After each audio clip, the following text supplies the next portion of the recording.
We are here live. It is very early on a Saturday morning, and my mouth is not working. My English has not started yet, but I'm going to do the best I can. I'm Brian Bielanski here at the Hoosier Racing Tire SCCA Super Tour Chicago region, SCCA June Sprints.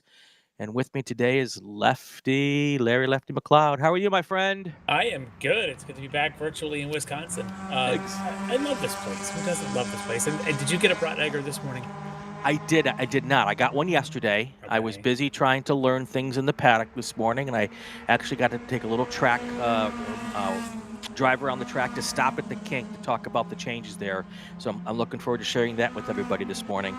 But I'm sure I can find somebody who can get me an egger this morning before it's all said and done. They are a must. They are absolutely a must, and that's one of the highlights of here. And Lefty, if you had a chance to peek in at all yesterday, the grounds here are immaculate. This is the Augusta National of motorsports here. Everything is all trimmed up and made pretty. The grass is green, the sun is out, and we are qualifying for Spec MX5. A little different qualifying, or a little different format this weekend.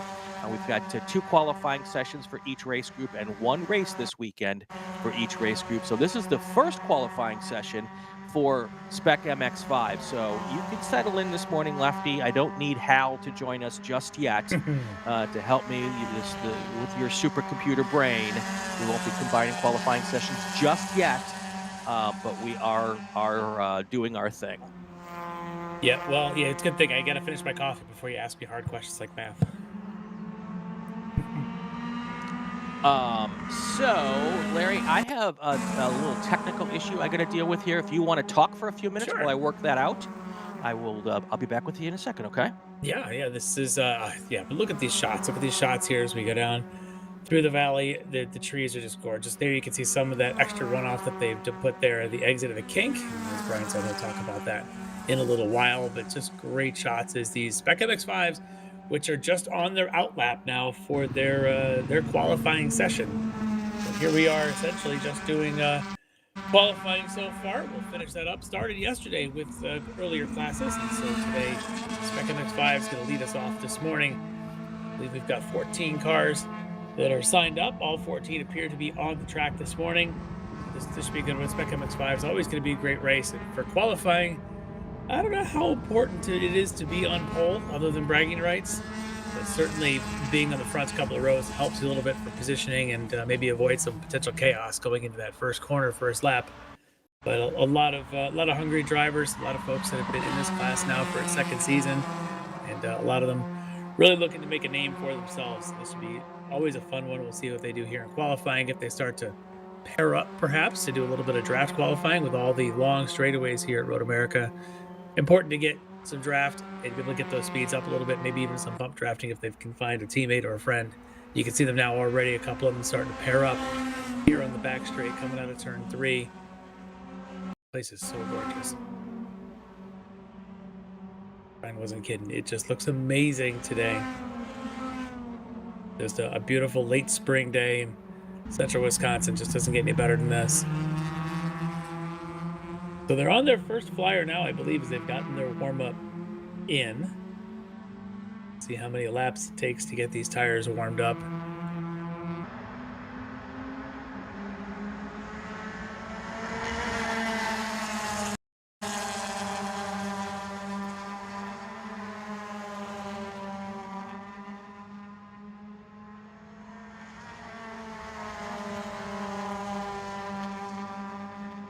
Just over 60 degrees this morning. Ooh, we're on board with Ethan Jacobs today. How neat is that? As he goes down through turn 7 to the hurry downs to the turn 8 left-hander. Using a little bit, there's that curb usage that these Spec MX5s will do, a little bit of that runoff usage. You can see the camera shake as it hits those rough curbs on that exit and then down around the famous carousel, which sometimes on TV, even these in-car, you can't quite tell how much elevation change there is through that carousel all the way down towards the kink. Pavement just drops away as it goes past the beach volleyball pit that's on driver's left. You can cross that Mission Bridge to get out there and play some volleyball. They also have a new spectating area just above the vantage point here, looking down over the kink. It's kind of cool. Added that a couple of years ago. Good shot this morning of our flaggers finishing their coffee and sorting out their flags of who wants to be positioned where.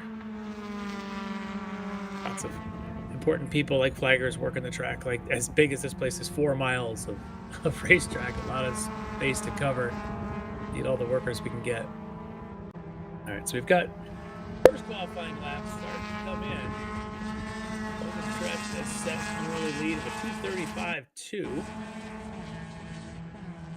Ethan Barker, Vinny Mescalis, all in the 2:35.2s, all 3 of those separated by 50 thousandths. Skylar Cottrell, 35.3. Camden Gruber, 36.1. Seems like a mile back in the 36s, but not a bad lap at all. Matt Novak, Cam Eben, Dustin Ducek, Mateo Naranjo, Mateo Azari, Michelle Squarick, Michael Newmeyer, Ethan Jacobs, and Emmy Kissick. We've got a trap speed on, but I don't have sector times yet for Emmy. All the way from Olympia, Washington. Couple California drivers here, but the locals, Cam Eben, the local from Appleton. Mateo Azari from Chicago. So a couple of folks not too far from their homes.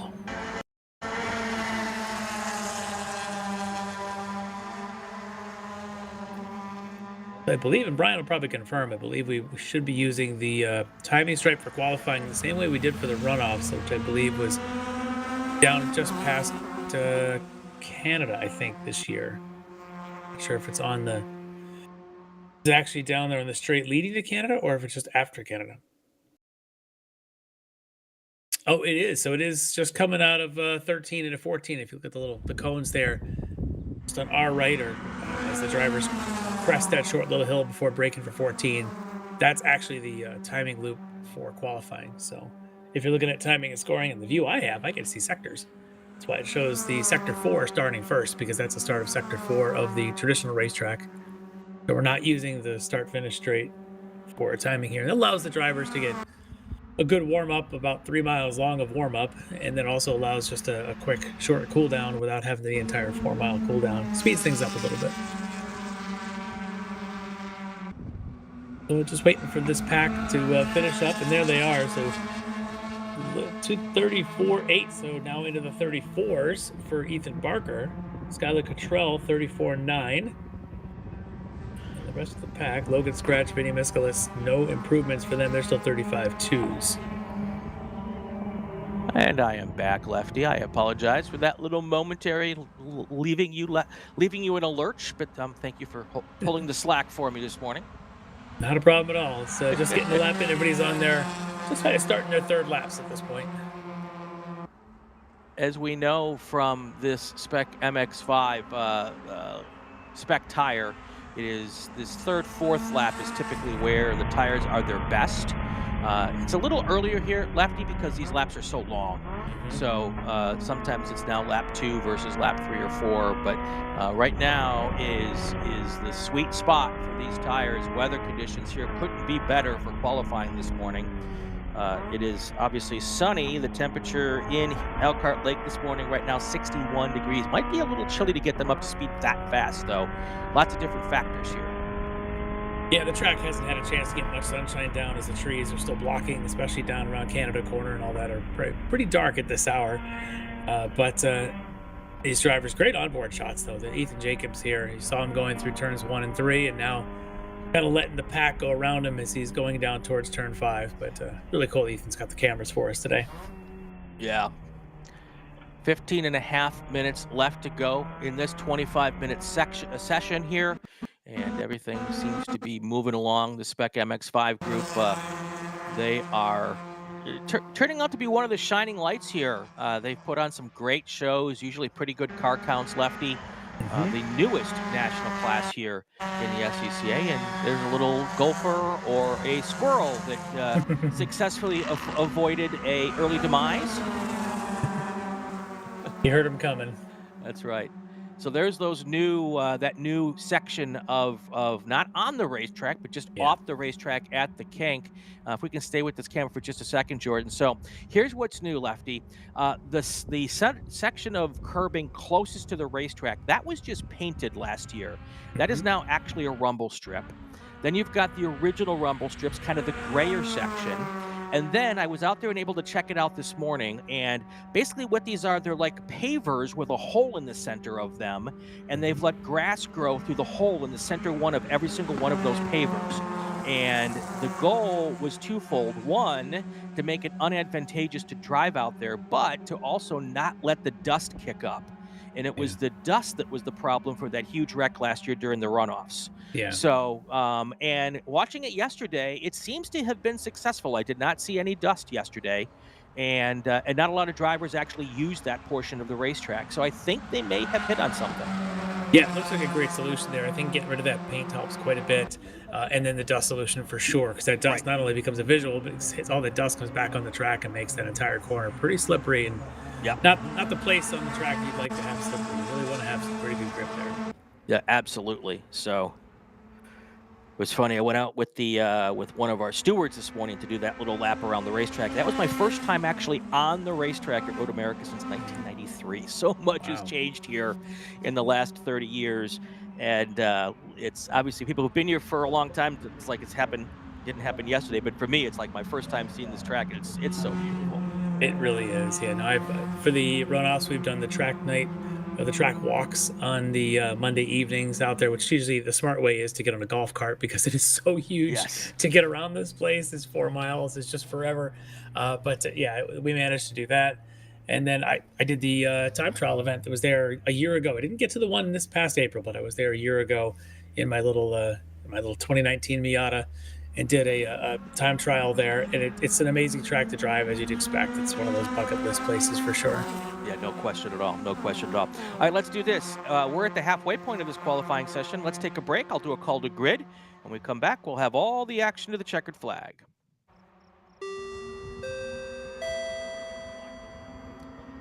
Attention the paddock, attention the paddock. Group 10 cars to the grid for your qualifying session. Group 10 to the grid for your qualifying session. That'd be F6, Formula F, and Formula V. Group 6 cars to the grid for your qualifying session. We'll be right back.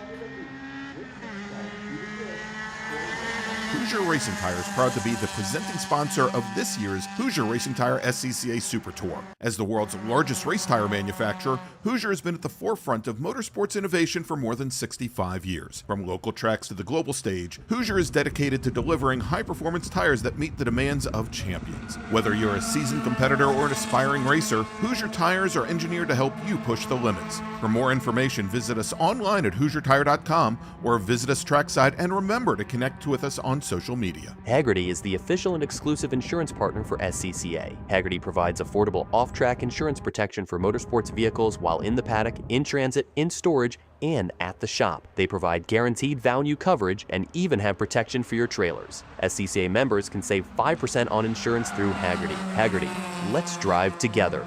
Learn more at Hagerty.com. For more than 30 years, championship-winning drivers have demanded the Hawk Performance braking advantage. Now you can experience that same advanced technology on your daily car, truck, or CUV with Hawk Performance street products. With brake pads, rotors, and fluids that deliver smooth braking for muscle cars and tuners, Super Duty solutions for tow vehicles, custom-engineered motorsports friction designed specifically for road racing, autocross, drag, and everything in between, Hawk has all your braking needs covered. Visit hawkperformance.com to learn more. Hawk Performance, what's stopping you?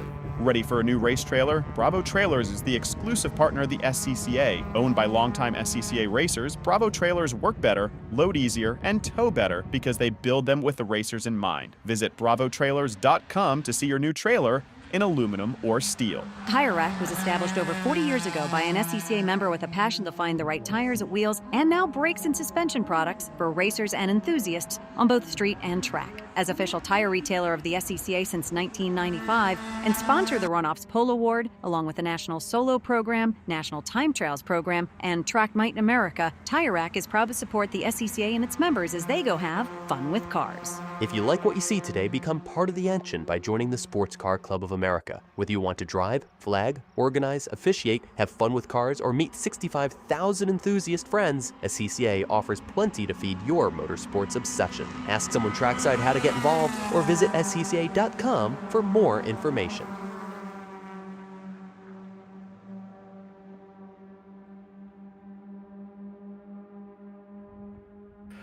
We're back here at Road America. If you were really paying attention as I tossed a break, you might have heard me say that qualifying for Group 10 and Group 6 was next. That's because it's early and my coffee hasn't completely kicked in. It's actually qualifying for Group 10 next. So Group 10 should be heading to the grid. Group 6, you can go back to bed, take a nap for another hour or two. You've got some time. So, all right, we're back here live here, and Ethan Barker still our top dog here in this qualifying session. With a fast lap of 2:34.866, Lefty and Skylar Cottrell doing really well also so far in this session. Yep, and as you mentioned, you get those tires reach sort of an optimal tire temp, and I think that may have happened on lap 2, as Ethan Jacobs is, congratulating the guy in front of him on the straightaway here. Luckily, he's using all of his fingers, not just a select few. Yeah, it wasn't the Bronx salute. It was a full-handed gesture. And we don't have audio on him this morning, so that'll be our next thing. We need to get audio from the drivers too, on a delay, of course. But I think I was mentioning about a lap or two to warm up, and then they hit their peak. And I think that happened because Ethan Barker, while he's done 5 laps, Skylar Cottrell, while doing 5 laps, actually turned their fastest laps of their second lap. That 34.8, 34.9, that was their second. Logan Stretch, Vinny Mescalis, I believe that was their first flying lap. So at this point, they're all maybe practicing, but they're not actually going any quicker yet. I saw Ethan Jacobs actually just did a fastest Sector 4 and a personal best in Sector 1, personal best trap speed, probably down the back straight, but not yet into the top 5 for Ethan Jacobs there as we were on board with him. But it looks like the others did their fastest lap early on. So if Ethan's trying to do it now on his 5th lap at this point, that could be a bit of a challenge. Right. If you're looking at our live timing screen, which is scca.com/live, you might notice that Sector 4 is before Sector 1 on the timing screen. The reason for that is because our timing loop to end the qualifying sessions is in turn 13 this morning, kind of between 13 and 14. And that means that in the timing computer's brain, Sector 4 is actually before Sector 1. So Sector 4 is from that timing loop to the standard start-finish line, and then Sector 1 starts at start-finish and goes on. So that's kind of why it's a little weird on the timing screen this morning. But we're using that Sector 4 timing loop as our timing loop for qualifying so that we can get people off the track faster, and they don't have to do a whole nother lap to get that data and then come around to the pits. So that's the situation with that this morning. Keeping an eye here on Ethan Jacobs. Like I said, he did a personal best Sector 1. He did that, which would be actually where he was waving to his his buddy there. But Ethan did just turn a lap. There it is, a 2:35.3, his quickest. He moves up to 7th. So maybe that little draft behind that other guy may have actually helped him, because Sector 2 and Sector 3 actually were not faster on that lap. Yep. Interesting with this class, Spec MX-5, Lefty, with the Super Tour, we get a lot of drivers who do a couple of Super Tours every year, usually the one closest to home and maybe 1 or 2 more. With this class, week after week or weekend after weekend, we get the same 10, 12, 15 drivers. They're really taking the entire Super Tour as part of their program this year. And it's pretty cool because, the top 10 that we have at this race right now, these are the drivers that we see in the top 10 pretty much every weekend. And we kind of get to know the drivers and their driving styles. We don't get to do that with the other classes as much. And that's one of the little features of this Spec MX-5 group. Yeah, kind of neat that they all want to get out and take this seriously and then run for the whole series. So. Yep. And some of these drivers are really are some of the quickest. A lot of these are young drivers, and some of them are the quickest young talent you're going to find. Look at how squirrely it is when they get under brake and going into turn 5 there. It's just like really trying to woe the car down. And, that is the fastest portion of the racetrack, that right before you hit the brakes going into turn 5. Oh, there's a car way wide. That is not the fastest way to go around Road America. No, not quite. I believe that is one of the Planet Miata cars. Oh, a lot more racy this morning than we had yesterday. I'm seeing a lot more cars pushing the envelope here. And this is, like I said, one of their 2 qualifying sessions for the weekend. They will also have a second qualifying session tomorrow morning, and then their race will be tomorrow afternoon. Their race Sunday at 2:55 p.m. Central Time, if you're interested in that group. I'll be interested. I might watch that one. Yeah, you might. I guarantee. Now, see, now we have some dust here in the kink. That car went off so far beyond that rumble strips that they have dusted up, but not as heavily dusted as you could still see, especially if you're down there. If we can see through that on our camera as a driver, you can definitely see through that without any issues. Yeah, that helps quite a bit just to keep it down to a minimum. Yep. And if you see those cones out there, you see a cone on the left, and then you can actually see one out on the right there. That is the timing line for qualifying, where those 2 cones are. Yeah, I won't tell you that I already went through this while you were fixing your other audio issues, but it sounds so much better when you say it. So I did not have the benefit of listening to your witty repartee while I was trying to fix our audio problems. It's no problem. I'm sure people are also just getting their coffee and just joining us in. As it's, even though it's only 8:20 there, it's still only 9:20 here on the east side, and it is still early on a Saturday morning for those of us who don't like to get up this early on Saturdays. That's true. That's true. Our directors, yup. When you get to be my age, your prostate makes you get up at this hour on a Saturday morning. That's true. So I have no problem with it. So, although it's a little time change for me, 3 minutes to go in this race, in this qualifying session. And not much has changed in the session lately. Cam Ibn, actually, his most recent lap was as quick as 35.0 all the way out there on his 7th lap. So impressive there to get to the 3rd position on this provisional grid. Weston Duchek also did his quickest lap at a 35.9, currently 9th on the field. Wow. Ethan Jacobs really using every ounce of pavement or pavement extension. That's right. That's right. The other fun part about this group is they always have a very, very strong fan base in the chat. So we've got the Ethan Jacobs fan club here. We've got the Skylar Cottrell fan club here. We've got Roger Cadell in the chat. Roger, of course, with AIM, the data tracking systems that's on all of these cars. There are smart people in this business, Lefty, and then there are really smart people in this business. Roger's one of those really smart people. We had him on a podcast, and I learned so much. Mostly that I'm not nearly as smart as he is. But yeah, great stuff there. Yeah, I need to probably get a hold of him. We just bought a new AIM for our F6 that we've got that we'll be doing autocrossing with, and literally installed it last night. So cool. We've got a lot of learning to do, that's for sure. Well, and what they do with this class is they download the data from that AIM data logger after every single session. It goes directly to him, and then he gets to look at that data to see if there's anybody doing any funky-dunky stuff that they shouldn't do, because it's a spec class, and that's one of the regulatory systems they use. And here's Ethan Jacobs heading off the track now to keep things fair. We get to ride along through the new pit entry there, which would be a little bit different than last year. They put a brand new bridge over the track there on that front straight. Now you can actually drive vehicles across it, where in the past there was a walking bridge that was there. So they've reconfigured now the pit in that goes under it, and then they've also reconfigured the grid entry for the false grid, which is now very different as it comes up, I think, from the bottom of the hill all the way behind the gearbox, all the way up the hill under the bridge, and then into where the false grid. Yep. Kind of cool stuff. Yeah, always improvements there. Yeah, and there used to be a flag station right there where that bridge is, and it is now way safer for the flaggers who are standing there. So also a nice little improvement there. Less than 30 seconds to go here. See if anybody throws down a big, fast lap here at the end. Doesn't look as though anybody's putting... Well, Ethan Jacobs has got a couple personal bests.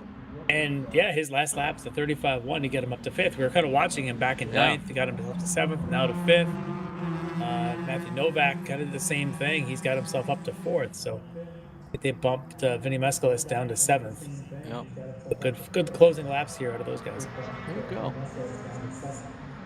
All right, the time has expired on the session. When we get to our turn 14 camera, you'll probably see the checkered flag in the air. We had a couple of drivers yesterday miss the overrun the end of the race, and because we have this this funky little system here, but it's been well publicized. It's in all of the notes. They talk about it in the drivers' meeting. Turns out that when you do that during qualifying, you lose your fast lap, and they're given a license point as well. Oh, wow. So they're really taking it seriously to make sure you pay attention to that checkered flag. You'd think the one flag they'd all recognize is the white and black one that we put out, but we had probably I would say a dozen, maybe even a dozen and a half drivers miss all of that.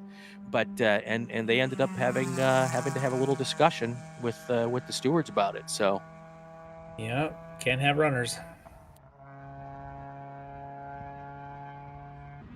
the prior track record for this class was a 136.2. Now, track records in the SCCA don't count during qualifying, but Ethan Barker dropped a 234.8. That's a big jump. Crazy. And Roger put a note in the chat, Lefty. Send him a note. He'd be happy to help you get up to speed Yes. with the AIM system. I definitely will. Yeah. Thanks, Roger. Yeah. Also one of the nicest guys too, on top of that, which that's an awesome combination. So, all right, let's do this. Let's run through our top 10. Your top qualifier provisionally right now is Ethan Barker with a 234.8. Then you've got Skylar Cottrell, less than a tenth of a second back at a 234.9. And then Cam Eben, Matthew Novak, Ethan Jacobs, your top 5. 6 through 10, Logan Stretch, Vinny Mescalis, Camden Gruber, Weston Duchik, and Michelle Squirick. That's how they're going to qualify, or at least that's the provisional qualifying order. One more qualifying session, and we'll get to combine those times.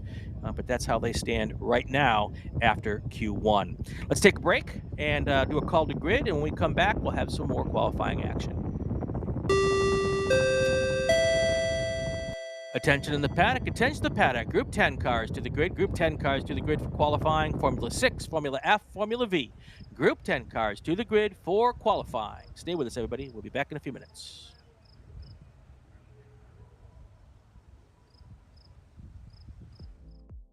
My name is Joshua Smith, Business Development Manager for Mazda Motorsports. We're happy to be supporting the SCCA and Mazda racers here. So our team support program offers a couple of tiers of support, part support, technical support.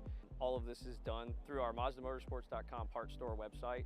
It's basically like signing up for an Amazon account. Simple information, prove that you're a racer. It gets you access to our 800 hotline that you can call and speak to one of our parts representatives 5 days a week.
Welcome back to the Hoosier Racing Tire SCCA Super Tour in the 70th running of the Chicago Region June Sprints here from the American National Park of Speed.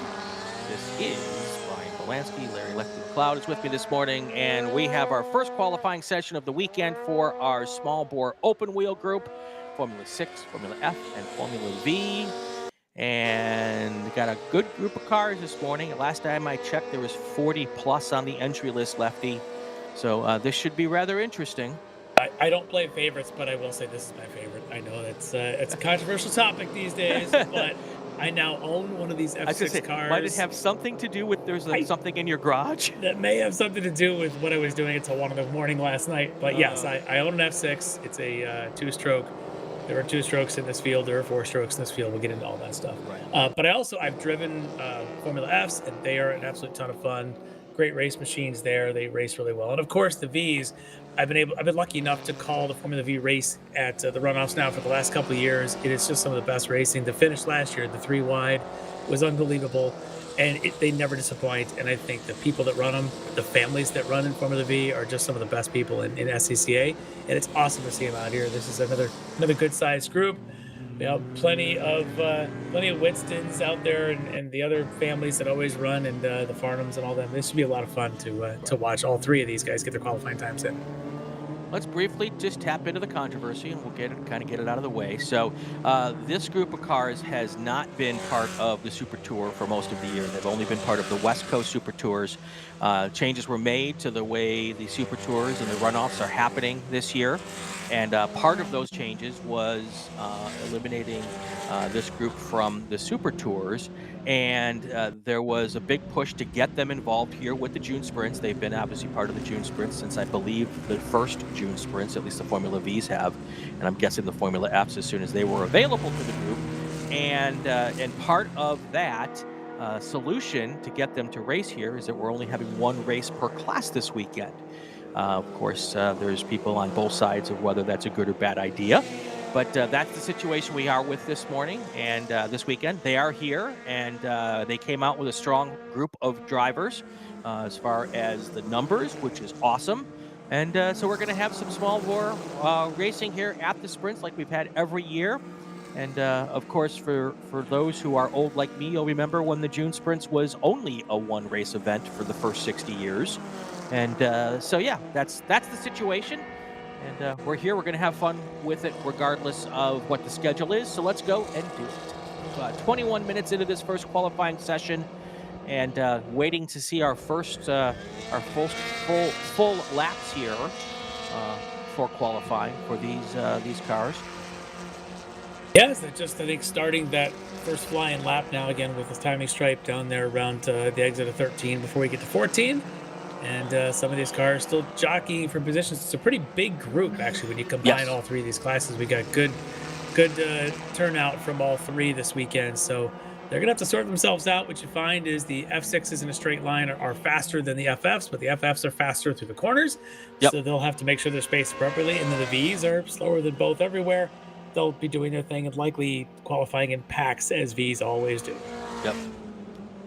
So for those who might not be familiar with these classes of cars, let's run through them real quick. The Formula Fs are the original old-school Formula Fords with the 1.6-liter Kent motors. But we don't call it Formula Ford anymore because there's also an option to run the 1.5-liter Honda Fit motor in this class now. So they call it Formula F. There's a whole bunch of rigmarole to make the Fit work and be kind of equal in competition.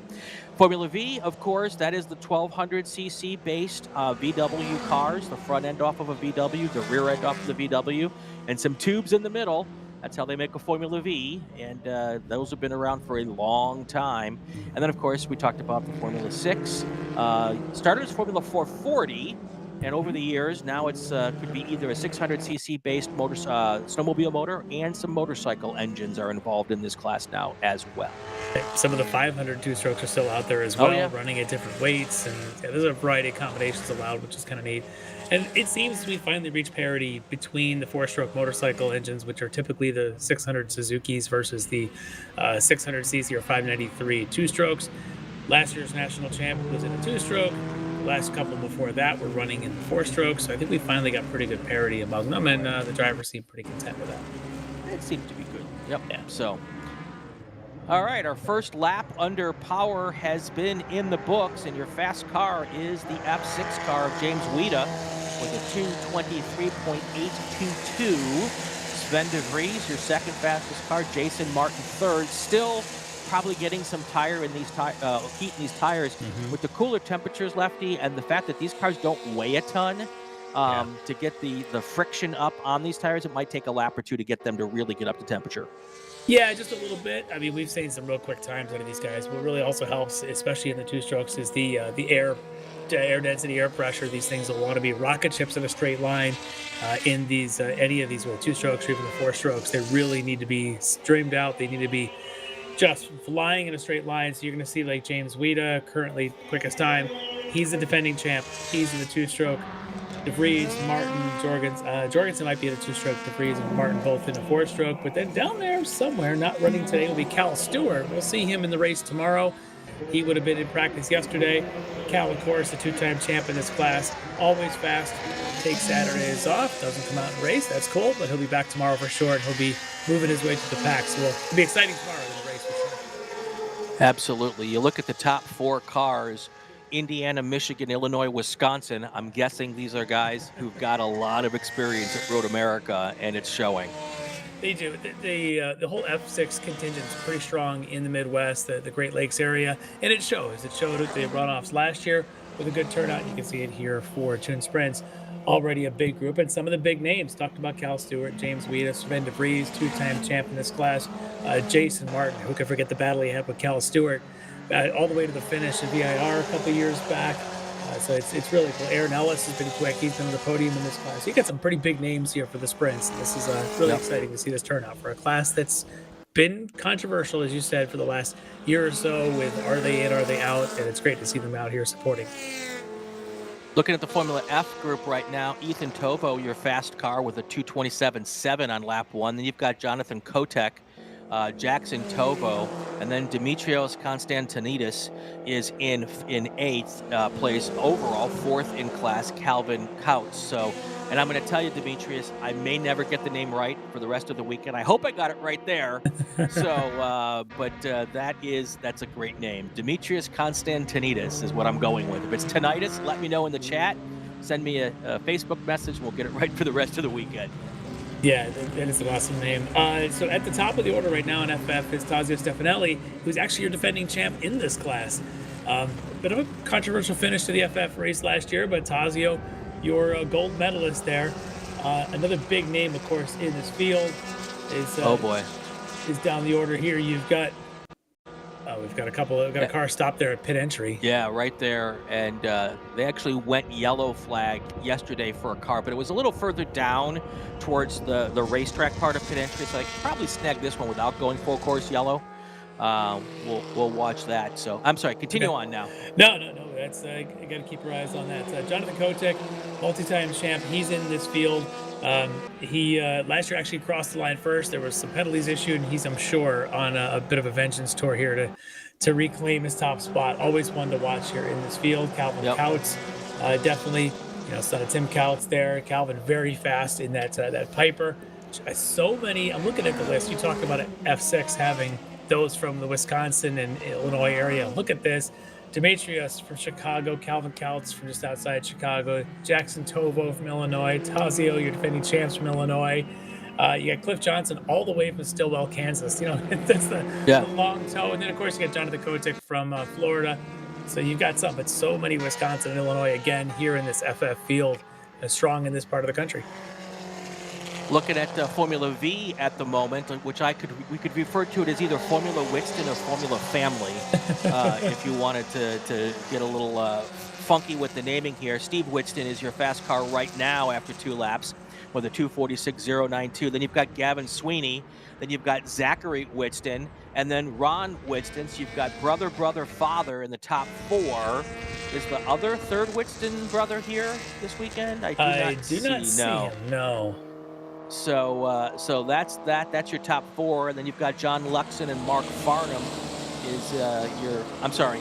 Mark Farnham's your third place car in Formula V. And then John Adams, the originator of the Adams Arrow, is here this weekend, driving one of his Adams Arrows. And that car is absolutely legend in Formula V circles. And he is here. He's always been a big supporter. Obviously, he built a car for this class, and he's driving one of his original Adams Formula V. I think it's the second generation. It's a V2 Adams Arrow. So. Yeah, I talked to him a little bit at the runoffs last year. I got a good look at that car. He's from my backyard, basically. I'd probably drive by his house almost every day. He's from Whitmore Lake. I'm up in Brighton, Michigan. And seriously, we're just about neighbors this week. Had a good chat there at the runoffs about all that. But very cool car to see. It's a little bit more upright than some of the others, but it's a very different body. When you see it, you know it. Yeah, absolutely. Yeah, for sure, especially when you see it next to some of the other ones. So really cool. In this field, leading the way, you mentioned Steve Winston. He is the defending national champ from that strong Winston family, just by 0.36 last year at the line, beat his brother Andrew, and then Andrew Abbott just another 20 thousandths back, was in third. That three-way finish at the line was just so classic Road America Formula V racing. It was really neat. But it does not look like Andrew Winston's here this weekend. So Steve and Zach, and then of course Ron in the field here, and then we've got a couple of Richardsons, we got a couple of Farnhams in this group. So as I mentioned, the V's are where the families tend to flock, and it's really kind of cool. They stick to this class for a long time, and I know that it's, yes, they want to, like in the case of the Winstons, I talked about them. They both want to win every race. Yes. And they kind of would like to see their brother, but they don't really. They want to be the one in front and the other brother, whichever one, on the other side of them. So it's a friendly rivalry, but it's a lot of fun. All right, before we take our break, Carl T is in the chat, Robert Hansen's in the chat, Kelly Gundler in the chat, Eric Cush, and Brian Dean. Hi, Brian. I thought you were stewarding this weekend instead of watching us, but I'm happy that you're here. Let's see who. Dunnock is here. Katie, we should do this real quick. Sven DeVries. Happy birthday, Sven. Today is his birthday, and he is celebrating his birthday by running second in qualifying here at Road America. That's not too bad. So, very cool as well. So, let's do this. Let's do a call to grid, take a break, and when we come back, we'll have some more qualifying action.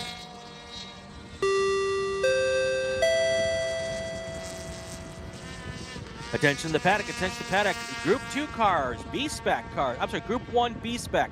Come to the grid for your second qualifying and final qualifying of the weekend. Group 1 cars to the grid for your qualifying. That's B-Spec.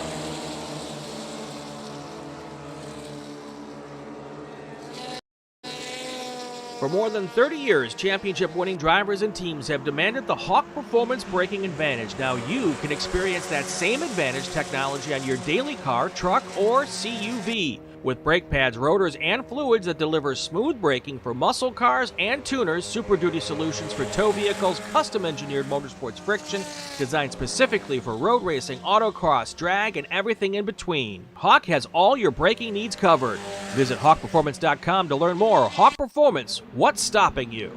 Summit Racing is a proud partner of the SCCA and its nearly 70,000 members. Get more bang for your buck at summitracing.com. Choose millions of in-stock parts from over 1,500 name brands, parts for racing, street performance, trucks, plus tools, accessories, and more. Shop anytime, anywhere with the Summit Racing app. Ready for a new race trailer? Bravo Trailers is the exclusive partner of the SCCA. Owned by longtime SCCA racers, Bravo Trailers work better, load easier, and tow better because they build them with the racers in mind. Visit bravotrailers.com to see your new trailer in aluminum or steel. For more than 100 years, Sunoco, SCCA's official fuel partner since 2001, has been fueling victories on and off the track, which is why Sunoco has trusted the fuel over 50 series of racing, driving, and winning, including the SCCA National Championship Runoffs, SCCA Pro Racing, Trans Am, and NASCAR. To find race gas near you, visit SunocoRaceFuels.com or call Sunoco at 800-RACE-GAS. Mazza Vineyards is the exclusive sparkling wine for podium celebrations at the Hoosier Racing Tire SCCA Super Tour, SCCA Runoffs, and Tire Rack SCCA Pro Solo. Celebrate your racing weekend with Mazza Vineyards and learn more at enjoymazza.com. Did you know SCCA members can save $20 on every track night they sign up for? That's right, Track Night in America, driven by Tire Rack, now hosting 150 events at more than 30 tracks across the country. It's the easiest and most affordable way to get you and your friends on track in your street cars all year long. Visit tracknightinamerica.com to learn more and get yourself on track.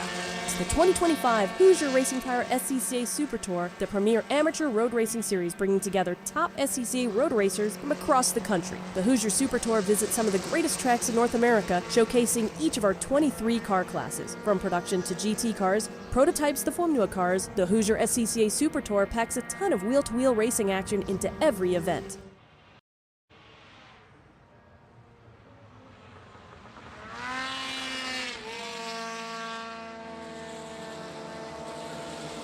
All right, we're back here live at Road America for the June sprints. Qualifying 1 for Group 10 is right now. Qualifying 2 for Group 1 is coming up here in about 10-15 minutes. So we've got Formula F, Formula 6, Formula V on the racetrack, Lefty, and James Weida is still holding strong in that top spot. Yeah, James doing what he does, which is just speed. That guy, it just oozes speed. He's a perfectionist with his preparation, showing it here already this morning down in the 220s, 2 seconds quicker than anyone else in the field. Right now, Aaron Ellis is that second quickest in his Ellis AE16, his own arrow on that body. And then you got the birthday boy, Sven DeVries, from my home region, Saginaw Valley. He's up there currently third, but 2.5 seconds back where he'd like to be. If this is the way the race goes, Weeder's going to be able to pull away. But the rest of these guys got to figure this out pretty soon. They'll get one more qualifying session later in the day, but they need to sort something out if they're going to catch Weeder. 8 minutes to go here in this qualifying session, and we've got a bunch of qualifying this morning. And then this afternoon, 3 races. That's our docket on Saturday. Tomorrow, a couple of qualifying sessions in the morning, and then we have 6 races tomorrow to close out this version of the June sprints. And it is going to be, it might be a little wet tomorrow. So today is going to, oh, look at that. Just gaggle of cars. All 3 classes, too. Exactly. Yeah. That is not the fast way to go around qualifying in that big. I mean, look at that. It looks like a swarm of bees. Just it looks like we just came out from a full course caution. Exactly.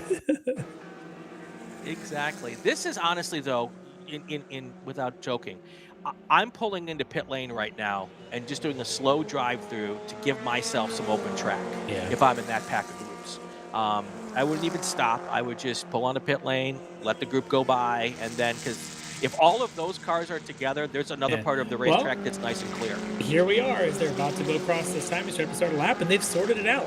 So maybe that was just the mess before the clearing, and here they are, pretty much in a line. All the V's are bunched together, sort of now at the tail of it. All the F6s and FFs have got their space. So, yeah, well, good point. Kerfluffle seems to have been resolved. Yeah. It's fun to watch, nonetheless. Yeah. So. But in the FF right now, your quickest time is the multi-time champ, Jonathan Kotick, 1.8 quicker than the field there. So you got Weida doing it 1.7 seconds ahead of the field in F6, and you got Jonathan Kotick doing it in FF 1.8 ahead of that field.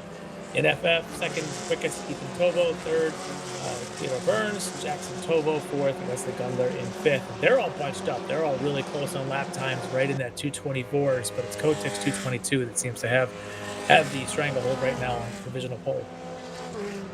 People who love this class will get some joy and satisfaction over this little bit of information. Dave Wiesenhoff, who is an absolute legend in Formula F and Formula Continental ranks, is our Grand Marshal this weekend here. SCCA Hall of Famer, multiple national champion. He is here this weekend doing Grand Marshalling duties, which is a lot of work, believe it or not. Lots of people to talk to and shake hands with and all of that kind of stuff. But we may get him joining us up in the booth at some point today or tomorrow for a quick little chat. And I'm looking forward to that a lot. Yeah, that'll be great. Really good guy. Big name in the history of the sport. So it's really cool to see him out here. And he's, I think he's from Michigan, if I remember correctly. So he's a Midwest guy. I remember back in the day when my dad was racing a lot, he was at all the races and usually winning. Yeah. So, but 5 minutes to go here. The top couple have kind of swapped positions a little bit, but they're all kind of the same top 5 here. Weida and Ellis in Formula 6, and you've got Kotick in the Formula F, and then you've got DeVries and Martin and Stephen Jondal. That's your top 6 right now. Yeah, take a look at Formula V now. You got the two Whitstons, Zach and Steve, working things out. Zach's got the quick lap 44.5, but I think Steve's on a flyer right now. We're waiting to see this last sector pop up as he's gone personal best in sectors 4, which is the opening sector, and then also in sector 2. I think he may have grabbed a draft potentially from Zach. Let's see if that turns into a quick lap. Right now, it's a second and a half separating them, as Zach had a 244.5. Steve was on a 246.0. We're waiting for him to trip that stripe. And as I suspected, Steve Whitston now to the top of the ranks. They're 43.9, half a second now the other side of Zach Whitston. I think those two working together to get the laps, because behind them, it's Gavin Sweeney 2.5 seconds back from the two Whitstons, and then Stuart Delaney in fourth, about a tenth or two back from Gavin. So huge gaps there from the front two to the rest, but I think it's the two Whitstons working together that's helping them. Yeah. Not as much help in these classes as we see in some other classes, but in Formula V in particular, the draft is really strong. Yeah. And it really helps to have a partner. Yep, the Richardsons may be working together out there as well. Brian Farnham's the one I'm kind of waiting on. He was the champion of VIR in this class a couple years back. Very strong driver, was I think fourth last year, and a bit of a come from behind to get to that fourth. Had to fight through some traffic to get there. He's down the order right now. Somewhere around 11th on this provisional grid. I'd like to maybe see what he can do. I don't know if he's having an issue out there this morning. Only may have done one lap, and that may be part of the issue. He may have pulled in. So whatever he's got working on, hopefully he gets it sorted out for qualifying this afternoon. The only family name I don't see here this weekend in Formula V, at least both members of the family, I see Brian Straczynski here with his VorTech. I don't see Dad, who's Bill. He's usually out here with us as well, so guessing he has an other commitment this weekend. Yeah. But and the others, the Abbotts, of course. Yes. Andrew and Brandon, the two brothers there from Michigan. Andrew's multi-time podium finisher in this class, always around the front of the field, and his brother Brandon always in that mix as well. Looks like they didn't make the trip over from Detroit, but maybe we'll have a chance to see them later in the season. Yep. 2:22 left on the clock.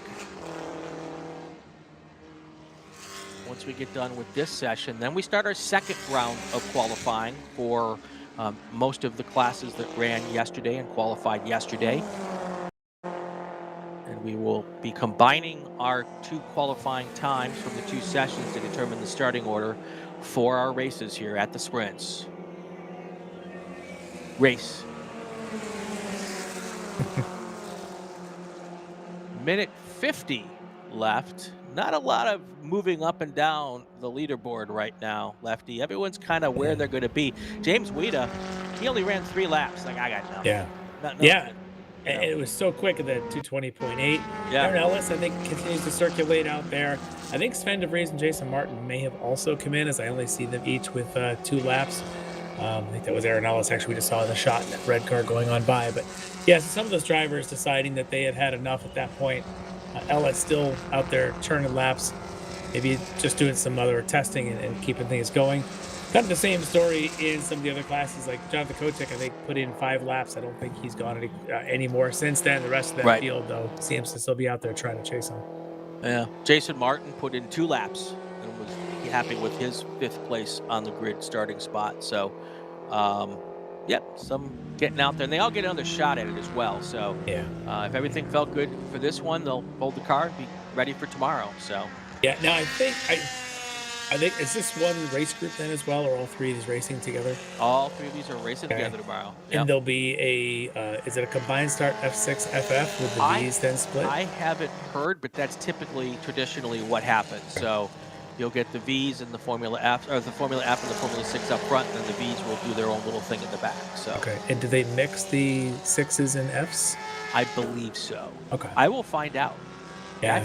I have the power to find out the answer to that question. With such big groups, it'd be interesting to figure out, or if they're going to have, let's say, the faster of the either F6 or FFs as their own group, and then the slower of the F6 FFs at the back of them, and then the gap to the V's. But either if they're mixed, what you're going to find is Kotick right now would be 3rd on the overall grid, lined up next to Sven de Vries at an F6. So you'd have one FF up there amongst the front runners of F6s.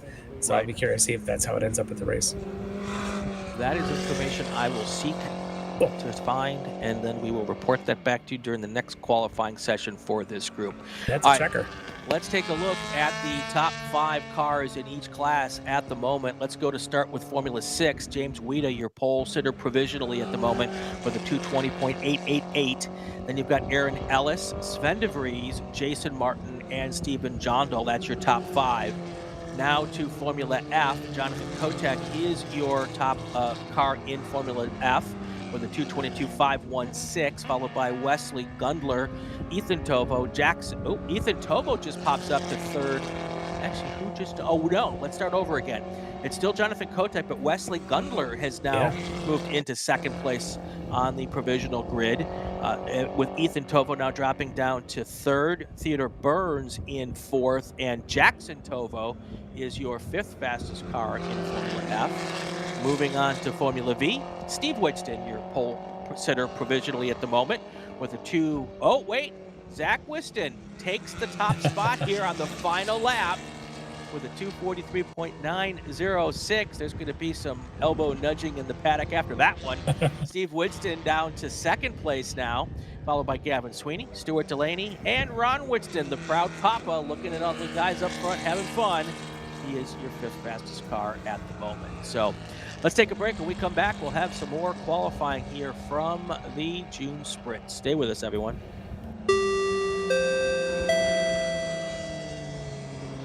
Attention to the paddock, attention to the paddock. Group 1 qualifying. Group 1 qualifying. B-Spec cars to the grid for your qualifying session. B-Spec cars to the grid for your qualifying session.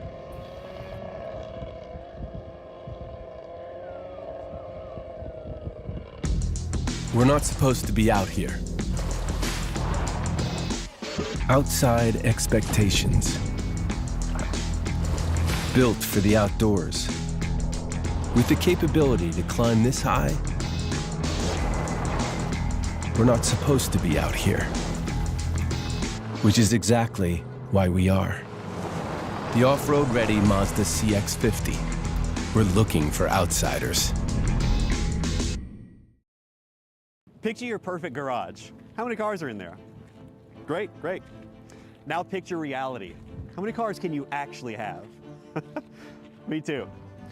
With SCCA Club Spec, one car becomes your daily, your track car, your autocross car, even your time trials car. S197 Mustang if you like V8s and torque, NC Miata if you like compact and agile. SCCA Club Spec, spirited dailies, competitive race cars. Learn more at scca.com.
Back here live at Road America for the June Sprints and the SCCA Hoosier Tire Super Tour. Brian Bielanski, Lefty McLeod here for the weekend call. I'm so glad you're here yesterday. Yesterday was fun, Lefty, but it would have been a lot more fun with someone helping me out. Yeah, sorry I missed that one. That would have been a lot of fun to be on yesterday, but I'm here today. We can definitely have tons of fun today and tomorrow. That's right. Yesterday, if people tuned in, they heard me basically do a whole eight qualifying session Chamber of Commerce event here for Wisconsin. Talking about all the fun stuff you can do around Road America. You come for a whole family vacation. You can go and do all this stuff nearby. We had a good time. But, it's more than just beer, cheese, and sausage, although the beer, cheese, and sausage are really good up there. You can integrate that into just about every part of enjoying Wisconsin. I will just say that. All right, so we've got qualifying 2 starting now. Looking at B-Spec, at the top of yesterday's qualifying order, it was Josh Schmidt, Rob Pekarczyk, and Stuart Black. So the bogey time that we're going after is 2:53.205. That's what they're shooting for. You want to be better than that to be better than yesterday. So, of course, here is Stuart Black with the Goodyear Racing Tire in-car camera. Goodyears are the spec tire in this B-Spec. So every car on the racetrack right now has the Goodyear Racing spec tire. Of course, that tire is designed by Nicole Stout, who's here every weekend, supporting the teams here for Goodyear. So we also did a great podcast with Nicole on talking about tires and how to make them go fast. It's kind of like the newbie guide to how to manage your tires. It was a very cool podcast. It's inside the SCCA. We'll have people like that willing to talk and got to get into the secrets of actually how the technology works and how tires work. For the rest of us, they're not just blacking around and whatever, and they're expensive. There actually are science behind it and materials analysis and all the other good things. Kind of like Roger Goodell. I always love having people smarter than me on the podcast. So, all right, that's what we're shooting for here. Of course, we've got several different makes in this B-Spec class. You've got your Chevrolet Sonics, which is affectionately referred to by the competitors as the big bore B-Spec car. That has the 1.8 liter motor in it. The rest of the cars are either 1.5s or 1.6s. I don't know how much of an advantage the big bore is, but if there is an advantage, this would be the place where you can get that with these long straightaways. The problem is it doesn't have any aerodynamic advantage. The Sonics are, as a lot of these, but it is particularly just a brick. That's true. That's true. None of them are overly aerodynamic. I think probably the closest to being aero-ish would be the Mazdas. Maybe the Fit. The Fit's not bad. I have a little experience with that car. Yeah. But yeah, it's they're fun. That is the best part. Is they are the slowest race cars here this weekend. Yeah. And some of the most fun as well. Yeah. Actually, the other aero one would be the Coupe. Yep. Yeah. Which the Mini Cooper Coupe. Yeah. Yes, which we don't get many of out here. No, I don't know that we have any here this weekend. I don't think many of those actually made it to the States. That's part of it. Yeah. They're just not as prolific as the more boxier, traditional Herbie-esque Mini Coupes or whatever that old 60s show was, movie. But anyway. Well, a lot like what we saw with the Vs, these guys probably will also stay in somewhat packs of maybe 2, maybe a third one, and they'll pair up to do their qualifying because a little bit of a push down the straight helps both cars. And before I get lit up in the chat, yes, I know Herbie was a Beetle, so stop your typing, hit the backspace button. Don't get on my case. Hey, there's chatter about trying to get a Beetle of some variant into H production. So. Yes. There's actually someone who's actually building one right now. Yeah, be great. And I would look. It's also got a really cool livery on it. I can't wait to see that one out here. Anyway, we digress. But we can say some of these B-Spec cars do work in H production if they want to double dip. They're not fast in H production in B-Spec trim, but you can double dip there to get some extra track time. So. Yeah. Carl T is saying laugh out loud because I bet you he was the one who was starting to ready to light me up and say, wait, Herbie was a bug. Yes, I know. So, but there is a 1960s chase movie where the Mini Cooper, the old school Mini Cooper, was the car in the movie. It was kind of fun. Yeah. back qualifying. As they are on their first flyers. We had to kill a lot of time. These B-Specs, I'll make the joke. They're not the fastest around 4 miles of Road America. But once they're going, the racing is just second to none. The way these guys can actually race is amazing to watch. It's really great to see. But qualifying, they've got to pair up with a bit of strategy to it. And it takes a little while to get around this 4-mile track to start some laps. And they're getting there. So we'll see if anybody can knock down Josh Schmidt's time from yesterday. We'll see how that goes. Rob Karchek was second quickest yesterday, both of those guys in the 53s. So we'll see if anybody can get down there. I suspect perhaps these Goodyears might need a lap or two to probably get their optimum temp to get those lap times. As Josh is first on the board with a 54.2, so not quite to the 53.2 we ran yesterday, but we'll try and bring the results together and see if anybody actually moves up within the field.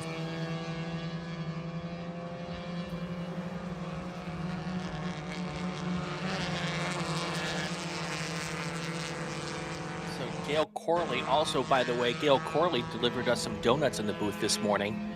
Hashtag yes, I can be bribed.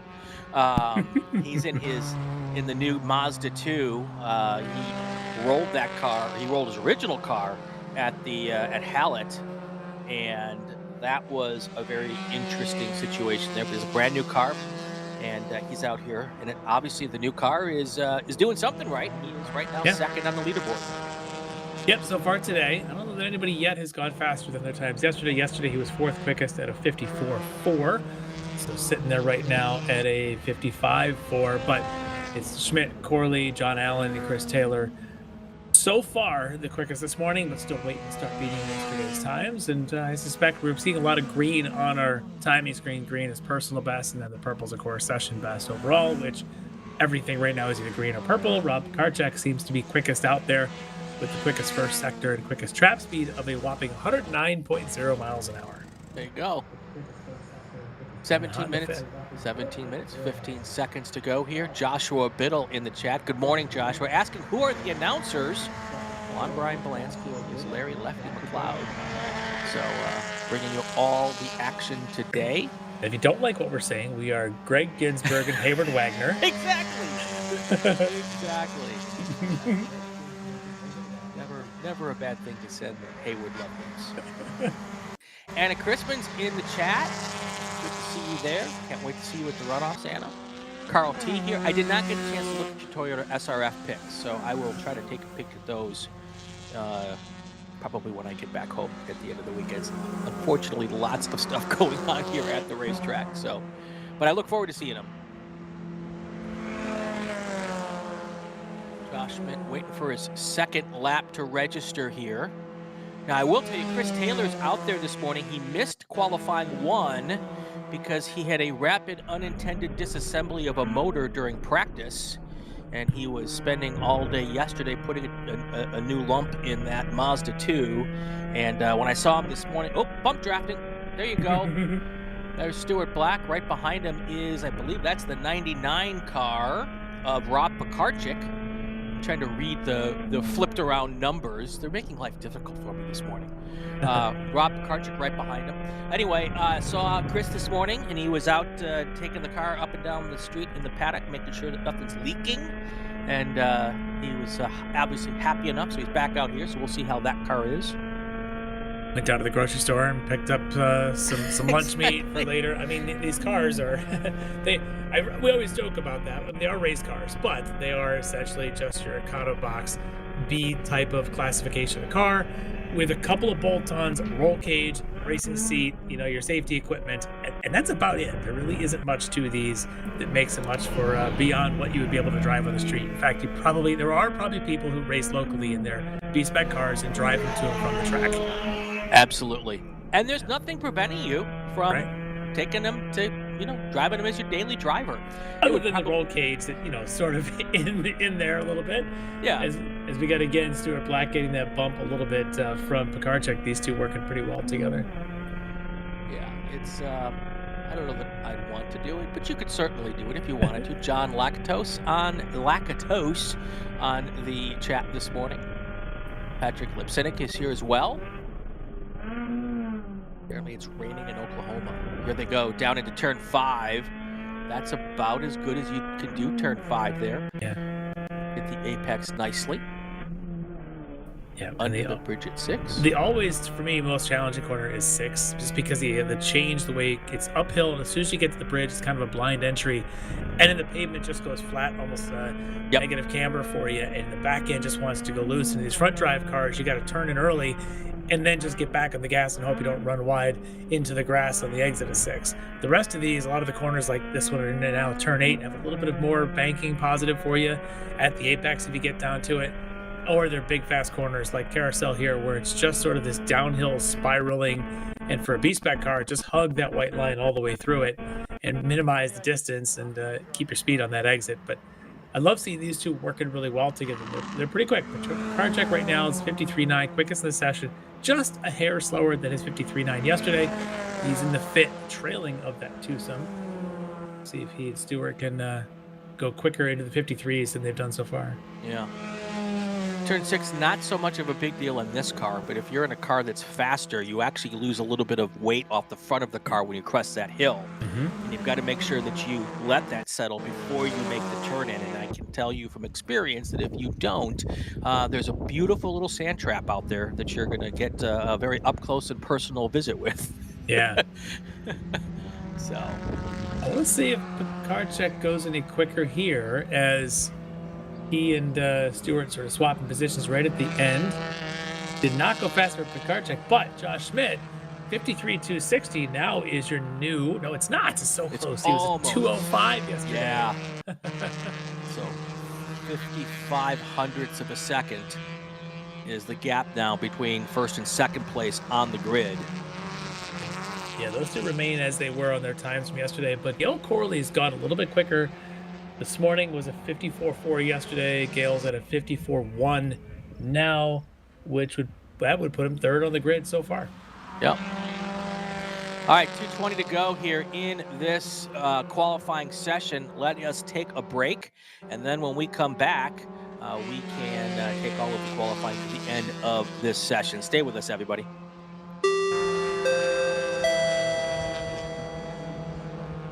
Attention in the paddock, attention to the paddock. Group 2 cars to the grid for your qualifying session. Group 2 cars. That would be FE2, prototype, prototype 2. Group 2 cars to the grid for your qualifying session. Hoosier Racing Tire is proud to be the presenting sponsor of this year's Hoosier Racing Tire SCCA Super Tour. As the world's largest race tire manufacturer, Hoosier has been at the forefront of motorsports innovation for more than 65 years. From local tracks to the global stage, Hoosier is dedicated to delivering high-performance tires that meet the demands of champions. Whether you're a seasoned competitor or an aspiring racer, Hoosier tires are engineered to help you push the limits. For more information, visit us online at HoosierTire.com or visit us trackside, and remember to connect with us on social media. For more than 100 years, Sunoco, SCCA's official fuel partner since 2001, has been fueling victories on and off the track, which is why Sunoco has trusted to fuel over 50 series of racing, driving, and winning, including the SCCA National Championship Runoffs, SCCA Pro Racing, Trans Am, and NASCAR. To find race gas near you, visit SunocoRaceFuels.com or call Sunoco at 800-RACE-GAS. Tire Rack was established over 40 years ago by an SCCA member with a passion to find the right tires, wheels, and now brakes and suspension products for racers and enthusiasts on both street and track. As official tire retailer of the SCCA since 1995 and sponsor the Runoffs Pole Award, along with the National Solo Program, National Time Trials Program, and Track Night in America, Tire Rack is proud to support the SCCA and its members as they go have fun with cars. Mazza Vineyards is the exclusive sparkling wine for podium celebrations at the Hoosier Racing Tire SCCA Super Tour, SCCA Runoffs, and Tire Rack SCCA Pro Solo. Celebrate your racing weekend with Mazza Vineyards and learn more at enjoymazza.com. Hagerty is the official and exclusive insurance partner for SCCA. Hagerty provides affordable off-track insurance protection for motorsports vehicles while in the paddock, in transit, in storage, and at the shop. They provide guaranteed value coverage and even have protection for your trailers. SCCA members can save 5% on insurance through Hagerty. Hagerty, let's drive together. Learn more at Hagerty.com. Want to try SCCA racing, but with an approach focused on fun and learning? The SCCA Experience program is exactly that. With both short sprint races you can drive by yourself and endurance races you can do with friends. All you need is an SCCA membership, a driver's license, a properly equipped car, and the right driver gear. Visit scca.com/racex to find more information and events near you.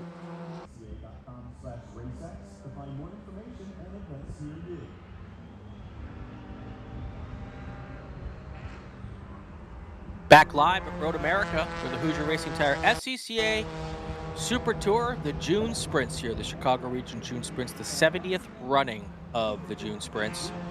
And we're having a great time. Qualifying 2 for our first race group of the weekend. And this is B-Spec cars out there. There's a little agricultural racing, Lefty.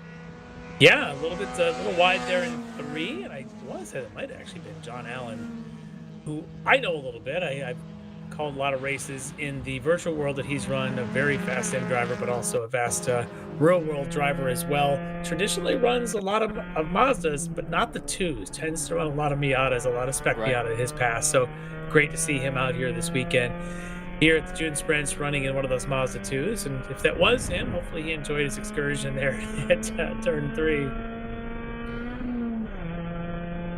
Tim Adelson in the chat called me out for referring to it as a sand trap. It's not sand, actually. It's pea gravel, typically. But back in the day when they first started using those, they were affectionately referred to as sand traps. So I get that in my brain. But there's no sand. That would be even harder to get cars out of, Lefty. Yes. Yeah. So they would bury themselves pretty good. If you want sand, it's just in our camera shot, just to the right of the Mission Bridge right there is an entire beach volleyball sand pit. There's plenty of sand there, but no cars. And I hear during pro events, they put food trucks out there and all that kind of stuff. So that'd be a lot of fun. That's pretty cool. Yeah. That's pretty cool. I love the spectator platform that's above this camera, like not on the camera, opposite of the camera, just on the inside, just above the apex there at the Kank. Great spot to watch from, to head down. There's something they put in there about 2 years ago. It's pretty cool. Yep. All right, Josh Mix, still at that 253, 260 in that babyface fabrication Chevy Sonic. Rob Pekarchik still in second place. Gail Corley in third. Now, that's, of course, the times from this qualifying session. They will be combined with the last qualifying session to determine the actual starting order for this race. Of course, this race is going to happen this afternoon at 2:55 p.m. Central Time. So just before 3 o'clock, if you're interested in only this group, which I hope you're not, hoping that you'll be with us for the entire day. But if you only want to come back for that one, 2:55 p.m. Central Time. Also, if you haven't liked and subscribed, now's the time to do it. Hit that like button and subscribe. That all helps us with the algorithm, and the algorithm is what lets other people find the SCCA. So get out there, hit that button right now. Don't wait for a second, because it's funny. We actually can see the algorithm do stuff when you hit the like button. So it's pretty cool. Yeah. All right, so a couple little changes in the order so far. So Josh Schmidt still sitting on yesterday's lap. I think he's pulled in today. I don't think he's actually out there circulating anymore, even though he ran a 53.260. He's sitting on yesterday's 253.205. Rob Pekarchik just went his fastest lap of the 2 sessions. He did a 53.3, so he's still second on the grid. Chris Taylor, as you mentioned, didn't get out there yesterday. He's got that car fixed well enough that he's now third on the provisional grid, 53.9, bumping Gail Corley, who's got a quick time today of a 54.1. And just to note, Pekarchik went session best sector 4, which is the start of a lap.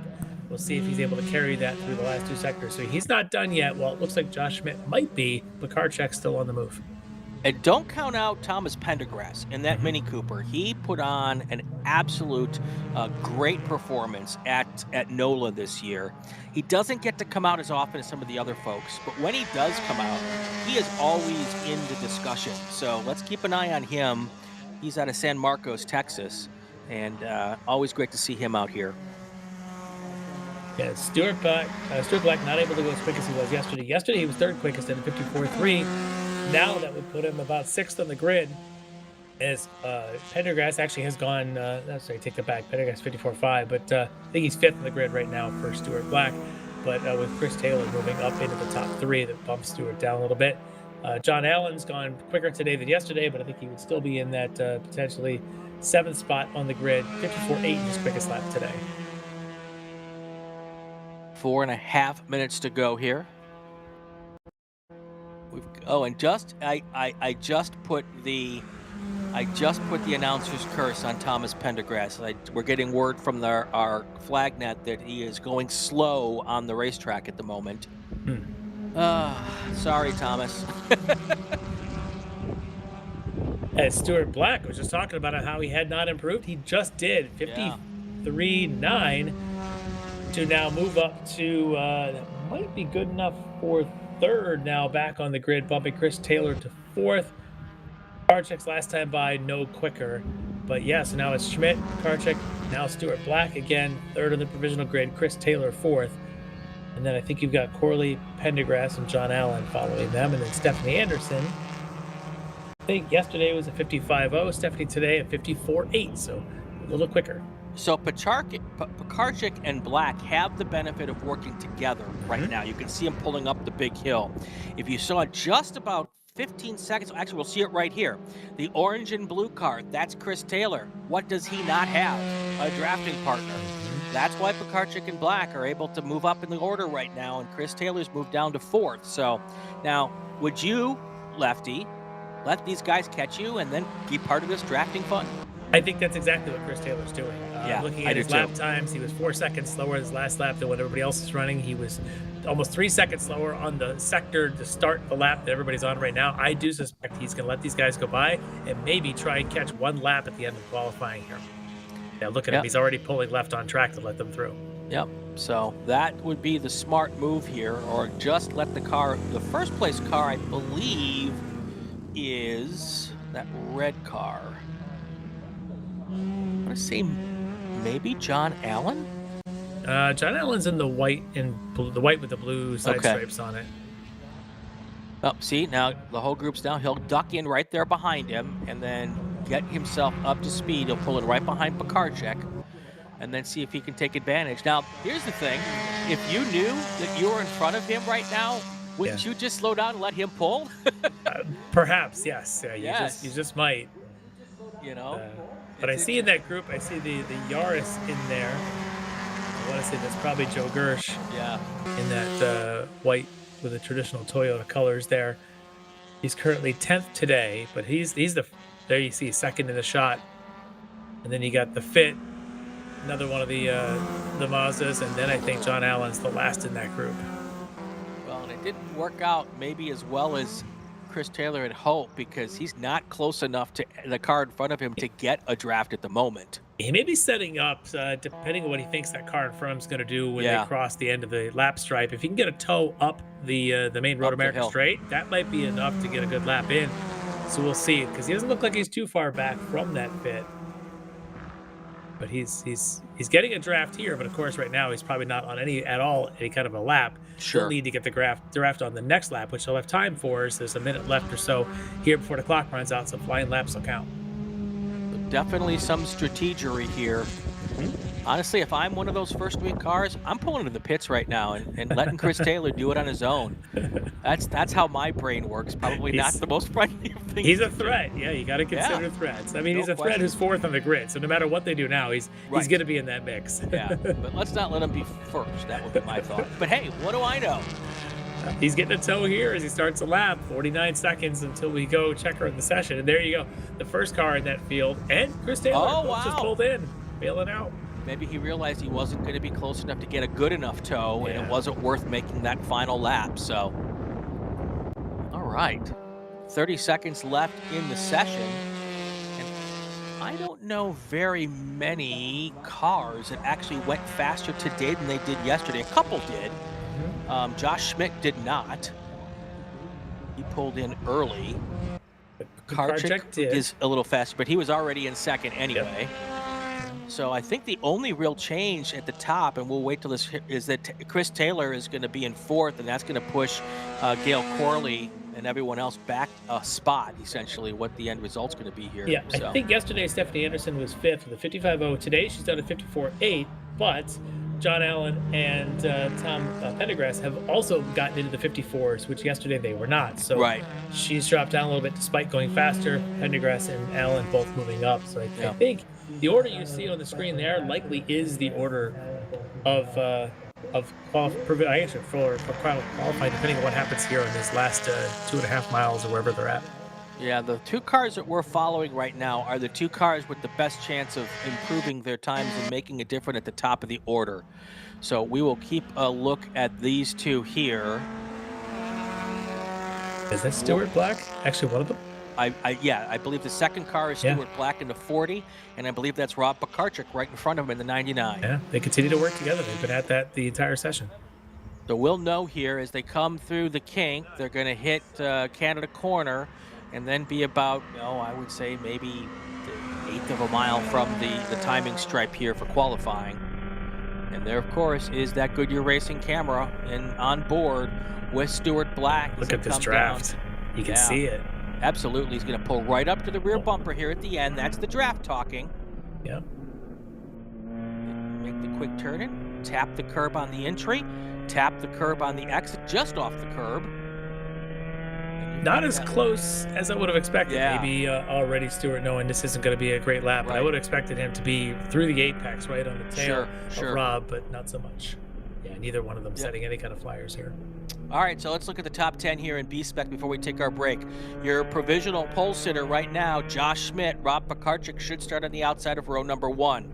Then we've got Stuart Black and Chris Taylor should be the row 2. Gail Corley and Thomas Pendergrass will be likely the inside of row 3, I believe. We'll make up row 3. So. And then you've got John Allen and Stephanie Anderson. And then it comes a little hazy for me at that point. So we're going to go through the top 4 rows and call that a day. Let's do a call to grid. We'll take a break, and when we come back, we'll have some more action for you. Attention in the paddock. Attention the paddock. Group 2 cars to the grid. Group 2 cars to the grid. FE2 prototype. Prototype 2. Group 2 cars to the grid for your qualifying session.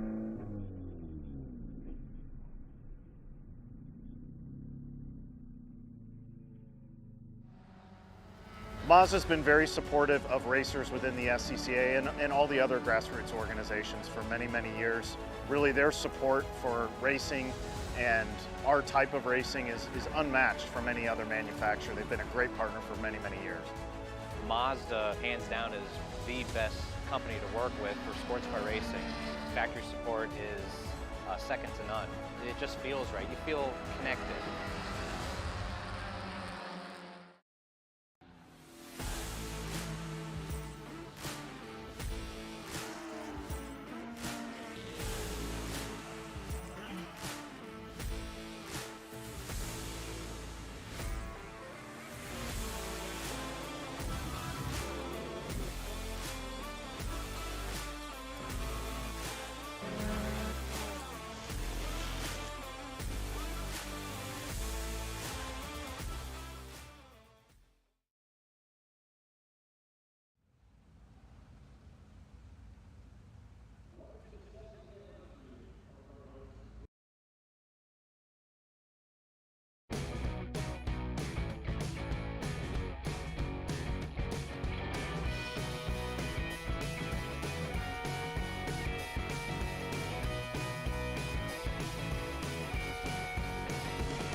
Back here live at Road America for the June Sprints and the Hoosier Racing Tire SCCA Super Tour. Coming up next, qualifying for FE2 and our prototypes. FE2, of course, is our spec formula class here from Enterprises, SCCA Enterprises, and the prototype classes are just that, prototypes.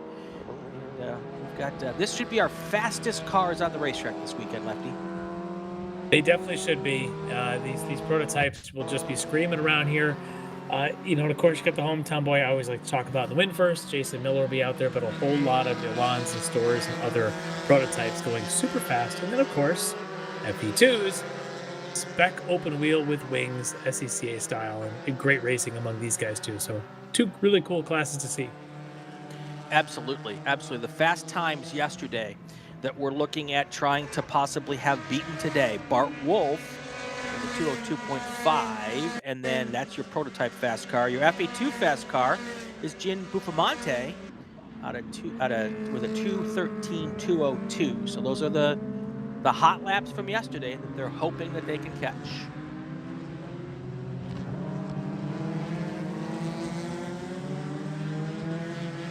Looking at potential track record range in case you're wondering. Last year, Matt Romer, who was your champion in P1, ran a 2-minute .4. Actually, during the runoffs, I believe that was where that was set. That's a race lap, but 2-minute .4, super fast time. We'll see if anybody gets around that 2-minute mark here in the prototypes as they're sorting out, coming out of the pits and on their opening lap here. A little traffic management going on. Yeah.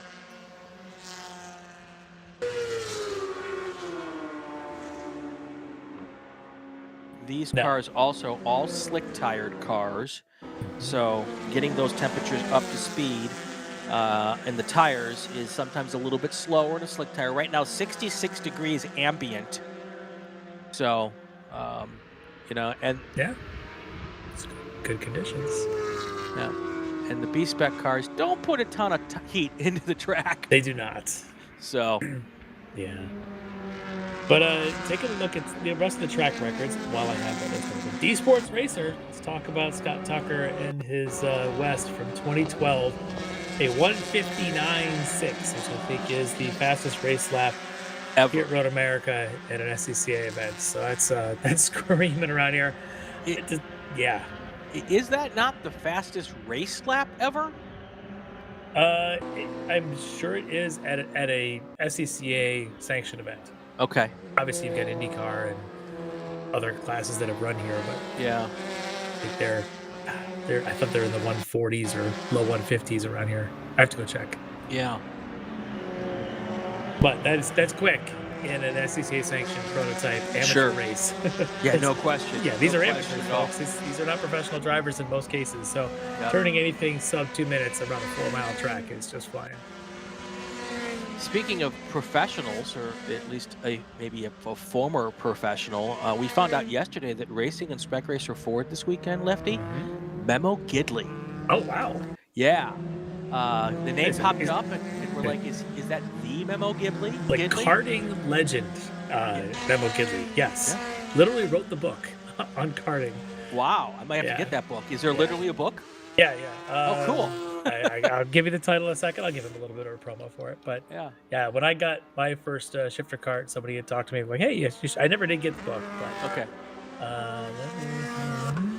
Very cool. Yes. Secrets of Speed for Shifter Kart Racing. Nice. Interesting. Of course, part of one of the worst wrecks ever at the Daytona 24-hour race. Mm-hmm. Not the thing you want to be known for, but heck of a fast race car driver in sports cars. So he's out here in Spec Racer Ford this weekend. So we confirmed that. And that's jumping into the deep end here at SCCA. If you go to Spec Ford, that's where a lot of the real competitors like to flock to. So we really need to see him stack up in very much a spec as far as spec goes class. That's cool. So, do we know which team he came here with? I don't. But we'll do some searching out about that throughout the weekend as well. Cool. We've got a car in the tire wall at 12. That's Canada. And We have course blockage at turn 12, so that's going to be probably a full course yellow here.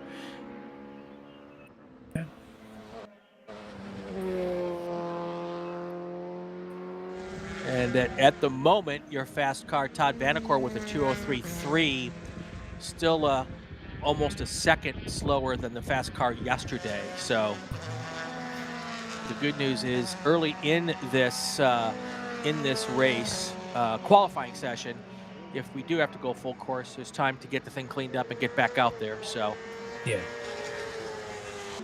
One of the names I mentioned here, the prototype, of course, Jason Miller, the local from Plymouth right there, didn't do a lap yesterday, so doesn't have one yet.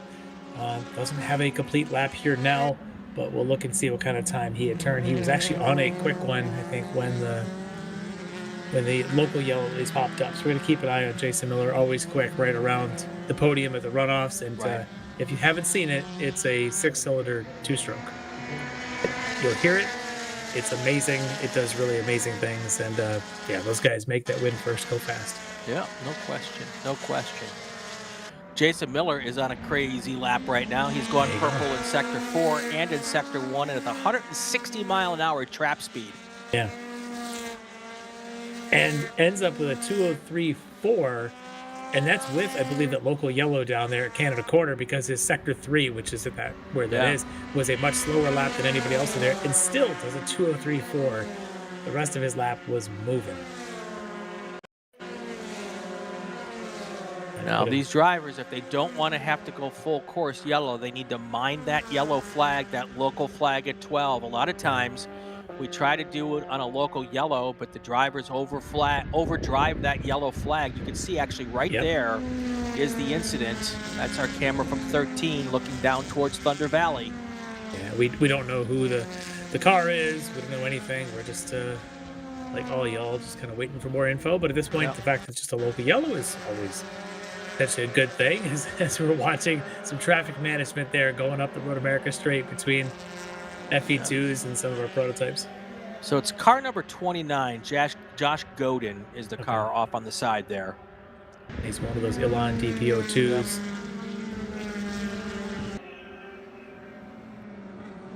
So right before the timing stripe is basically where this yellow flag is. So bit of an unusual spot.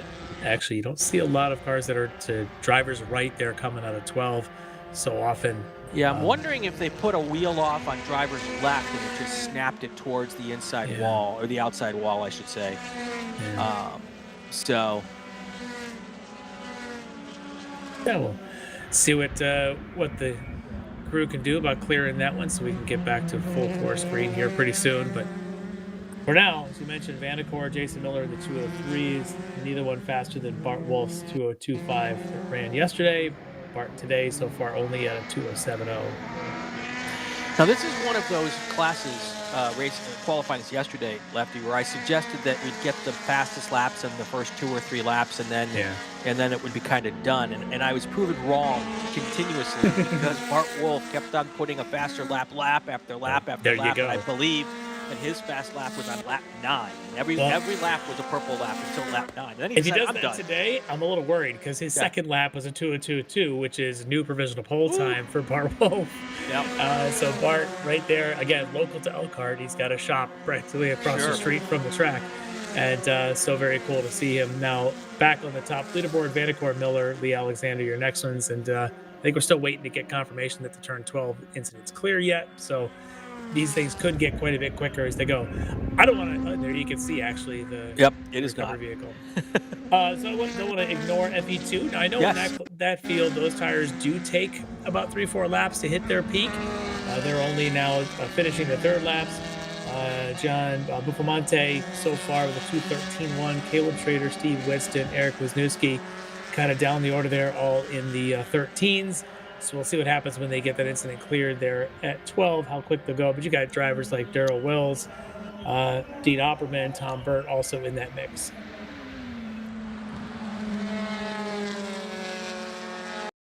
"14 minutes, 50 seconds left to go in this qualifying session.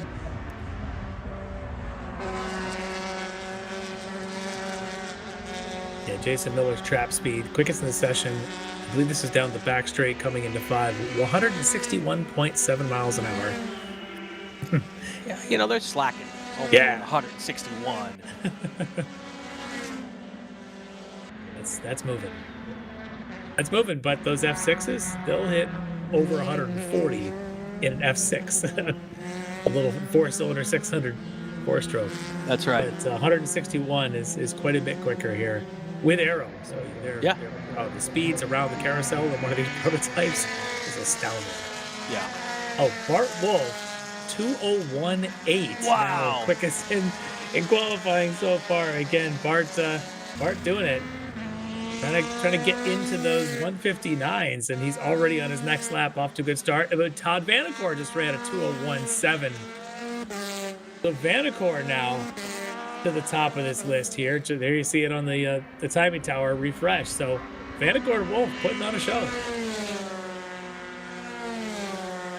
Now we also have a car off at turn 3. Sounds like that car has continued now, so. I wonder if it's that FE2 that's there on driver's right, coming up the back straight. Oh, there you go. There's a good shot of one of our prototypes going off at 3, trying to see how good the tire heats come up, but apparently not enough. It was one of the. So I thought that was a DPO2. The car off at turn 3 is the 89 car. It's smoking. Lawrence Loshak. That is a prototype store. That car, I believe, had problems yesterday as well in qualifying. Right. So I don't think they've completely solved it. Well, as you saw in that shot, at least, the recovery team had that car on the tow exiting there at Bill Mitchell Bend. So hopefully that means we might be back to full green.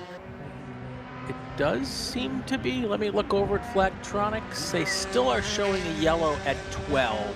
Oh, there's a debris flag at 12 because they kicked up some stuff and they pulled that car out of there. Is it just debris? So we're full green otherwise? We should be full green other than the debris at 12.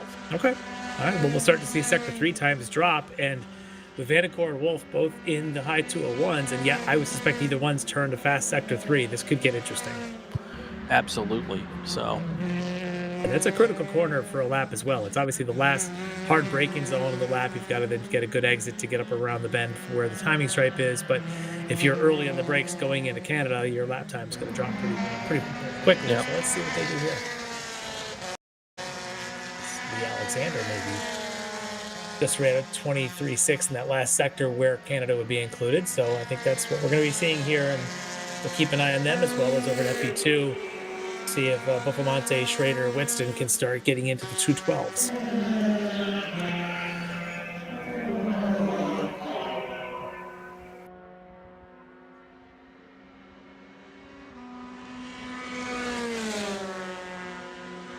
That's just blistering fast lap by Vanacore, that 2:01.7. Yeah. Almost a full 10th faster than Bart Wolf. 11 minutes to go in this session. Let's do this. Let's do a call to grid. Let us take a break, and we'll come back, and we'll have, hopefully, green flag action all the way to the finish.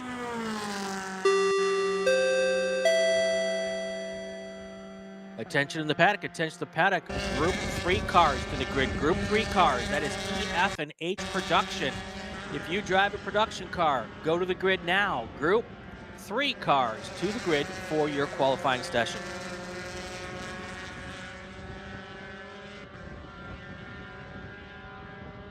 For more than 30 years, championship-winning drivers have demanded the Hawk Performance braking advantage. Now you can experience that same advanced technology on your daily car, truck, or CUV with Hawk Performance street products. With brake pads, rotors, and fluids that deliver smooth braking for muscle cars and tuners, Super Duty solutions for tow vehicles, custom-engineered motorsports friction designed specifically for road racing, autocross, drag, and everything in between, Hawk has all your braking needs covered. Visit hawkperformance.com to learn more. Hawk Performance, what's stopping you?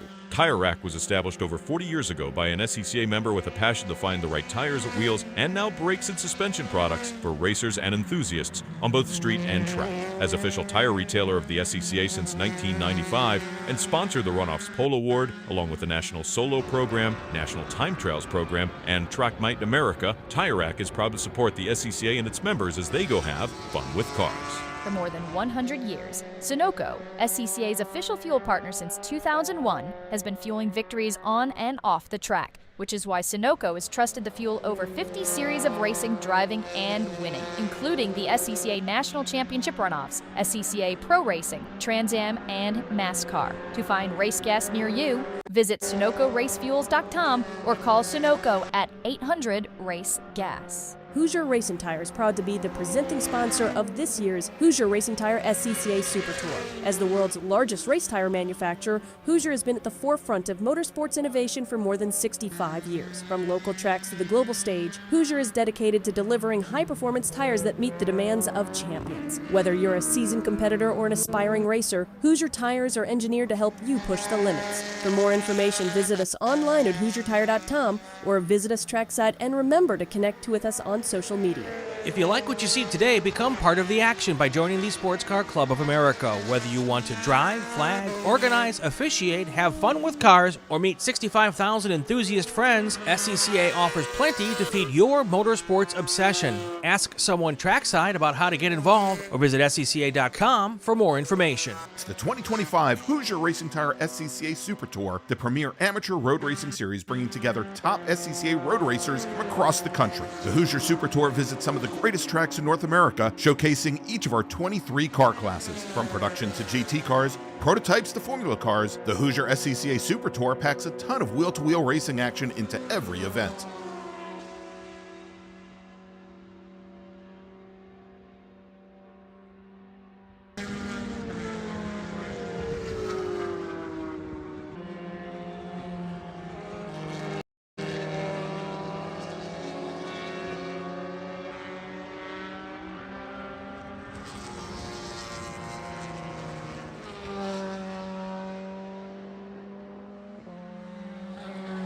Back live at Road America for the Hoosier Racing Tire SCCA Super Tour and the Chicago Region SCCA June Sprints. We're qualifying here for Prototype and FE2. And there is some very, very fast race cars making very, very fast times, Lefty. There are. Jason Miller, the hometown boy from Plymouth, in that win first. 201.3 has the top time in Prototype. Bart Wolf doing it. In fact, he just went personal best in the first sector again. He's at a 201.6. Todd Vanacore still sitting on that 201.7. Then you got Lee Alexander at a pedestrian 202.2. So those top five are screaming right here. Over at FE2, though, things have shuffled around a little bit. Caleb Schrader now to the top. He's into the 212s, 12.6. Jean Buffamante into the 12s as well, but only a 212.68 compared to Schrader's 6.5. So both of those guys really quick there on that provisional front row. Steve Whitston, he's at a 13.2. Daryl Wills at 13.5. So and then Eric Wisniewski at a 13.8 covers who's in the 13s. As we continue to see new times, Wisniewski now actually goes second quickest at a 212.66. So you've got a 5.45 for Schrader, a 6.60 for Wisniewski, and a 6.81 for Buffamante. That's Three crazy. drivers within a 10. That's awesome. That's awesome. You know, and compared to Bart Wolf, Jason Miller's like a time zone away in Plymouth. Yeah. It's about 6 miles, folks. Yeah, Miller and Wolf, I suspect that they've met. Yes, they may know each other. They're practically neighbors here. Yeah. I wonder if you go back through all the races here, how many times they flipped first and second place. Oh my gosh, yeah. So. Yeah, I mean, as I said, both of them are legends around this place. They're well-known people, well-known history here of Miller and Wolf. So really cool to see them right now at the top of that leaderboard. 5.5 minutes to go in this group. This group will race this afternoon at 3:50 p.m. So their race this weekend is one of the 3 races today. And then also the next race group, the next qualifying group will be racing today. And then everyone else will be on the racetrack tomorrow for their races. Lucas is in the chat. His uncle is Paul Marino. just watching some action on the track as the FE2 car was there between turns 1 and 3 coming down the hill. And the other two, one of them might, I don't know who those two are. I don't want to speak out, but one is the larger prototype, the one's the more slimmer, like the WFZ, perhaps Lee Alexander. And the red car sort of dove to the apex at 3, and I don't know that the other one had seen him. Yeah. Yeah. So Brian Straczynski asks, why does the GT1 group get 15 laps and everyone else gets 13? Specifically talking about this race group in the Atlantics, which are also very fast. I'm not certain, but I do remember back in the day, the GT1 group here was like the feature race. Talked about it all weekend. They had sponsors for that race. It was the last race of the weekend, typically on Sunday. This was back when it was a single race group. And I'm thinking maybe it's a throwback to that, where it is one of the considered the feature races, but I don't honestly have an answer to your question on that. So. But back when GT1 was in its prime, there'd be 30 GT1 cars here for the June sprints, and it was one of the best races of the weekend every year, year in and year out. So Bart Wolf still our top dog here in this session with a 2:00. He is 0.7 of a second short, Lefty, of dipping into a 1:59 range. And he just went again fastest in the session in that first session of the next lap. So first sector of the next lap. So we're going to keep an eye on him. But yeah, being sub 2:01 now. Jason Miller, I believe I saw him pull back into the pit. So I think he's done for this session. But we are going to keep our eyes on Bart Wolf, who probably is screaming down the back straight as we speak. That's right. It might be him on camera actually coming into turn 5 next. Yep. Well, that I think the sector 1 ends at turn 5, which makes sense. And that would be him right there setting that trap speed. It's only at 35.6, so a little off of what I think he needs to be doing in that sector. But again, it's and it's only 145 in the trap. I think he was up over 150s earlier. 2:45 left on the clock. This was the group, as I said earlier, that put down some really fast laps late in the session yesterday. So proving me wrong on the tires. I think it was a combination of the tires, but also losing a little fuel every lap helps lighten those cars. Yeah, and you may see these cars will go out and they'll do 2 hot laps, get the heat in the tires, they'll lay down a flyer, and then do a bit of a cool down lap and reset, look for some traffic opportunities, and then come back at it. So lots of different strategies of how drivers approach these longer qualifying sessions. Take a look at FE2 as Caleb Schrader continues to go quicker. 2:12.4 his last time by, now has provisional pole over 0.2 advantage on Wisniewski and Buffamonte. Steve Whitston into the 2:12s at a 2:12.9, currently 4th on that provisional grid. Is yesterday the quickest time to come out compare was Buffamonte's 13.2. So anybody in the 12s is resetting that order. Schrader, Wisniewski, Buffamonte, Whitston, Wills, your top 5. Yep. Lucas is rooting on Paul Marino. His fast lap in this session, Lucas, a 2:15.7. That puts him at 9th overall in his class in this session. My brain can't do the math to combine it with yesterday, so. Yeah, Paul Marino's part of that group from MBI who came out from the West Coast. They're based at Buttonwillow. That's my current home track. Yeah. They always make the trip out here for the sprints, and of course they'll be out here for the runoffs as well. Mike Miserandino is part of that group. Of course, he's a multiple national champion in Spec Racer Ford. I think we'll see him later today. I believe he's in the field. We will as well. Absolutely. Yeah. Absolutely. Yeah, I was scanning some of the results from yesterday's practice and such, and saw his name. I was like, oh, good. Somebody came in from the West Coast, and that man's got pedigree. He's won a few things. Yep. Several MBI cars out here this weekend. So. Yeah, it's really cool to have the West Coast contingent coming across. Yep. Oh, Lucas is Mike's son. Oh, there we go. Oh. So we'll say hi to Pop for you if we see him, Lucas. So Mike's a great guy. He's also the track manager at Buttonwillow. And of course, Buttonwillow, we've got the brand new racetrack, which we did the Super Tour on. Yeah. So and he claims that he's too busy to actually get laps in at Buttonwillow. That's what he says. Yeah. We'll see. my son's been out there for a couple. There's a couple of large manufacturers that'll rent Buttonwillow and do testing on certain car development they're working on. And so my son's been a part of that. And cool. It's kind of a neat facility. He's it is. Managed to get out there a couple of times this year. It is, yeah. All right, time's out on the session. Next time we see that turn 14 camera, my guess is that we'll see a checkered flag. Here comes the field up through Thunder Valley, and guess what? There is the checkered flag. Right on cue. And that is the first car to take the checkered flag that just went through our screen. Car number 17. That was John Buffamonte. John Buffamonte, absolutely. And that was his not quite his quickest. Still going to sit on that 212.6. Wisniewski's 212.6, a little bit quicker for the second on that provisional grid. Caleb Schrader went even quicker as the session went on, 212.2. Like I said, these FE2s, they like to build heat in these tires. Schrader showing us how that's done. And we'll see if anybody can catch that 212.2 before we're all said and done here. Yep. All right, we're gonna have a short break because we're gonna take a look at a little portion of the racetrack that might have some damage. I'm guessing it might be at 12. So we're gonna take a peek at that. We're gonna have a short break here. When we come back, we'll have our last qualifying session of the morning. That's up next. Stand by. Attention in the paddock, attention to the paddock. Group 3 cars to the grid for your qualifying session. Group 3, E, F, and H production cars to the grid for qualifying. Your session is next.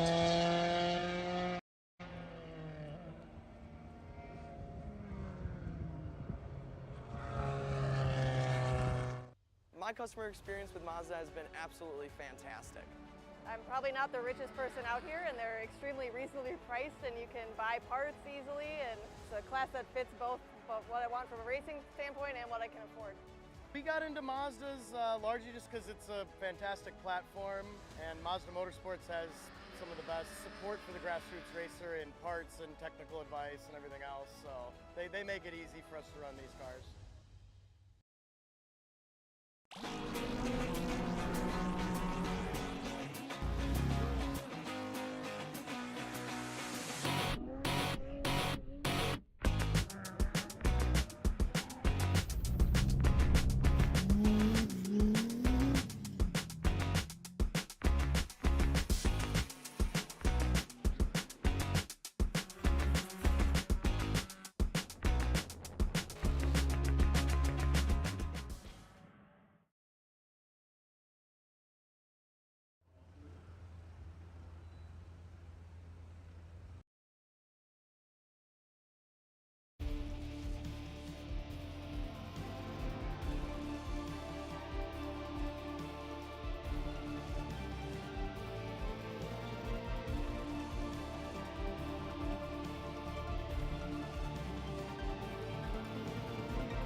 We are live at Road America for the June sprints and the Hoosier Racing Tire SCCA Super Tour.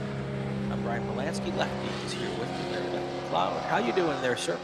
I am doing great. We get to get a good look at a whole lot of production cars in this next group. Yes, lots of production cars, 26 plus at least. That's who was out here yesterday. We had 26 cars make at least one qualifying, or no, actually 24 cars made at least one lap yesterday. So we will keep an eye on that. E, F, and H production.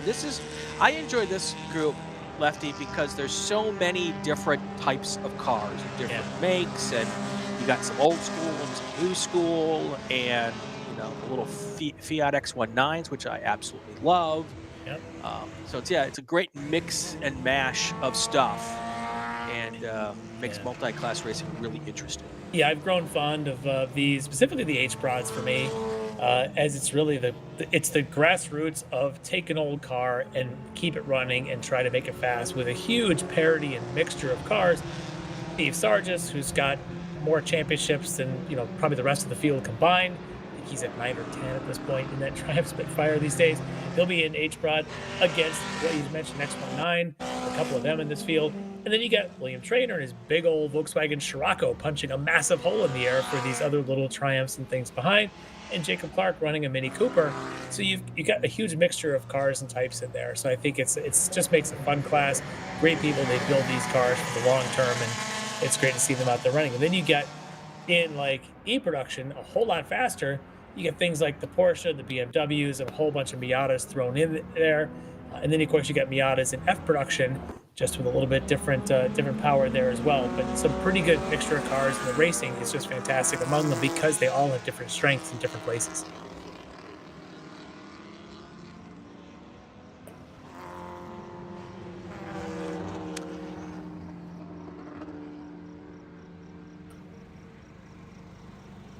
Also want to remind folks that there is coming up here in a couple of, a month and a half or so at Mid-Ohio, there's the H Production National Captain Mike H Production Invitational.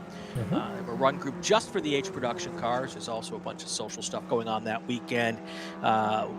Wooden trophies by Burning River Woodworks, kind of cool. 40 plus cars already in the field. So check it all out. Hall of Fame class will be inaugurated as well for H Production. It's a fun weekend for those guys. So. Yeah, they've really worked hard to build these classes. These cars have been sitting out there, and a lot of them were just sitting, not being run. And some of these guys like Jason and the others have worked really hard to get attention to them. And hey, come on, let's just. So they're doing things like the Invitational. They got the series, but that single event that they do at Mid-Ohio every year has gotten a lot of participation and got these cars back out, and you can see it by the numbers. Now, this weekend, not the biggest field of H-Prod. Maybe they're all getting ready to go to Mid-Ohio. But come runoffs back here in September, October, they'll be back with some pretty big numbers. And it's really cool to see. Again, mixture of cars, some of them old, some new cars being built these days. Really good involvement from H-Prod. All right, we're getting these cars to start completing their first race laps just now. So they should be coming across the field any moment, actually. Not quite sure why I'm not getting the first lap in here yet. Maybe they're just getting that second lap done. It might be out lap plus a couple sectors. And then, I think we're just waiting on them to trip timing at the back straight on a flyer. If you're here at the racetrack this weekend, and if it's your first time, we're taking a look at the turn 5 here. If you've never been to Road America, this is the place to be, at least for part of your race weekend. Oh, there's a car going off to the escape road there. Beautiful stands right here at the exit of turn 5, or that you can sit at and watch the racing. There's a Jumbotron there as well. So it's one of the big spectator locations here at the racetrack. I would suggest to be down there for maybe the start of the Spec Miata and Spec MX-5 race. Don't ask me why I say that. That's a great place if you're there watching turn 5. I also like where that previous camera was overlooking turn 7. As you come out of turn 6, just past the Corvette Bridge, comes towards that hill and then plummets down the hurry downs towards turn 8. You get a great view, and There's a good snack shack right behind you. So when you get hungry or thirsty, you can grab a beverage or a dog or whatever right there. And that it's this camera here. It's a great place to spectate from. There's so many good places. This is a good one. You can go down to Canada now. There's a small bleachers down there at Canada Corner. You can hear them roaring towards you as they come out from the trees and through Canada Corners. There's a lot of great places around this track to spectate.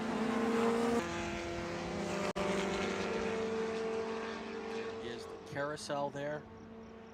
Had a chance to get around the track this morning for a little just to get an idea of all the different changes here. It's been a long time since I've had a chance to lap around here. So many new things for me because it's been so many years, but even in the last year or so they've made a lot of improvements. Here's one of them here with the exit of the kink here. So lots of work being done to make this one of the premier road courses in the world, in my opinion. Yeah, for sure. Definitely in North America, but there's few better places in the world to go racing. We get to do it here at the SCCA. Yeah, they've done a great job to make this place a great place for spectators, for drivers, for teams. The spectating we just talked about, the facilities, the bathrooms at the campground. There are showers accessible that are actually nice to be able to use. Yes. The food here is, to my opinion, second to none. The food here is fantastic. You can go, if you haven't been here, just Google it. That you'll find that often this is everybody's favorite place in the world for the track food. So it is a great place to come and hang out for a weekend like this. And to promote the track, the Vintage Race Weekend, always a big popular event here. Of course, they host IndyCar and some of the others as well. And the runoffs, who could forget that coming up. Lots of chances to get out here and play at this beautiful, it is a national park. It is absolutely gorgeous just to hang out at. And oh yeah, by the way, there's race cars going around it. Yep, no question, no question. Tim Schreier is our fast car early in this session. It's just one lap down, but he hit a 2:31.1. That 2:31 still several seconds. Oh, we've got a car in turn 12 that's having an issue. Here, sounds like a car might be on fire, so we're gonna see how that goes. Yeah, we'll see how that goes. I don't know what the car number is there, but they've been busy down there at 12. We had that prototype that was off track to the right that we had to recover in one of the previous sessions, and it sounds like they're getting action again. David Bednar is your second fastest car. Then you've got Tim Anastopoulos in third place right now. And actually, he just moves up to second place. So there's two E production cars. Bednar's is an F production car. And then Steve Sargent's in that old school Triumph Spitfire. He is in an H production car. He is your fourth fastest car right now.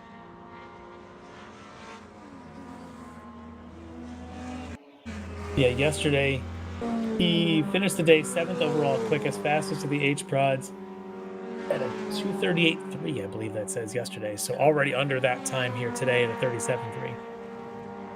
He's a master in that car, in these H prods, in that particular car. He is just, everyone knows he's the one you got to look out for. He's got the bullet, he's got the target on his back, and everyone knows it.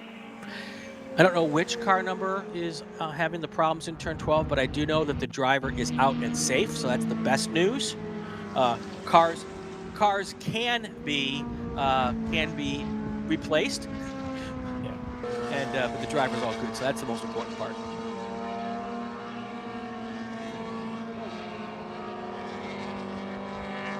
$15 minutes, 40 seconds to go. 10 minutes into this qualifying session.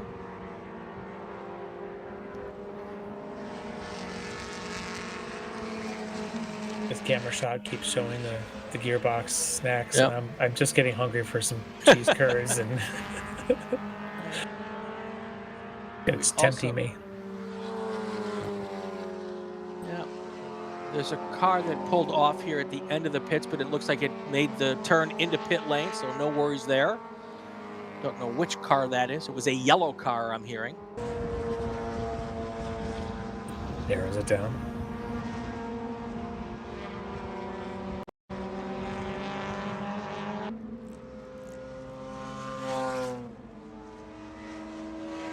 Let's take a look at our classes now as we get into everyone's working their third race lap right now. Tim Schreier is your flash car at the moment in this session in E-Production, with Tim Anastopoulos in second, Matthew Novak in third, and James Samaras in fourth. Taking a look at F-Production right now, it's David Bednar's with the fast lap in this session. David Strittmatter, Michael Lewis, and Bill Verding is your fourth fastest car in F-Production. And then in H-Production, we've got 3 cars running this morning. Steve Sargis, Matt Brannon, Braden Connell is your top 3 in H-Production.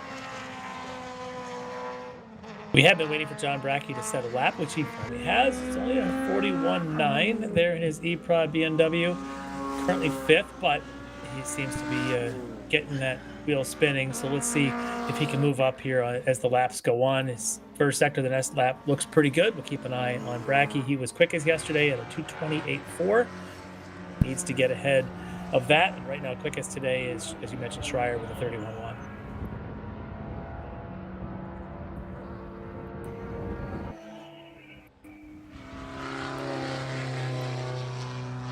13.5 minutes to go. Let's do this. We'll do a call to grid, take our break. When we come back, we'll have the rest of this qualifying session.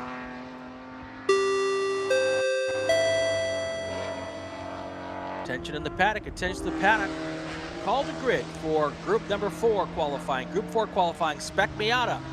Group 4 qualifying. You're up next. Head to the grid. Hoosier Racing Tire is proud to be the presenting sponsor of this year's Hoosier Racing Tire SCCA Super Tour. As the world's largest race tire manufacturer, Hoosier has been at the forefront of motorsports innovation for more than 65 years. From local tracks to the global stage, Hoosier is dedicated to delivering high-performance tires that meet the demands of champions. Whether you're a seasoned competitor or an aspiring racer, Hoosier tires are engineered to help you push the limits. For more information, visit us online at HoosierTire.com or visit us trackside, and remember to connect with us on social media. Mazza Vineyards is the exclusive sparkling wine for podium celebrations at the Hoosier Racing Tire SCCA Super Tour, SCCA Runoffs, and Tire Rack SCCA Pro Solo. Celebrate your racing weekend with Mazza Vineyards and learn more at enjoymazza.com. Tire Rack was established over 40 years ago by an SCCA member with a passion to find the right tires, wheels, and now brakes and suspension products for racers and enthusiasts on both street and track. As official tire retailer of SCCA since 1995 and sponsor of the Runoffs Pole Award, along with the National Solo Program, National Time Trial Program, and Track Night in America, Tire Rack is proud to support the SCCA and its members as they go have fun with cars. Ready for a new race trailer? Bravo Trailers is the exclusive partner of the SCCA. Owned by longtime SCCA racers, Bravo Trailers work better, load easier, and tow better because they build them with the racers in mind. Visit bravotrailers.com to see your new trailer in aluminum or steel.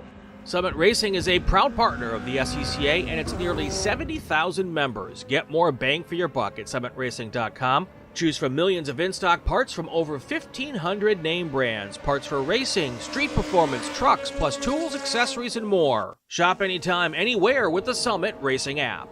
Did you know SCCA members can save $20 on every track night they sign up for? That's right. Track Night America, driven by Tire Rack, now hosting 150 events at more than 30 tracks across the country, is the easiest and most affordable way to get you and your friends on track in street cars all year long. Visit tracknightinamerica.com to learn more and get yourself on track. Hagerty is the official and exclusive insurance partner for SCCA. Hagerty provides affordable off-track insurance protection for motorsports vehicles while in the paddock, in transit, in storage, and at the shop. They provide guaranteed value coverage and even have protection for your trailers. SCCA members can save 5% on insurance through Hagerty. Hagerty, let's drive together. Learn more at Hagerty.com.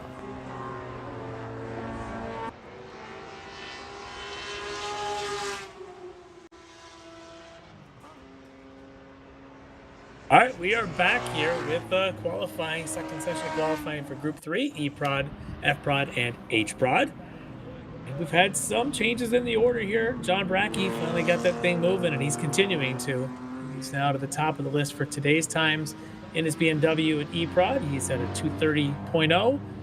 Yesterday, he was at a 228.4, so still got some work to do, but he is right now setting fastest sectors of the session in the first and second sectors of this lap. In addition, also the fastest trap speeds. We're going to keep an eye on that BMW, which should be coming down continuing as he goes to the next sector on the track and probably heading down probably towards Canada at this point. We'll see if he can get down near the 28th he was at yesterday. Second quickest today in E-Prod is still Tim Schreier. Third, Tim Anastopoulos. Fourth is Matt Novak. James Samaras are currently your fifth in E-Prod. F-Prods, David Bednar is still the quickest there at a 36.0. Yesterday, quickest in FP was Chris Bovis. Bovis today not quite on par yet to where he was at. Bovis yesterday was a 2:33.8. So nobody gone quicker than that so far. Bednar is quickest today at 36.0. Strip Matter 37.8 and Michael Lewis at 38.6. And then of course Steve Sarge is still doing his thing, currently at 37.3. He may have done his lap and pulled in. I don't know if he's done any more than just those three. But the quickest time a little quicker than what he ran yesterday in the Triumph Spitfire. Still Matt Brannon, Braden Connolly are next two. Greg Gopper in the Civic, currently fourth in H-Ball. Dabracki, while I was talking, does set new quickest time for qualifying in E-Prod. John Brackey at 2:27.9, drops about a half a second faster than what he ran yesterday. So a little late start to his session into his building of speed, but he finally gets it here, reinforcing his potential provisional podium at podium. Let's try provisional pole position time there of a 27.9. Tim Schreier still sitting at 31.1. Yesterday was at a 31.0. But Schreier maybe starting to pick up some pace there as well. We'll keep an eye on that BMW of Tim Schreier. That didn't take long. John Brackey came out, went right to the top of the leaderboard, and yesterday he put in a couple laps, then put in and drove right back into the pit. So not quite shocked if that happens again today. So, but yeah, that BMW Z3 is certainly the horse for this course. Yeah, he's been super strong with it. It just took him maybe a little bit of a later start than everyone else, but once he got it going, built up the pace and got himself into those 27s. So we're just kind of keeping an eye on Anasopoulos or Schreier to see if either of the Tims in their BMW 325s can get down under a 230, or at least under a 231. We'll see if either of them can do it. Let's play a little game, Larry. People in the chat, associate producers, what's the first race you ever went to live? What was the race? Where was it? And what year? Put that in the chat. Let's just see who's been out there doing this for the longest. All right. E-Production, John Brackey, Tim Schreier, Tim Anastopoulos. That's your top three right now. So about 7 minutes left to go here. Of course, this race, like I said earlier, these guys will race this afternoon. Their one race of the weekend around 4:50 p.m. Central Time. We've got some cars coming in off the racetrack there. Yeah, it looks like whatever that was, that may be the issue that was down there in 12. Yep. Which means times like John Brackey's were set likely with a local yellow in 12, which there's potential there. That's scary. Yeah, he may still be out there. I don't know. Or he just did one more lap after his flyer and decided to call it quits after that. An extended cool-down lap, so to speak.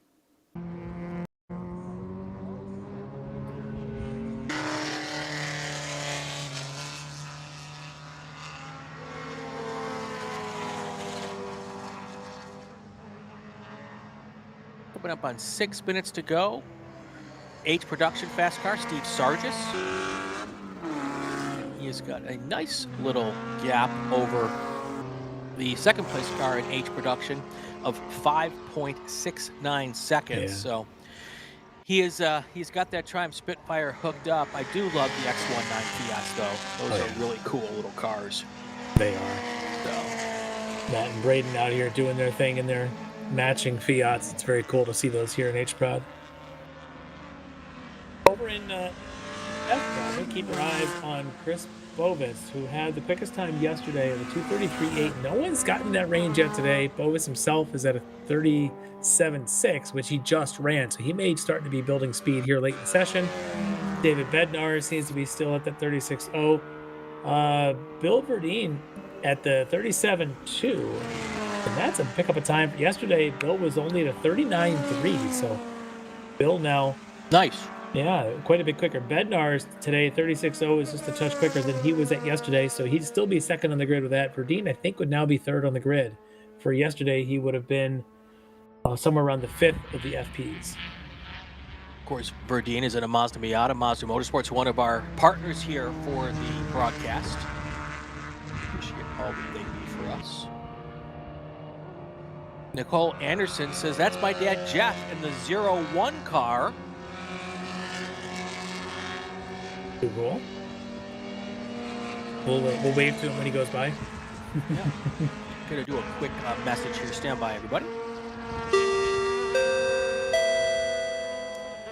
Attention in the paddock. Attention to the paddock. Car number 56, Wade Richardson. Please see the race director in impound. Wade Richardson, driver of car number 56. Please see the race director in impound. Looking at the chat to your question about first race they attended. Yep. DRG K28, first race attended 1952 Watkins Glen. Wow. Yeah, that is too very cool. Through 2018 in various roles. That's awesome. My first race, if I remember correctly, was here in the middle 80s. I'm going to say maybe 84 for IMSA GTP. Yeah. Back when I fell in love with my favorite race car of all time, the Nissan GTP car driven by Jeff Brabham, that 83 car. So, yep, that was mine. Well, looking at the chat here, Gearhead was the Can-Am here at Road America in 73 at about 1 year old. Yep. So, again, another one starting out in that type of car racing early on in their life here at Road America. It's too cool. 3 minutes to go in this session. Not a lot of changes on the order at this point in the session. John Brackey still your top car with a time of 2:27.904. It's about half a second faster than his time yesterday. So it looks like he will retain the pole position for our race.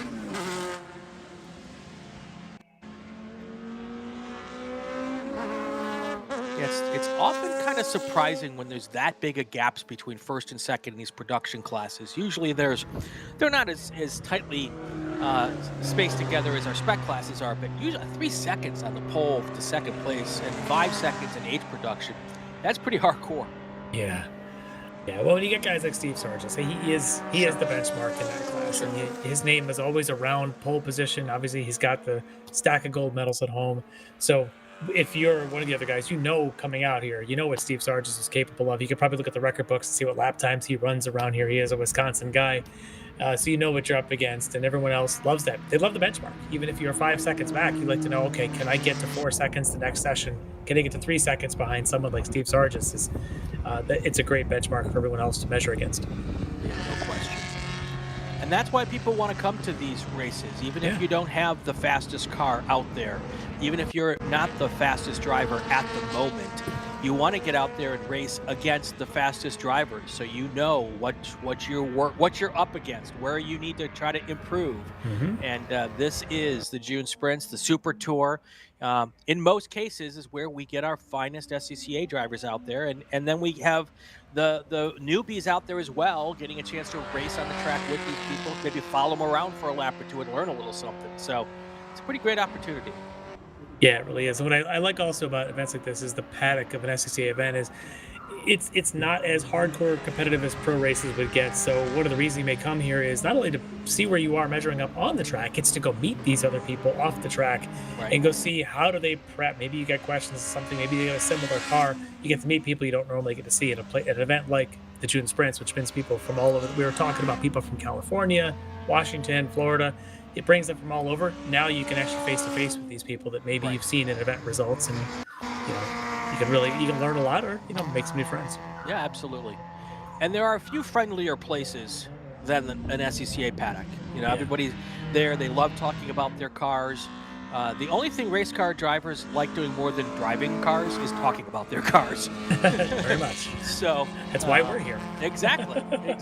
So, very friendly. You can learn a lot. If you haven't decided what you want to race, that's what you come here to do. You can talk to people and stick your head inside the cockpit and look to see what it looks like. And I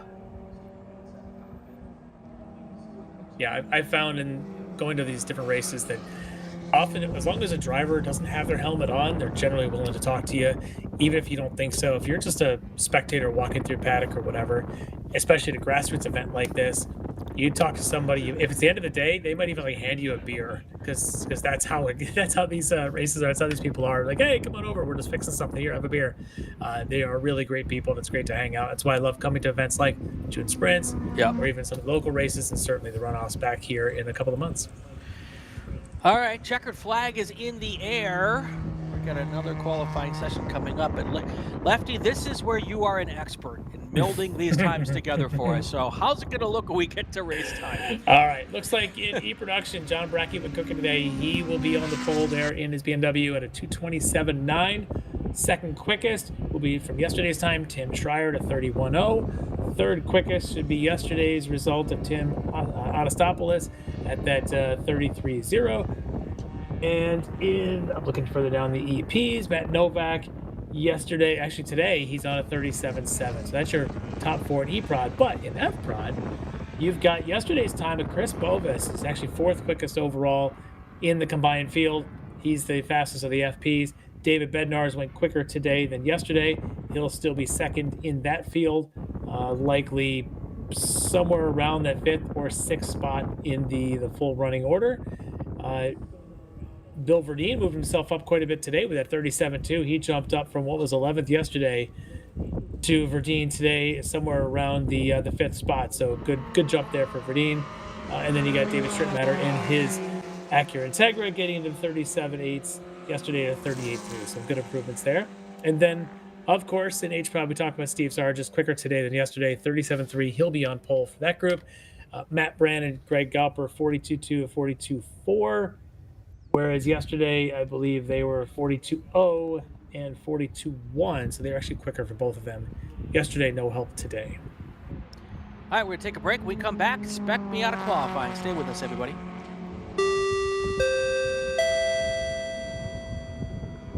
Attention the paddock, attention the paddock. Group 4 cars to the grid. Group 4 cars to the grid for qualifying. Spec Miata cars to the grid for qualifying.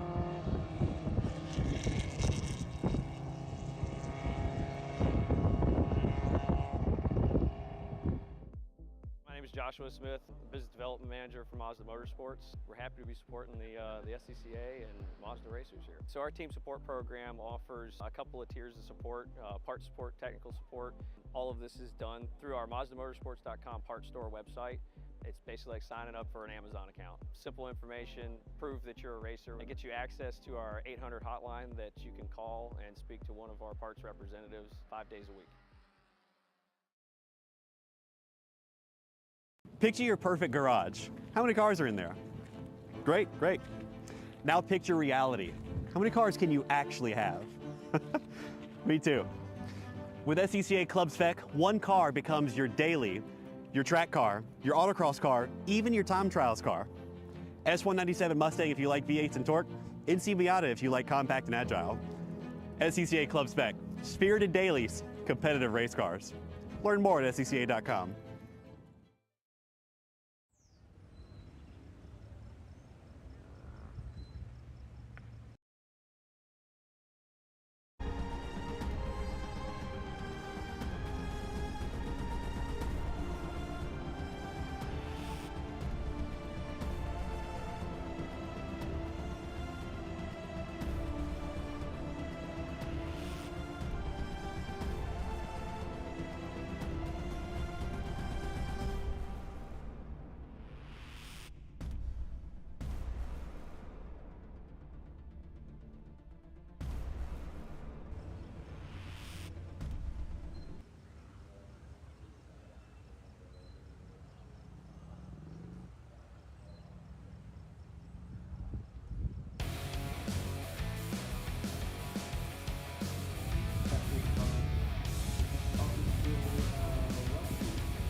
Quick Trip convenience stores and racing in Road America. It sounds like a perfect match for race fans. With over 400 stores in Wisconsin, Quick Trip has you covered. Fresh bakery.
Partner of Road America.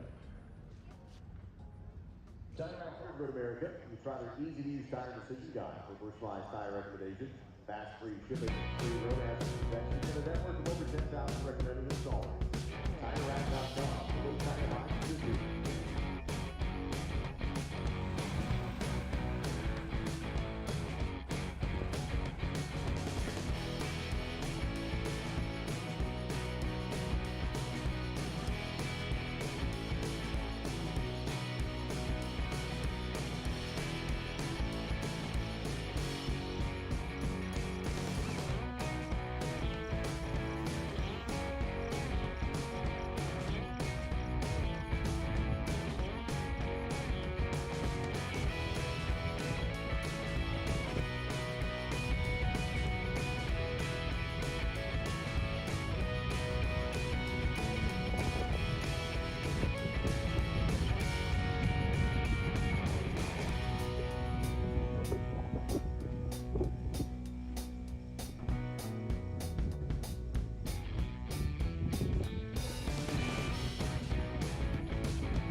We are live at Road America for the Spec Miata qualifying for the SCCA Hoosier Tire Super Tour, the June Sprint. So many names, so many cool things going on here. Lefty, got people visiting in the booth to say hi. Very cool. Oh, yeah? Yeah, it's fun. Were they disappointed that I wasn't there? Just tell me yes, they were. they were That's fine. It terribly makes me feel better. Terribly disappointed.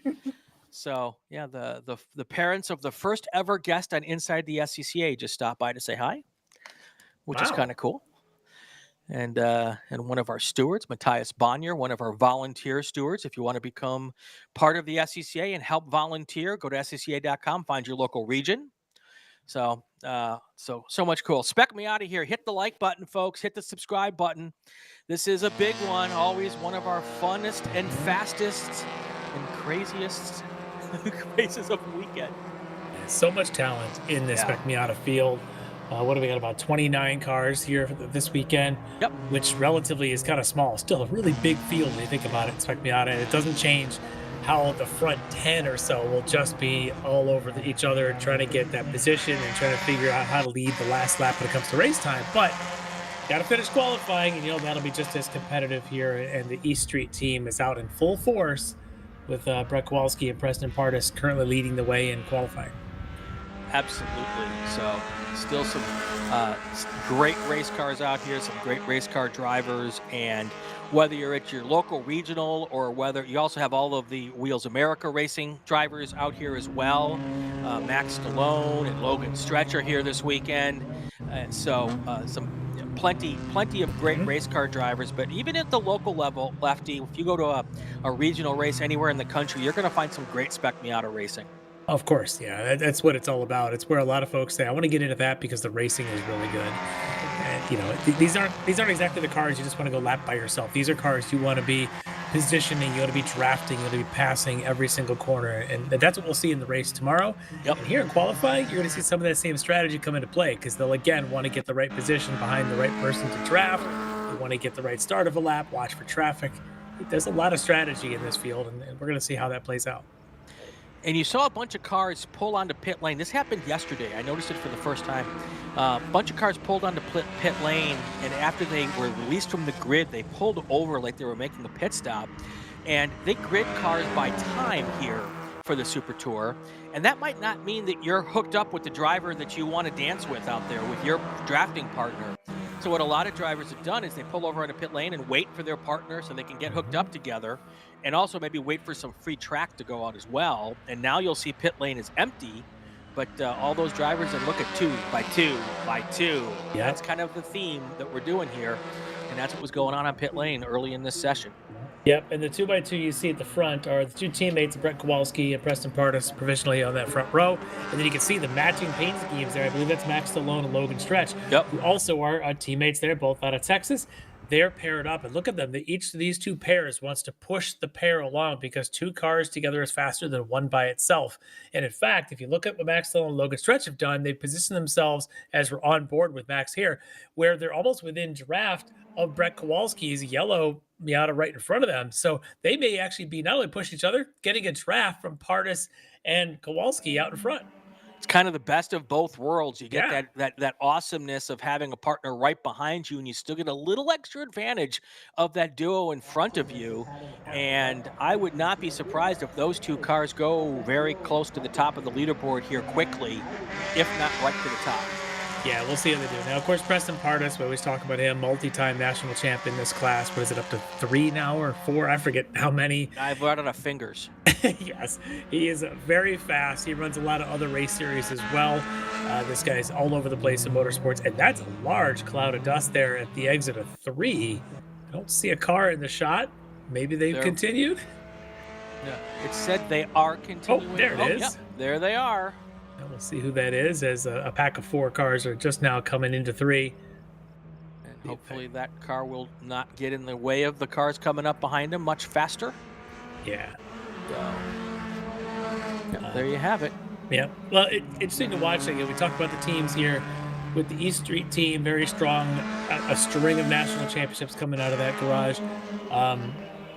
Of course, Jim Drago, and it's his team. He runs the place. I believe he's there on site this weekend as well. I do, yeah. With the team, that's awesome to see after what he went through last year. So it's very, very cool. But then the other teams, you have to have a teammate here, and that's what we're seeing with Logan Stretch and Max Stallone doing what they're doing. You need a drafting buddy. You need someone you can work through. And when it comes to the race, it helps to have that person as well to manage traffic and to work your way through. So there's a lot of that kind of coordination that goes on in a class like Spec Miata. Just getting those first hot laps in, and I had suggested that it's possible that Max Stallone and Logan Stretch would move to the top of the leaderboard because of their strategery, and guess where they are, Lefty? At the top? At the top of the leaderboard. Every once in a while, I get it right. Yep. So Max Stallone put down that one, a 242.8. Logan Stretch with a 243.0. The 242.8 is your new provisional pole time. Yeah. That is a whole second faster. No, not a whole second. About 0.4 faster than yesterday's fast time that was put down by Brett Kowalski. So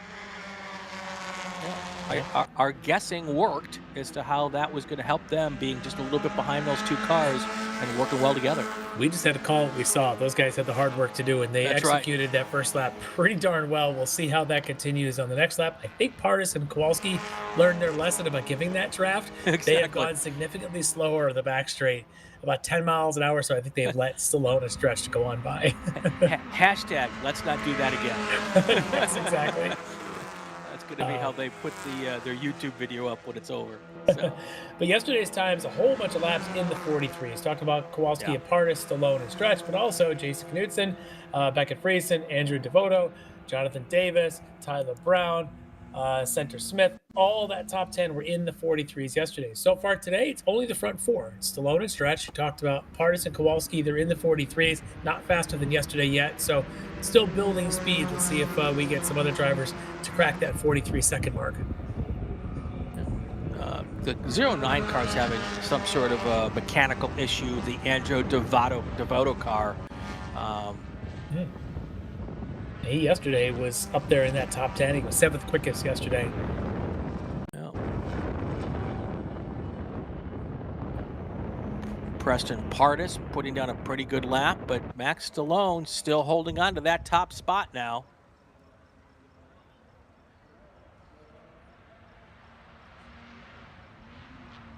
I wonder how much it plays into it that now coming up on today, we've got a full day of rubber on the racetrack, and that's why part of why we're going faster in a lot of sessions today than we did yesterday. Yeah, it could be. That definitely helps without any weather overnight to wash it away. Definitely help to maintain that and keep it there. And then a nice bright and sunny day today heats it all up, and we're getting good laps here. 1-2 laps into the session, everyone's starting to lay down their quickest.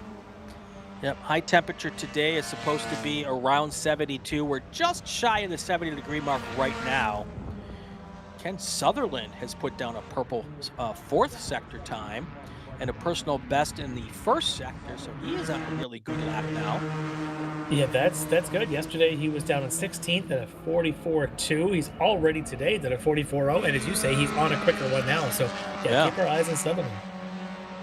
See what he plays, and there is.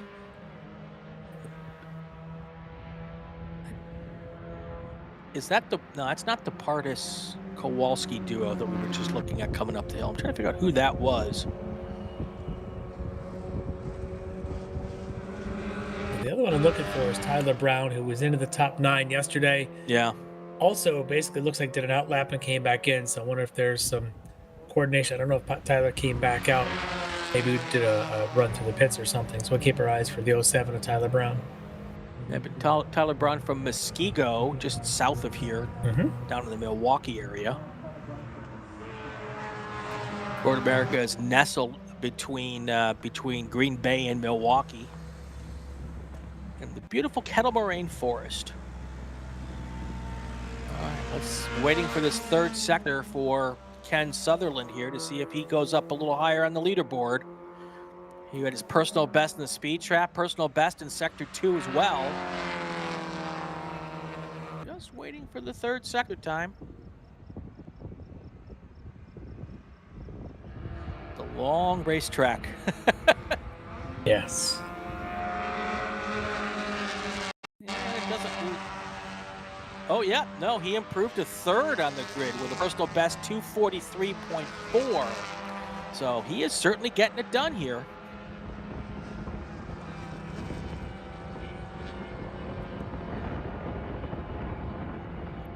$14 minutes to go in the session here. So just so everybody has an idea, we've got one more qualifying session after this one, then we get a lunch break. And then we come back with a few more qualifying sessions. And our first 3 races of the weekend, they all start off at around 2:55 Central Time this afternoon. That time for Sutherland, good enough for third so far today. Should be good enough right now for fifth on the combined grid with Stallone and Stretch, your top 2. Bielanski and Pardis, your next 2 based on yesterday's times. And then Sutherland's 43.4 is the next in the field there, just ahead of Jason Knutsen's, I believe, yesterday 43.5. Yeah, just being in the discussion with that group of 4 drivers, Kowalski, Pardis, Stretch, and Stallone, that's a great discussion to be part of. Yeah, and that's what you want going into a race in this group, because you want to be in that mix, the front 3, maybe 4 rows. You get to be that 5th row back, and it's hard to get by because all of a sudden everyone in front of you goes 3 wide, 4 wide, and you're still 3 rows of that deep. It's tough to make moves early in the race, end up having to come from behind. So if you want a chance to win this race, you'd like to be in the front 2 or maybe 3 rows, and that's what Sutherland's done so far. Got himself in that 3rd row. Yep. All right, 12 minutes, 50 seconds to go here. Let's do a call to grid, take our break. When we come back, we'll have all of the rest of the qualifying action here. Attention in the paddock, attention in the paddock. Spec Racer Ford to the grid. Group 5 cars to the grid for your qualifying session. Spec Racer Ford to the grid for your qualifying session.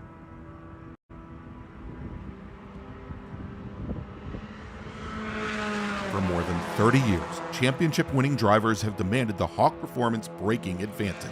Now you can experience that same advanced technology on your daily car, truck, or CUV with Hawk Performance Street products. With brake pads, rotors, and fluids that deliver smooth braking for muscle cars and tuners, Super Duty solutions for tow vehicles, custom-engineered motorsports friction designed specifically for road racing, autocross, drag, and everything in between, Hawk has all your braking needs covered. Visit hawkperformance.com to learn more. Hawk Performance, what's stopping you? Summit Racing is a proud partner of the SCCA and its nearly 70,000 members. Get more bang for your buck at summitracing.com. Choose millions of in-stock parts from over 1,500 name brands, parts for racing, street performance, trucks, plus tools, accessories, and more. Shop anytime, anywhere with the Summit Racing app. Ready for a new race trailer? Bravo Trailers is the exclusive trailer partner of the SCCA. Owned by longtime SCCA racers, Bravo Trailers work better, load easier, and tow better because we build them with racers in mind. Visit bravotrailers.com to see your new trailer in aluminum or steel. For more than 100 years, Sunoco, SCCA's official fuel partner since 2001, has been fueling victories on and off the track, which is why Sunoco has trusted the fuel over 50 series of racing, driving, and winning, including the SCCA National Championship Runoffs, SCCA Pro Racing, Trans Am, and NASCAR. To find race gas near you, visit SunocoRacefuels.com or call Sunoco at 800-RACE-GAS. Want to try SCCA racing, but with an appropriate focus on fun and learning? The SCCA Race Experience program is exactly that. With both short sprint races you can drive by yourself and endurance races you can do with friends.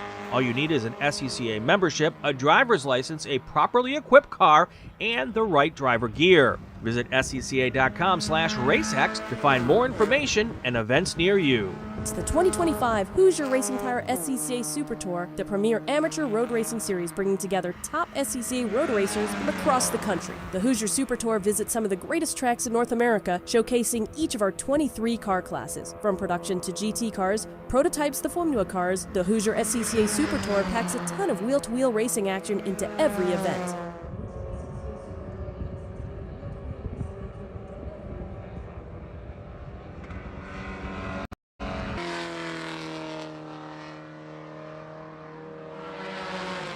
America for the June Sprints qualifying 2 for Group 4. Lots of numbers, but most importantly, it's Spec Miata. Look at that train, Lefty, heading down into turn 3. Yeah, and one of those is either Max Stallone, Logan Stretch, or a teammate, because I recognize that paint scheme that is going on down there. I'm not sure. I think Stretch and Stallone, yeah, they're the second group behind that long train. Well, so it's a group of 2. We're on board here Correct. with Stallone. Yep. The So Stretch, obviously, you could read the name in the rearview mirror there. So yes, thanks, Logan, for putting your name on the front of the windshield as well. yeah. when the logo on the top of the screen matches the logo on the car behind, that's a good sign for the guy in front. So these two just turned track sector 1, start finish down to the end of the back straight, their best times as well as their best trap speeds. And look, they're doing it again. They're within draft range of that pack that's in front of them. They're doing the same thing they did in the opening lap where they followed Kowalski and Artist. Now they're doing it with this other pack. So watch out now for Stallone and Stretch. They might be able to go faster here. Yeah. Yeah, slower car that Stallone and Stretch nearly ran into the back of coming out of turn 7 there. And then that is one of their teammates is about 4 cars up at the front of that 4-car train. So they've got even a buddy further up, maybe a spotter saying, hey, keep the pace going. Our 2 friends are coming through. We need a tow down to Canada. Yeah. I love watching the team thing work out, and you know these guys, some of them are on comms with each other, or at least they'll have a spotter somewhere around, probably, who knows, watching our coverage on a bit of a delay if they're trying to straight up watch the coverage. But Stallone and Stretch, again, each went their fastest in sector 2. One of them is session fastest, the other is personal best. They're essentially the same lap time. This is going to be a good lap for Stallone and Stretch. This could be a low or mid 42. Should be popping out here towards Bill Mitchell any second, right behind that pack, and there they are. That's right. Here they come up to the timing line. Let's see who goes fast and where. And there we said it. You were right, Lefty. Logan Stretch now your top car with a 242.7. He was the pusher this time, and he was able to get a big draft and make that happen. Yep, that definitely helped quite a bit. And you see the 2 of them just exchanging session fastest sectors as well as personal best on both. And their lap times there was a .785 and a .821. Logan Stretch just a touch faster. Maybe he was 3 feet behind when they started the lap, and he was 2 feet behind when they finished the lap. So that's usually how that goes. And they're doing it again here. Look, they're almost like one car all the way through turn 1. This takes practice. These drivers, you can't just show up on a Saturday and expect to draft like this around a track with these kind of speeds. These guys practice this stuff, I'm sure, at all the local events. They know each other's tendencies, how they break, and then how to hook up at the apex coming out to get the maximum push down the straightaways. And they practice that also here on the Super Tour weekends. These top 5 cars, except for Sutherland, are out here pretty much every Super Tour weekend that's east of Hallett, and they're doing this all the time. Like, one of the best at being that sort of a teammate and drafting buddy is actually in the chat, Chuck Matutis. Yes. He and Danny Stain have done that for a couple of years now, and I know I've heard the stories of how much they practice that skill. They'll do it in a sim, they'll do it at races, they do it all the time, because it is an absolute skill with an unwritten communication, unspoken communication between drivers of how exactly they want to maximize straightaway speed as a combined unit, and it's amazing to watch when done right. And right now, Logan Stretch, Max Stallone are doing it right. Absolutely. And hi, Chuck. He's in the chat. Exactly. If you're watching, now's the time to smash that like button, subscribe to the channel. We actually see the engagement go up on the analytics when it happens, and we get people from all over. We get a chance to find out that we're doing this, and more people get to tune in. So do that right now if you haven't already.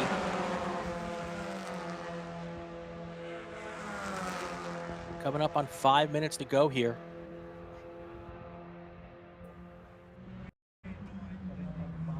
Also, we've got a question that we put in the chat earlier. What's the first track you ever went to?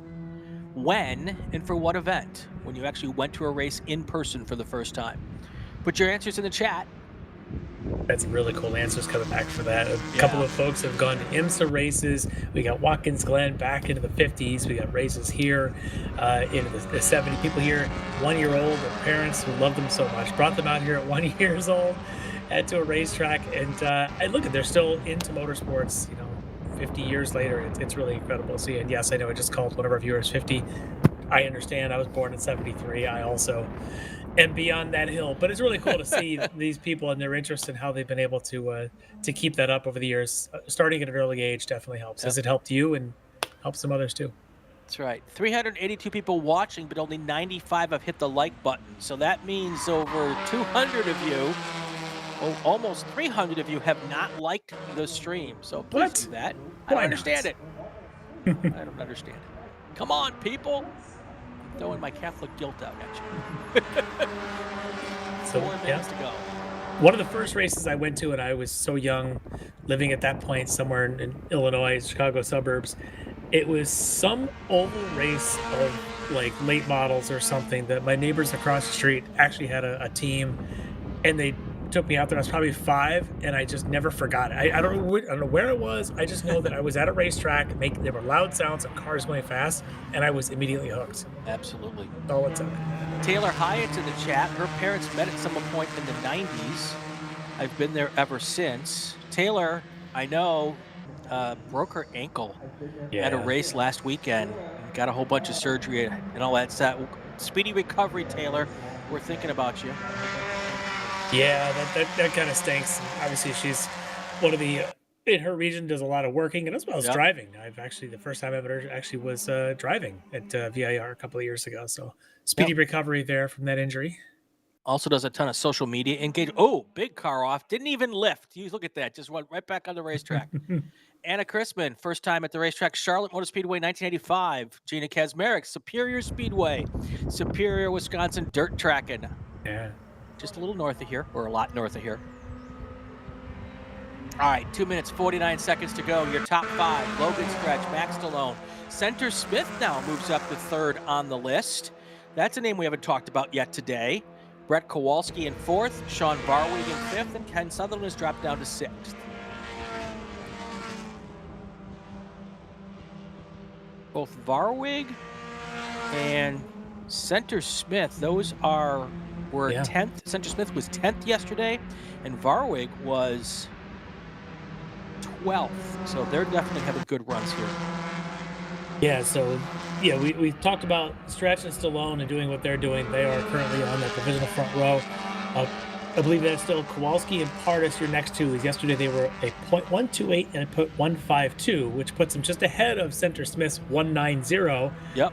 And Varwig's 340 and Sutherland's 476. So right now that's your front couple of rows. Not done yet though. Still 2 minutes left before we see checker. And as we're on board with Max, looks like he's now pushing Logan down the front straight.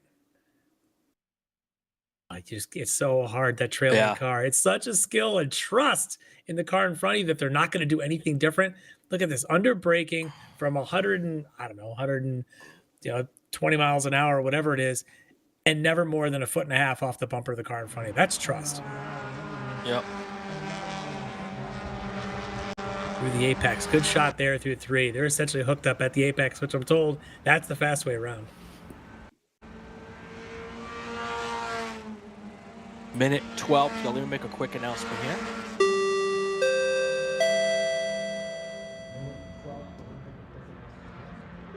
Attention the paddock, attention the paddock. Car number 54 in E-Production, Jose Paredes. Please see the race director at Impound, Jose Paredes. In car number 54 E-Production, go check out go talk with the race director in Impound. All right, under a minute to go here. The Cole's comment in the chat, never been to a real track, hoping to get some time at Barber Motorsports, maybe this year. Cole, don't wait. Next weekend, just go find a track. There's tracks all over the place. Just get out there. Local tracks are actually the best. You get to see people actually who have day jobs, and Friday night they pack up their stuff, go to the track. Sunday night they get home and they go back to work Monday morning. Just go to any track. That's right. You'll never regret it for sure. I like how I said you want to go to Barbie before it gets cold. Talking to people who are at Road America. It's already cold. It's never going to be as cold at Barber as you get up here in the winter. So go, Cole. Go to the racetrack. That was the best one of the day. All right. Running out of time on this session. These laps will count as they come to the timing line for the final time. So they're on their final fast lap here. Let's see if anybody goes faster and gets a chance to take that swipe at the pole position. Stretch and Stallone are hooked up, and I don't know that they were fast enough early in this lap to get a faster time here. We'll see if anybody else can get anywhere near those 42s that those guys have done already.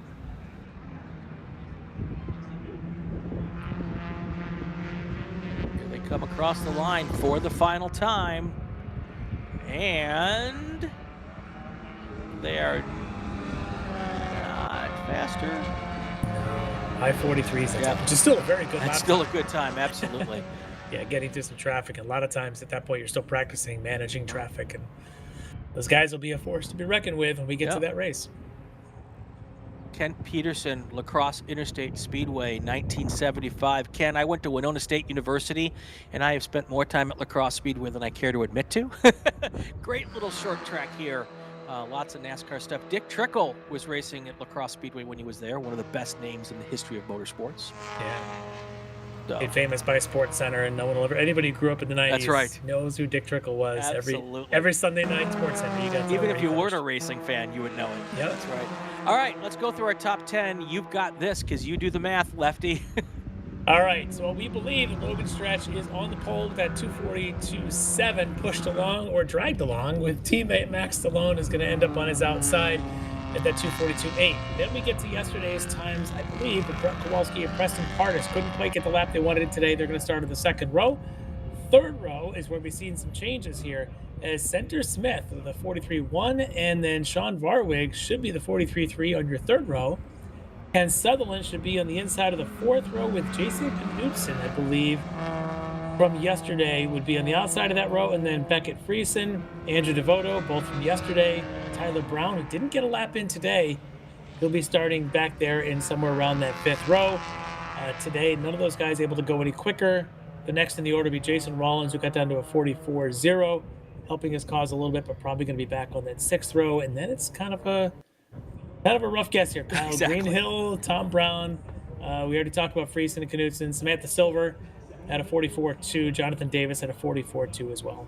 Awesome. All right, I've got a couple announcements to make. We're going to take a break, and then we will come back for our last qualifying session before lunch. Attention the paddock, Group 5 cars to the grid. Spec Racer Ford 3 to the grid for your qualifying session. Also, we're going to be doing a SCCA Women on Track photo at Victory Circle at 12:30 this afternoon. So if you'd like to go and stop and be part of that, it's open to all drivers, crews, volunteers, and supporters. It's a Women on Track photo op at 12:30 this afternoon in the Road America Victory Circle. So check it out and go visit that and be part of that. Love the Women on Track program. We would not have racing in the SCCA without all of the women who are involved. They are the glue that keeps this whole thing going, folks. So big thank you to all of them, and go check that out if you want to be part of that photo op. All right, we're going to take a break. When we come back, more racing, or more qualifying and racing from Road America.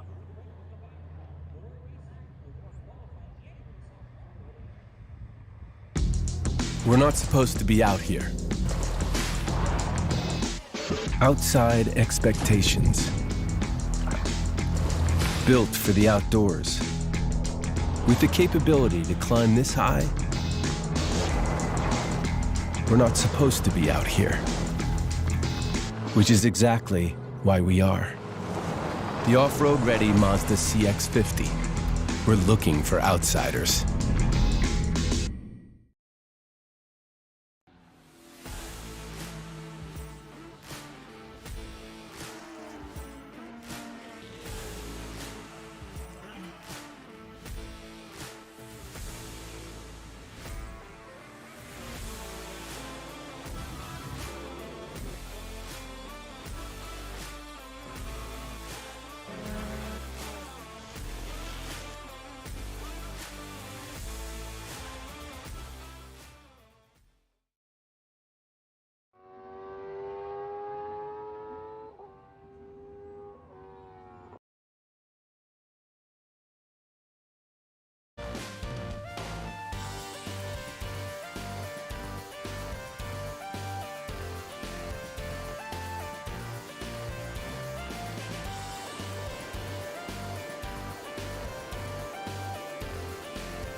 Road America live, Chicago Region June Sprints, Hoosier Racing Tire SCCA Super Tour. I'm Brian Bielanski.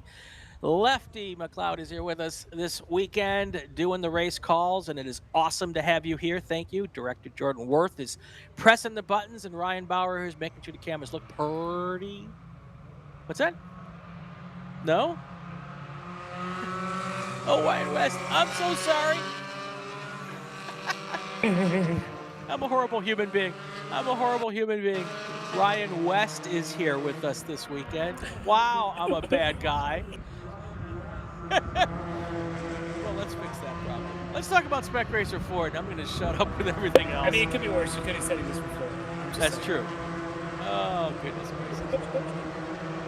There you go. So, and I just insulted people from Florida who don't know the conversation. Let's not rewind that part. All right. Spec Racer Ford is here. We have a bucket of cars.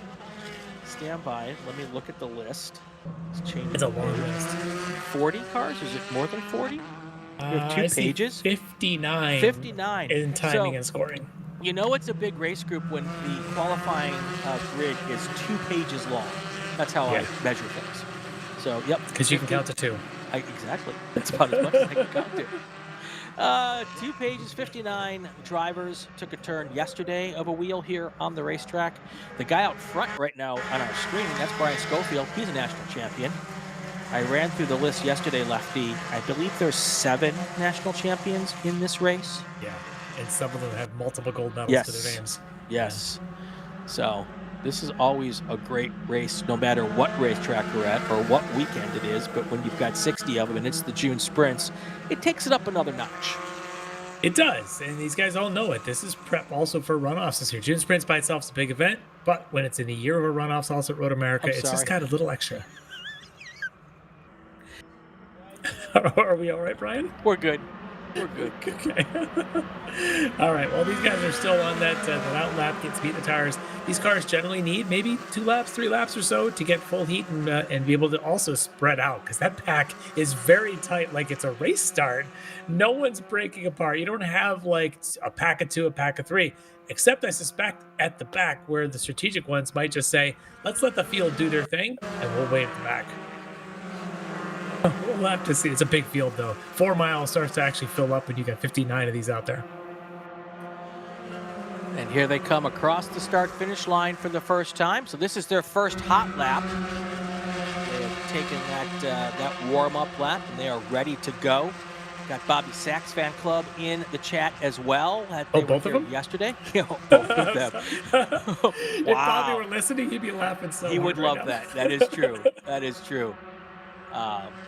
So, wow, listen to them come by. This is another one of those when you see all these 60 cars come by at one time here when you sit at the start-finish line. Yeah. It's pretty cool. They are treating this like it's a race. This is crazy. This is qualifying. Maybe they decided, well, it takes a couple of laps to get heat tires anyway. Let's have a little fun for a few of those laps. I don't know, but this is spectacular. So Carl T. Road America is 4 miles long, and by the SCCA rule book, at 25 cars per mile, they could actually start 100 cars here if they had that many entries. And this class has had in the 70s and 80s at the runoffs in the past. My dad qualified, started I think it was the 88 or 89 June Sprints in a sports Renault, which is the first iteration of these cars, and there were 88 cars on the grid that day. Yep. It's 88 cars. Yeah, it's awesome. So we talked about Spec Miata, how teams and teammates are so important. No different here. In fact, it may be more important here because some of these teams are 3 and 4 drivers. Yep. And I see a couple names at the top, Peyton Long, Tyler Stevens. Those guys are teammates. They will be running together quite a bit today. You got a few others down the list, but you guys see who matches up with who. I know that some of the West Coast guys that come over tend to pair up with each other. We were talking earlier in one of the races about Mike Mesudino, a veteran of this class, multi-time champ. I'm sure he's got a West Coaster that he'll hook with as well to try and get his quickest lap times. Caleb Schrader, John Black, that's a typical team there. They've been together for a long time. John Black, I believe, was Caleb's coach coming up. So you've got mentor-coach situation there. And Caleb Schrader definitely took that mentorship well because he is one of the fastest out here in whatever he's driving. He also tends to double dip in the FE2 class as well. Yeah, I see quite a few drivers do the FE2 as well as the spec board, both obviously SCCA Inc. chassis. But it's because of what they are. They race well with their different styles of cars, but they're essentially prepped. A lot of prep shops will build both cars for you, so you can actually then show up and have both your cars there and double your seat time in a very reliable machine, because both the FE2s as well as these spec board 3s, extremely reliable cars. These things are durable. They can bounce over curbs all day long and last years and years. These chassis essentially are life forever. I mean, these chassis last a long, long time. There are some chassis from the original 200 still racing in the SCCA today. They just keep upgrading them. The top drivers probably aren't getting 20-25 weekends out of a motor, but you absolutely can. That was a little bit of a touch. Car hard into the wall. That is the 18 car. Gary Glanger. Alongside Justin Clardy, those two were just hitting the braking zone. I don't know if they actually touched. I wonder if the 18 car broke just slightly early and the car behind it wasn't ready for it. It almost looked like a side-to-side. I didn't even know if there was anybody behind or if perhaps he had a braking issue in the car. But just a bizarre situation there. I've not seen that happen before. We'll see if what they decide to do, if they're going to go local yellow, but with the bodywork coming off and a bit of cleanup at a dangerous braking zone. We'll see if they decide to do any sort of full course or not. Yeah, they are starting with a white flag and at start finish because there's debris on the racetrack. Yeah. And we also have a yellow from the start of the track or from start finish as well. All right, still waiting to see if we end up doing any kind of full course or what the report is on, see what Flightronix tells us. Oh, that was just an unusual situation. So yeah, people in the chat suggesting possibly something broke on the car. Definitely plausible. Yeah. I don't know if a tire went down. That'd be a bad spot to have a tire go flat. The way it just sort of hooked hard left at the braking point tells me potentially, yeah, something maybe lost right front brakes, maybe lost tire pressure. Who knows? Yep. So they've called a full course yellow and a black flag all which means that's going to bring everybody to pit lane and stop them so they can get the track crews out there to get it cleaned up. Lots of debris down there in that area, so it will not be. This will help make the cleanup faster. The black flag, the clock does continue to run, so we'll have to see. It is still early, but you can see 16 minutes left on it. There's always the option the stewards have if they wanted to put time on or decide what they want to do. It's up to them at that point. Right. But we'll have to see. Yeah, I'm pretty certain that there's no rules on that as far as against it this weekend, but with 2 qualifying sessions, it'll be unlikely that we'll tap on time to this session since they did get a full qualifying yesterday, but we'll see what happens. Anything's possible. Yeah, it's a very strange situation. We know that everyone was still sorting things out on that second lap and a lot of side-by-side, but that's a good sign. There is. He's hopping out of the car. News. Yeah. Well, that car has got damage. That left rear is broken. Yeah. He just sort of spun and bounced off a couple of tire barriers as he ran down that wall, and that's really unfortunate, but good to see him out of the car. All right, let's do this. Let's take advantage of our full course yellow here to take our break now. And then hopefully when we get back, they'll be getting this car out of here fast. We'll get back to action here. So let's do that.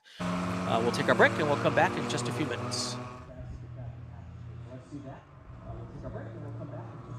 Hoosier Racing Tire is proud to be the presenting sponsor of this year's Hoosier Racing Tire SCCA Super Tour. As the world's largest race tire manufacturer, Hoosier has been at the forefront of motorsports innovation for more than 65 years. From local tracks to the global stage, Hoosier is dedicated to delivering high-performance tires that meet the demands of champions. Whether you're a seasoned competitor or an aspiring racer, Hoosier tires are engineered to help you push the limits. For more information, visit us online at HoosierTire.com or visit us trackside, and remember to connect with us on social media. Summit Racing is a proud partner of the SCCA and its nearly 70,000 members. Get more bang for your buck at SummitRacing.com. Choose from millions of in-stock parts from over 1,500 name brands, parts for racing, street performance, trucks, plus tools, accessories, and more. Shop anytime, anywhere with the Summit Racing app. Hagerty is the official and exclusive insurance partner for SCCA. Hagerty provides affordable off-track insurance protection for motorsports vehicles while in the paddock, in transit, in storage, and at the shop. They provide guaranteed value coverage and even have protection for your trailers. SCCA members can save 5% on insurance through Hagerty. Hagerty,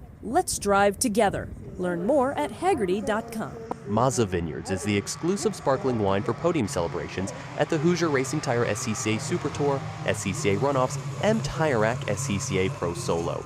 Celebrate your racing weekend with Mazza Vineyards and learn more at enjoymazza.com. For more than 30 years, championship-winning drivers have demanded the Hawk Performance braking advantage. Now you can experience that same advanced technology on your daily car, truck, or CUV with Hawk Performance Street products. With brake pads, rotors, and fluids that deliver smooth braking for muscle cars and tuners, Super Duty solutions for tow vehicles, custom-engineered motorsports friction designed specifically for road racing, autocross, drag, and everything in between, Hawk has all your braking needs covered. Visit hawkperformance.com to learn more. Hawk Performance, what's stopping you? If you like what you see today, become part of the action by joining the Sports Car Club of America. Whether you want to drive, flag, organize, officiate, have fun with cars, or meet 65,000 enthusiast friends, SCCA offers plenty to feed your motorsports obsession. Ask someone trackside how to get involved, or visit scca.com for more information.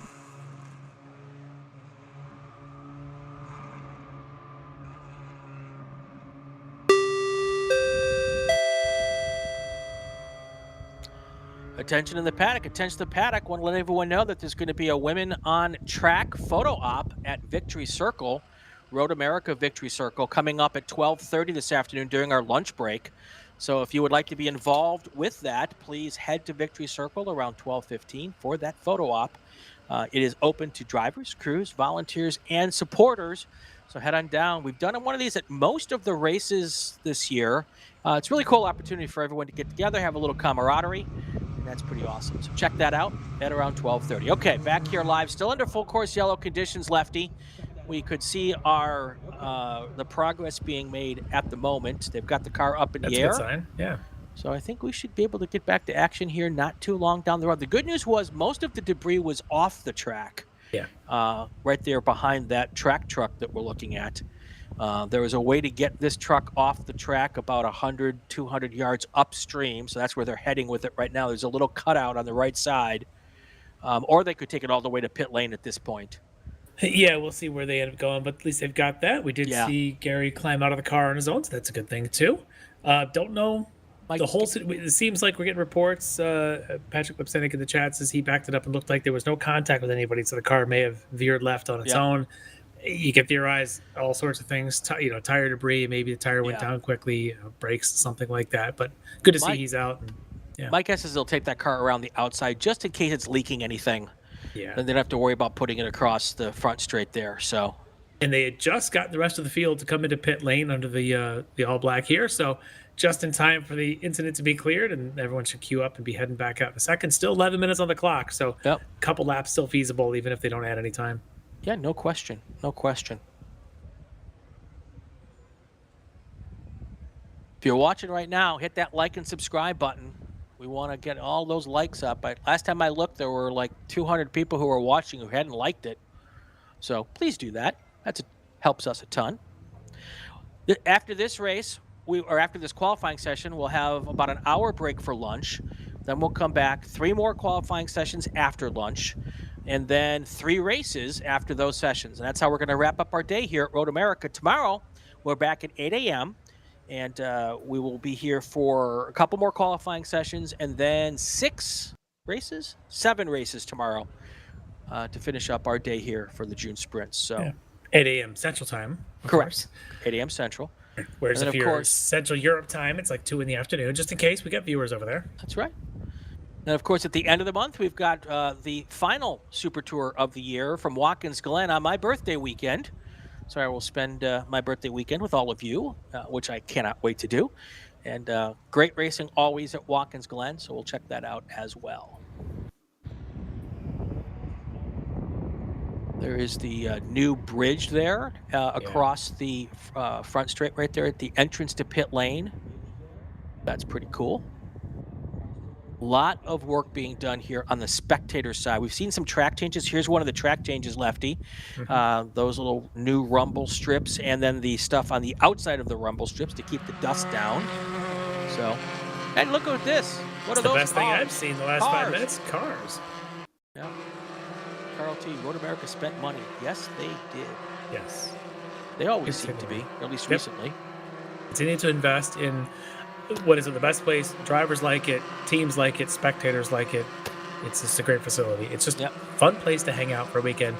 If you try to bring a bicycle to ride through paddock, you're going to get tired. Yes. It is a very hilly place. Good shot here looking back from turn 3. That's a sense of what the hills are like here. It's more than you'd expect in the Midwest. It's a hilly place. I would suggest a mountain bike with a triple chain ring. Yes. One of those e-bikes. That'll help a lot. Right. That's right. Yeah, you go all the way from Canada back up to, let's say, like pit lane. Oh, you're exhausted. Yep. So you'd have to stop at the shack there, grab yourself a little lunch and some cheese curds, and just saying, it's on the way anyway. You may as well. Cheese curds. These curds are so good there. Oh my goodness. Wisconsin, the place where they take cheese, which is fat, they dip it in egg and then deep fat fry it, and then we dunk it in Thousand Island dressing, which is fat. Yeah, you can keep your Thousand Island. They're just the ones that Road America. They're great dry. The seasoning they use in the breading, oh, it's amazing. So good. Now you got me hungry. All right. 8 minutes to go. Long out lap here, but they'll probably get, I'm going to guess, 3 good laps in here before all is said and done. Yeah, you're probably about right, which would be enough to get any heat that they had lost from the tires back in them. So we'll see. The question is, are they smart about how they break themselves up so the teams can work together, or are they going to remain in that pack we saw at the start when they first came out for the session? Right. You know, wouldn't, oh, there's a car sideways going in the kink. It's going to, oh, that car hits the wall there on the outside. The other car did a pretty good job of avoiding, so I think it ended up being just a one-car incident. But it's in a tough spot. It is in a tough spot. Yeah, this will probably end this session, is my guess. Well, but that could have been really, really bad there. 3-4 cars coming up right behind that car when it spun, and that is definitely a moment. Yeah, everybody behind did a real good job of trying to avoid them, and the contact on the wall was there, but didn't look, at least from our view, terrible. We'll have to wait and see how it goes, but yeah, we'll see if this turns into another black flag all or not. Yeah, and there's no way to get that driver. Oh, another one. Now we've got a car spinning, 2 cars spinning. Oh, that's strange. Wow. Huh. You spin. I wonder if the second car, it kind of flinched when the first car went by. Yeah. Unless there's some other debris down, but I don't see any debris flags in that area. No. I do just wonder if sometime when one car goes wide and spins, somebody else lifts at their ultimate limit, and they got the front loaded, and the back end says, I can come around too. But they've continued. I refer to that as a sympathy spin. Yeah. So, well, both those cars were able to continue. I'm sure they've got the safety crew probably heading out, if not already at that situation on turn 11. I don't think there's a cutout even for the driver to hop over the fence at that point. No, they have to go pretty far down. There may be one. I don't think they want them hopping out. Typically, at SCCA races, it's unless you're El Fuego, you stay in the car until crews arrive. I wonder if this is a situation, Lefty, where the drivers, some of them thought there was more heat in the tires still from before they went off. There's another one. car driving off there. So, and they just had the anticipation of more heat than there really was. Yeah, I think you may be right on that. Very much thinking, and now they're starting, especially the 2 there at turn 14, starting their next flyer, probably just underestimated how cold the tires still were. All right. And here's the situation also, even with the yellow there, none of these drivers really should be bettering their time because they're having to slow down to go through that situation. Yeah. So I don't know that anybody's going to do a better lap here under this situation, even without a full course yellow. Yeah, just to refresh memories here, it was a 228.5, 228.6 for Tyler Stevens, Peyton Long, who finished up yesterday on that provisional front row. So that's a tall order without a real chance to get heat in the tires. Stevens and Long today started out today mid-29, still a second slower than where they were yesterday. I kind of agree with that. I don't think they're going to be able to get there with that yellows. Sounds like we might have a couple of cars off at turn 10 also right now. So 4 minutes, 30 seconds to go. Tony asks, what's the temperature right now? It's right at 70 degrees. Tony, appreciate the engagement, but they have this thing on your phone. It's an app. I actually know Tony pretty well. Yeah. So, yeah, that's that just car right there there going into has hit the 7. wall, I'm hearing from our corner workers. Oh. So, Contagious yeah. at this point. That's Yeah. unfortunate. Well, you know, they say cautions breed cautions. Yeah. So. All right, we're going to get the checkered flag right now. Too much stuff going on at the racetrack, so we're going to go full course yellow and checkered flag. Comes a point in time where you've got cars in so many spots that there's not enough safety crews to get to all the spots.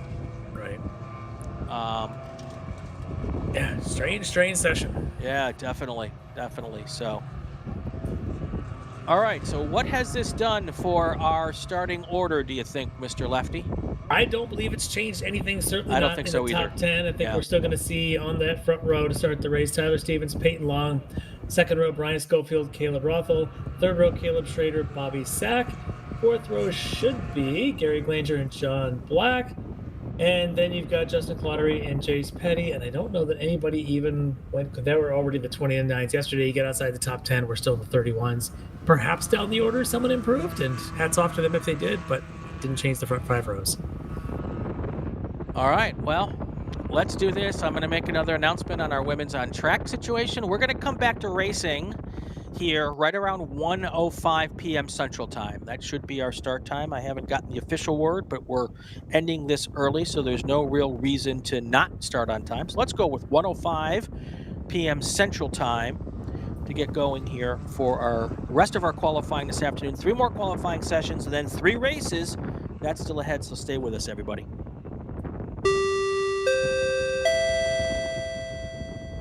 Attention to the paddock, attention to the paddock. Want to remind everyone there'll be a Women on Track photo op at the Victory Circle at 12:30 this afternoon. That's coming up here in about a half hour or so. Head down there and check that out if you're interested in being part of the Women on Track photo op. It's at 12:30 in Victory Circle. All women are invited to be part of that. Drivers, crews, volunteers, and supporters. Stop on by for the photo op.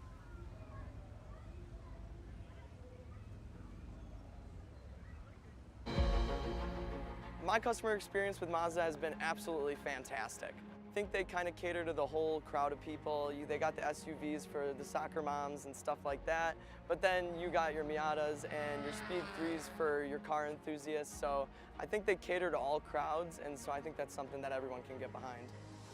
In terms of maintaining equipment, I mean, running a prep shop, I mean, day in, day out, we're maintaining cars for customers all over the country. Mazda, hands down, is probably the best company to work with for sports car racing. Factory support is second to none in terms of specific competition parts availability, pricing, access to their technical knowledge and base. It just feels right. You feel connected. So our team support program offers a couple of tiers of support, part support, technical support, contingency support as well.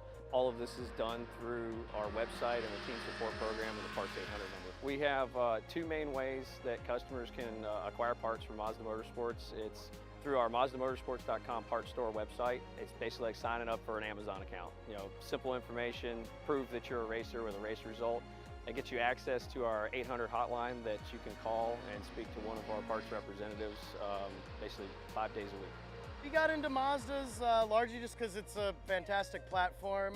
You know, a lot of guys would run double stints just to get time on track. They're super reliable, don't break. And Mazda Motorsports has some of the best just support for the grassroots racer in parts and technical advice and everything else. So they make it easy for us to run these cars. Mazda's been very supportive of racers within the SCCA and all the other grassroots organizations for many, many years. Really, their support for racing and our type of racing is unmatched from any other manufacturer. They've been a great partner for many, many years. There's nothing else like this. There's no other big class that has the highest quality of drivers in it. And it's really attracted the right level of people.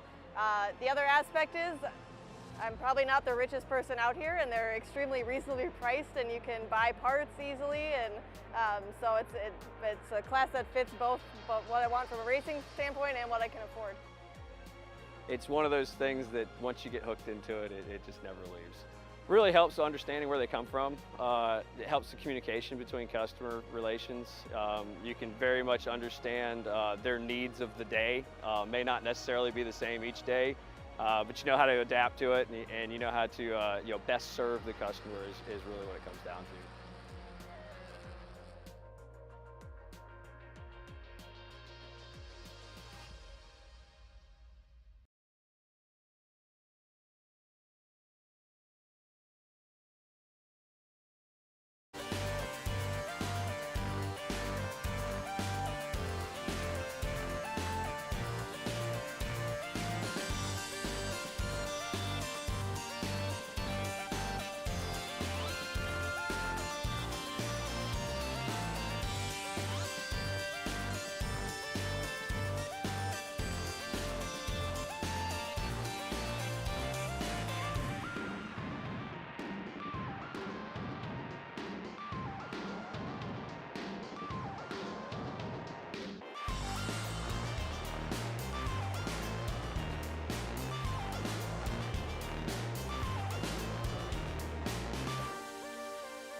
Welcome back to Road America for the 70th running of the June Sprints and the Hoosier Racing Tire SCCA Super Tour. I'm Brian Bielanski. Larry Lefty McLeod is with us today as well.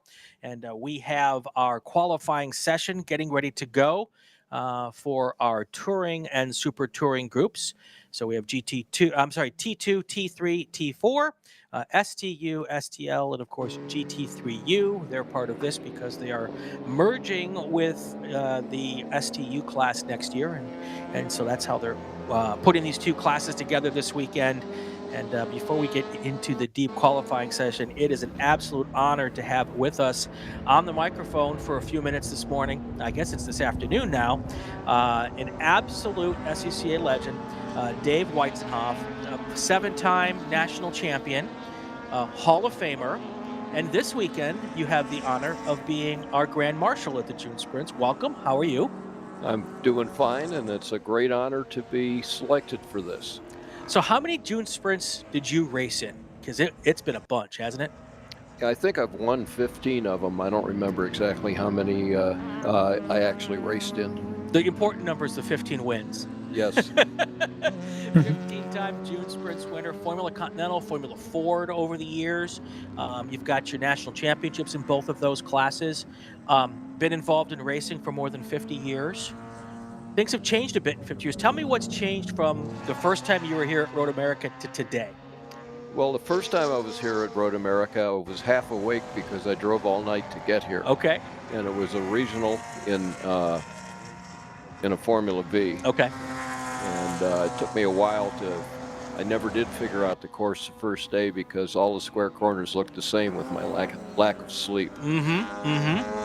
So you've had a lot of success here. I remember back when I was first starting out and here in the late 80s, and when I was going through my school, they said, well, if you ever get a chance to get out there and study what Dave does, he's the guy to watch because he knows how to get around here fast. So apparently that didn't change, did it? No, I've had a lot of good luck here and the right car with the, good slippery aerodynamics and good engines.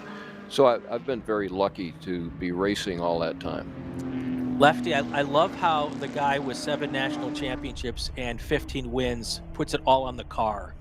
Of course. As if it was just the car that helped him get the job done and not the fact that he's a pretty darn good race car driver. Lefty, somehow that car became a fast car. I don't know how that happens. Typically, they get paired up with good drivers just by coincidence. Yeah, I have a suspicion if I was driving that car, there would not be national championships or 15 runoffs or sprints wins. So, what are you doing now? I'm running a Formula 2000, which is basically a Formula Continental in Formula Race Promotions series, which is run by Pirella at the moment. It used to be under SCCA.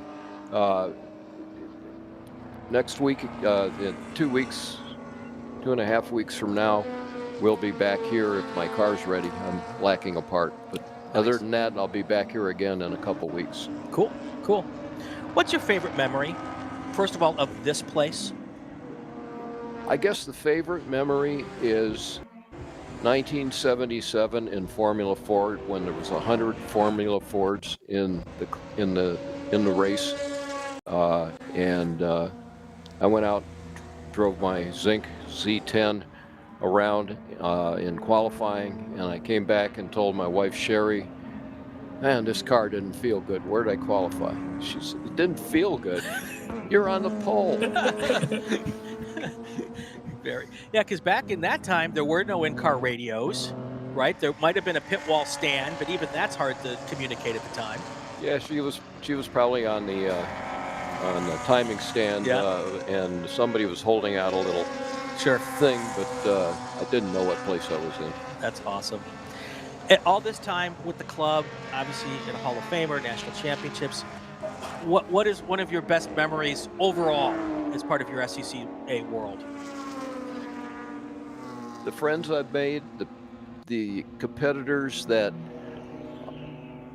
we raced against each other, but we were still friends and didn't run each other off the track, and fair racing. It was just really neat stuff. Very cool. Dave, thank you for taking a few minutes and joining us today. You've got a ton of duties ahead, so I know you're going to be very busy this afternoon and tomorrow. I guess Victory Lane and handing out some trophies, and it's really great to see you. Well, thank you very much. If you want me to stick around a little longer, I probably can. Yeah. But otherwise, whenever you get tired of me, I'm ready to leave. Oh, well, first of all, we'll never get tired of you, so you can stay all afternoon if you want. I'll let you and Lefty take over, and I'll go and have myself a bratwurst or something. But no, absolutely stay with us as long as you want. 19 minutes to go in our qualifying session, Lefty, and this is the first time I've had a chance to glance over at the timing screen here. And the guy at the top of the screen right now is Charlie Peter, who had a great qualifying yesterday as well, qualified second yesterday overall. And right behind him, another SCCA legend and Hall of Famer, Peter Cunningham. So we're among greatness this weekend. This field in particular has got some real legends. You mentioned P.D. Cunningham, John Heinrichsey, and his double digits of gold medals and things. He's currently fourth quickest in this session. Was quickest in yesterday's session, driving that Blackwing Cadillac. Look down the order a little bit here. I think I see a Michael Lewis who's got 9 or 10 gold medals as well. Yeah, this particular field here with T2, GT3, and all that STU. All of these classes are just stacked right now with deep talent. And there's what do we have? About 40 cars out on track. This is a great session. So Dave, looking at the in-car there and looking at the racetrack, the amenities here, obviously, over 50 years, very different than when you started. Even when I started in '88, it's a whole different racetrack around the asphalt. Tell me about this actual racetrack. Has it changed much?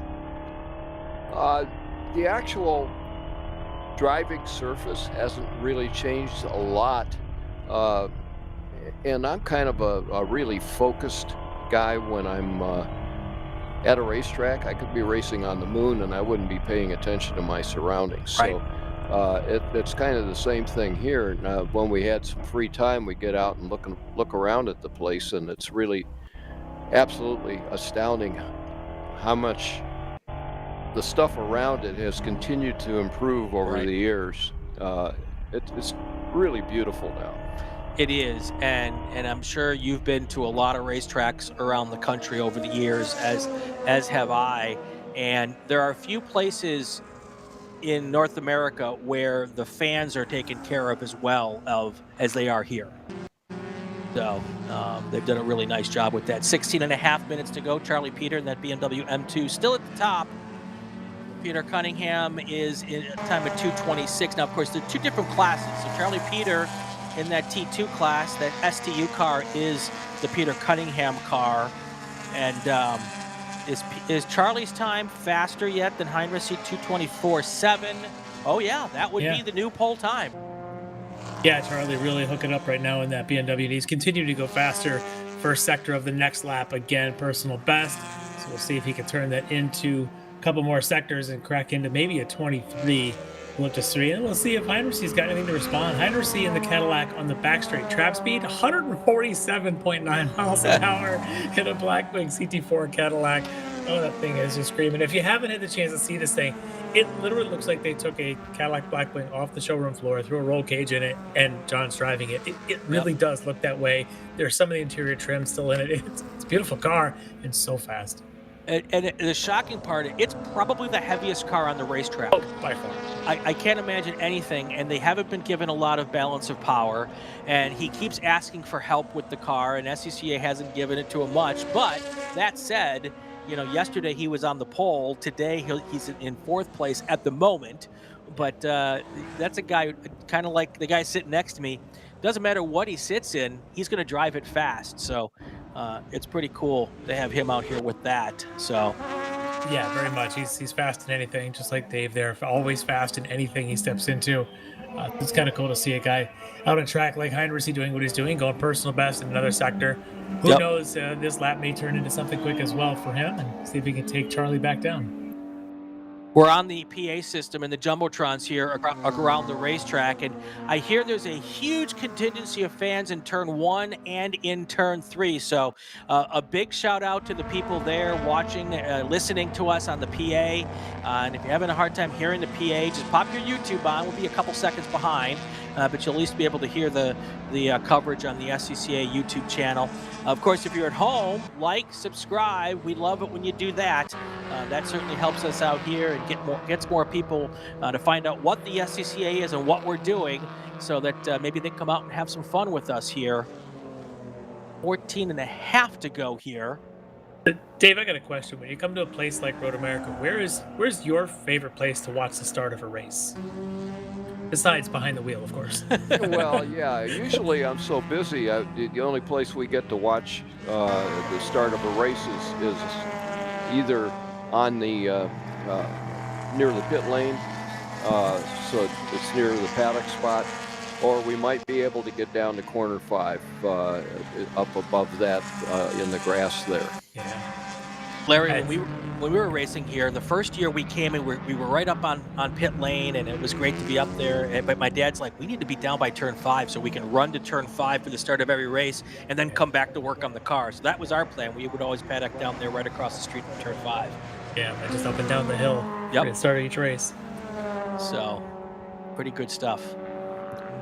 All right, your top 5 right now. Charlie Peter in the T2 car, then Peter Cunningham, John Heinrichsey, Aaron Kaplan, and Bruce Griffin. Those are all T2 cars, except for Cunningham. Then your first GT3 U car is Rob Werkocki. Going down and looking at T3 real quick here. If I get my machine to go do what it's supposed to do. Steven Johnson's your fast car there, followed by Todd Clark and John Laguidis. And then T4, your top 3 at the moment, James Ebbett, Blake Thompson, and Richard Mooney.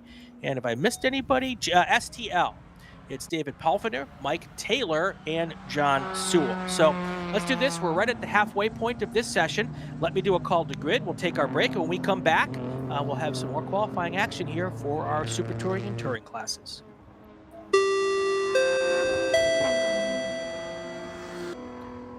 Attention to the paddock, attention to the paddock. Group, which one is next? Group 7 cars, Formula Atlantic, Formula Continental to the grid for your qualifying session. Group 7, Formula Atlantic, Formula Continental. We should keep Dave here with Formula Continental. He knows a little bit about that class. We'll talk with him more after this. Stay with us, everybody.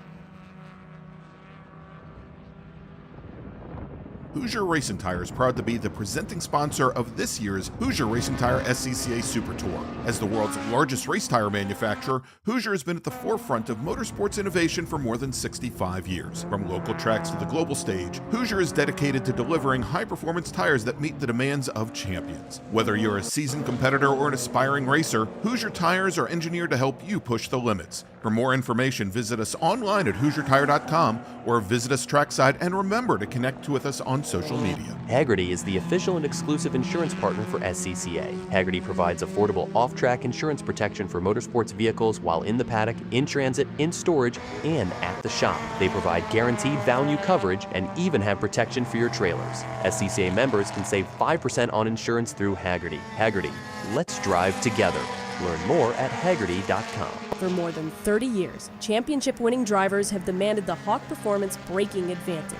Now you can experience that same advanced technology on your daily car, truck, or CUV with Hawk Performance street products. With brake pads, rotors, and fluids that deliver smooth braking for muscle cars and tuners, Super Duty solutions for tow vehicles, custom-engineered motorsports friction designed specifically for road racing, autocross, drag, and everything in between, Hawk has all your braking needs covered. Visit hawkperformance.com to learn more. Hawk Performance, what's stopping you? Ready for a new race trailer? Bravo Trailers is the exclusive partner of the SCCA. Owned by longtime SCCA racers, Bravo Trailers work better, load easier, and tow better because they build them with the racers in mind. Visit bravotrailers.com to see your new trailer in aluminum or steel. Tire Rack was established over 40 years ago by an SCCA member with a passion to find the right tires, wheels, and now brakes and suspension products for racers and enthusiasts on both street and track. As official tire retailer of the SCCA since 1995 and sponsor the Runoffs Pole Award, along with the National Solo Program, National Time Trials Program, and Track Might in America, Tire Rack is proud to support the SCCA and its members as they go have fun with cars. If you like what you see today, become part of the action by joining the Sports Car Club of America.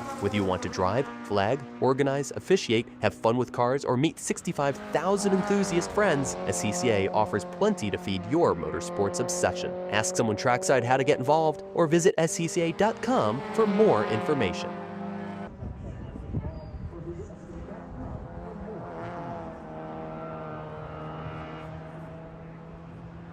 All right, we are back. Larry Lefty McLeod here with Brian Bielanski and, of course, our special guest, SCCA Hall of Famer Dave Weitzenhoff, as we are watching the last 9 minutes or so of qualifying here for GT3U, STL, STU, T2, T3, and T4. We've got all the full-bodied race cars out there now, and it's quite the interesting mix of what we've got on the track right now. Just the STL field right now led by David Paulfinder in his Miata, just ahead of Mike Taylor in the Acura Integra. Just about 4 tenths between them. I have to check and see where they were yesterday at the end of that qualifying session. In STU, Peter Cunningham in the TCR Civic. Yeah, that is a TCR Civic that he's running up against Alan Orban in the Neon, who we think had a bit of a moment out there on track. Currently second in the session in STU. Jackson Tovo, Ethan Tovo, your next two in the GR86 Cup cars.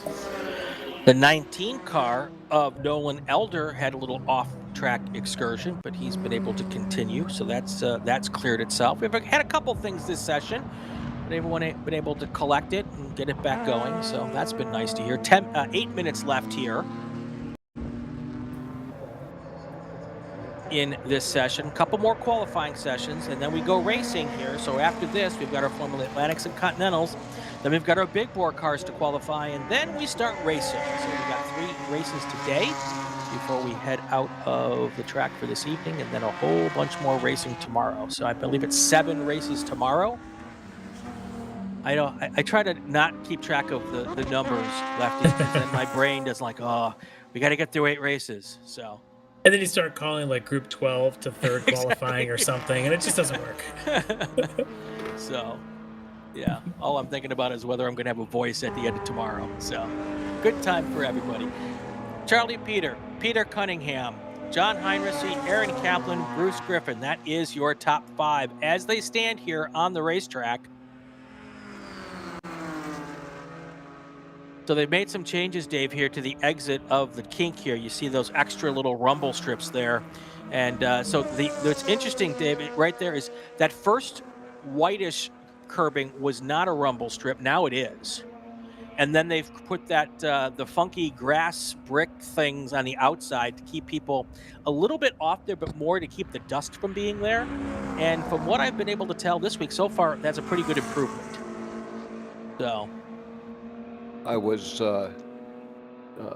listening to the explanation of putting that in there. It makes perfect sense, and it certainly is an improvement. Yeah, I think it's a good trade-off from actually just changing the kink, because I know that there were some people who wanted that to happen, but that is such an iconic corner. Exactly, iconic, legendary, pick your adjective. Yeah. But it's synonymous with Road America. So, I remember the first time I did it flat out, I was so excited. So excited. I was like, oh my gosh, I did it. It took me about 25 laps to work up to it. So, yeah. Yeah, that was me last year in the Miata at the time trial. I just couldn't quite get myself up for that for my little weekend ice cream fetching car. It's like, you know what? I think I'm okay with just a little bit of a lift and then turn in before going through there, and be able to drive the car and the trailer to go home was kind of a success. But I kind of looking back, like, oh, I just needed a little bit more, and I think I could have done it. Now looking at the way the curbing is, I'd feel a little bit more comfortable doing it, knowing that I'm not going to get to that groove dirt that was out there last year. Yeah. Yeah, the difference is it's actual rumble curbing, which is interesting. But the B-Spec cars were all over it yesterday. You see these guys here all over it, certainly not deterring them from using the curb. It's just keeping them off what was once the grass. So. Did a couple of times getting a little quicker today than yesterday. GT3U, we've got Rob Warkocki in his RX-7. Yesterday, he had put down a 29.8. Today, he's improved that to a 29.4. Got the bit of a lead there. Michael Lewis, today running 36s. I think that car is in his production configuration that he ran earlier today. Right. They do motor swaps back and forth and not in the GT3 config, so probably be a little bit different, pick a different class tomorrow, but that's where he's at. That's why 230 yesterday, 36s today could be explained. Absolutely. Coming up on 4.5 minutes to go here in this session. Also seeing some cars deciding that they've had enough between yesterday's qualifying and today's qualifying. They're like, all right, I've gotten as good as I'm going to get. And it's time to go in and put the car to bed for tonight. These cars will race tomorrow. The time for their race is going to be 11:15 a.m. Central Time tomorrow. So if you're tuning in the chat, and I see some folks here, Stephen Bedlove is in chat. Super cool. Boy from New York, you came in just before lunch. And good to see you here. You're always one of our folks in here. Joe Aquilante. We know a little bit about Joe. He is very fast when he gets into one of these touring cars. Of course, the Phoenix Racing Group puts together a bunch of T2 cars. I'm pretty certain that Bruce Griffin car is a Phoenix car, or at least was a Phoenix car at one point in time. So good to have Joe in the chat here. He comes in every once in a while. He's probably interested in what John Heinrichs is doing as well, as those two have a long history there. Exactly. Keeping up with the Heinrichs. Yeah. It's good to see Joe in the chat, though. That's going to be a new reality TV show on Bravo, Keeping Up with the Heinrichs. People have tried. Many have not succeeded. Charlie Peters did a pretty good job so far. Yeah, so far. But he laid down that lap early. I don't think he's been faster. Oh, he's only been out for 3 laps, so he laid down that lap real early and then pulled in. So, trying to reserve whatever they need to get to the other weekend. That was I don't know who that was going around Michael Lewis there, coming out of turn 10. Yeah, I think you're 100% correct though that John Lewis car is in its production car trim. Yeah, it just won't have the top end that the GT3 motor would have. For those who don't know what we're talking about, Michael Lewis and his team, they swap engines between production and the GTU car that he's running this weekend. It's the same car, but to go from one class to another, they swap motors and change change the tires out. But when a weekend like this, when there's not time to do it, he'll run both races, but he'll pick which one he's actually going to race to win in, and then the other car will be underpowered or under handling for that class. And that's kind of the situation. Then when he gets to the runoffs, he can have plenty of time to get the car switched over and have them in tip-top shape for both classes. So yeah, we've seen in the past when the cars were between GTL, GT3. Yep. 3 days of qualifying, he'd run the one trim one day, one trim the other. And sometimes he'd have other work to do. He'd leave the track, go off into work, and come back. Because everybody here has day jobs typically, and Michael Lewis no exception to that. Even though he's done Trans Am and some other stuff back in the day. And he's not running it this weekend, but he has a GT1 Jaguar that is just gorgeous. Mm-hmm. That is one of the most wonderfully prepared cars that you'll ever see at the racetrack. So if it's here sometime, stop by and check that out. So beautiful car. Yep, minute 18 to go. We haven't talked about T4 much here. Ethan Barker, top yesterday, T4, top today. I think he's gone a couple tenths quicker. Today's time at 2:39.1. James Avon is sitting there just a tenth and a half back. And I think yesterday he was, if I try to find T4 in the list here, he was down 4th in class at a 42.6 yesterday. So he's found his groove. I think he'll right now be sitting 2nd on the grid. If I would check, T4 results are blended with the other classes, and it's kind of hard to find them all. Richard Mooney and Richard Dickey were 2nd and 3rd yesterday. They're currently 3rd and 5th today. Mooney at a 40.2 today. Dickey at a 41.2. Yesterday they were at 40.4 and a 41.1. So they're essentially matching what they did yesterday, but James Evans managed to get by both of them on the grid so far. Yeah. Coming up on the end of this session here. Once we get to the end, we'll see the checkered flag in turn 14. And hopefully we'll be able to scuttle people off the racetrack pretty quickly and move on to the next race. That's kind of part of the reason for putting the timing light there, beacon there. Also, it helps people when they get that lap done, they can pull into pit lane real quickly and do whatever they want to do, and they don't lose a lap of just cool down before they can make changes and stuff. So. Yep, see Andrea King out there in her BMW 330, 5th in today's session in a T3 trimmed BMW. She runs a lot of classes. You'll see her name pop up in Spec Fords and some other things. And right there in the mix, 5th out of the 8 qualifiers so far in T3. All right. So I think we've been through most of the classes. The T2 classes, they haven't been on the track for a while, so that's not changing anytime soon. Aaron Kaplan and Bruce Griffin should be the second and third starters. I'm sorry, third and fourth starters in T2. Peter Cunningham will continue to have that STU pole. What else do we have in STU? Let's pull that down. Yep, Alan Orban, Jackson Tovo, and Ethan Tovo. That'll be your front two rows in STU. What else do we got? T3. We haven't talked about them too much. Stephen Johnson, Todd Clark, John Laguidis, Camille Aguilar Gomez, and Andrea King, your top 5 in T3. All right, that's going to do it for this qualifying session. We'll do a quick call to grid, take our break. When we come back, we'll have some more action for you.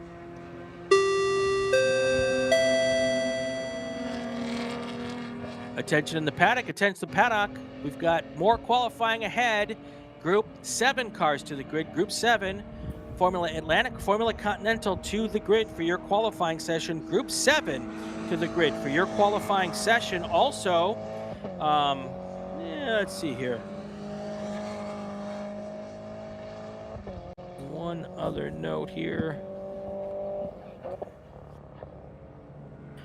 Also want to let everyone know that there's going to be a brief memorial service behind the tower between this session and the next.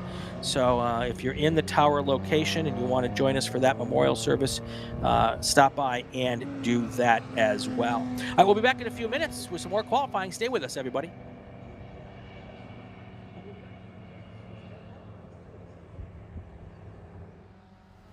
Mazda's been very supportive of racers within the SCCA and all the other grassroots organizations for many, many years. Really, their support for racing and our type of racing is unmatched from any other manufacturer. They've been a great partner for many, many years. Mazda, hands down, is the best company to work with for sports car racing. Factory support is second to none. It just feels right. You feel connected.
Back here live at Road America for the Hoosier Racing Tire SCCA Super Tour.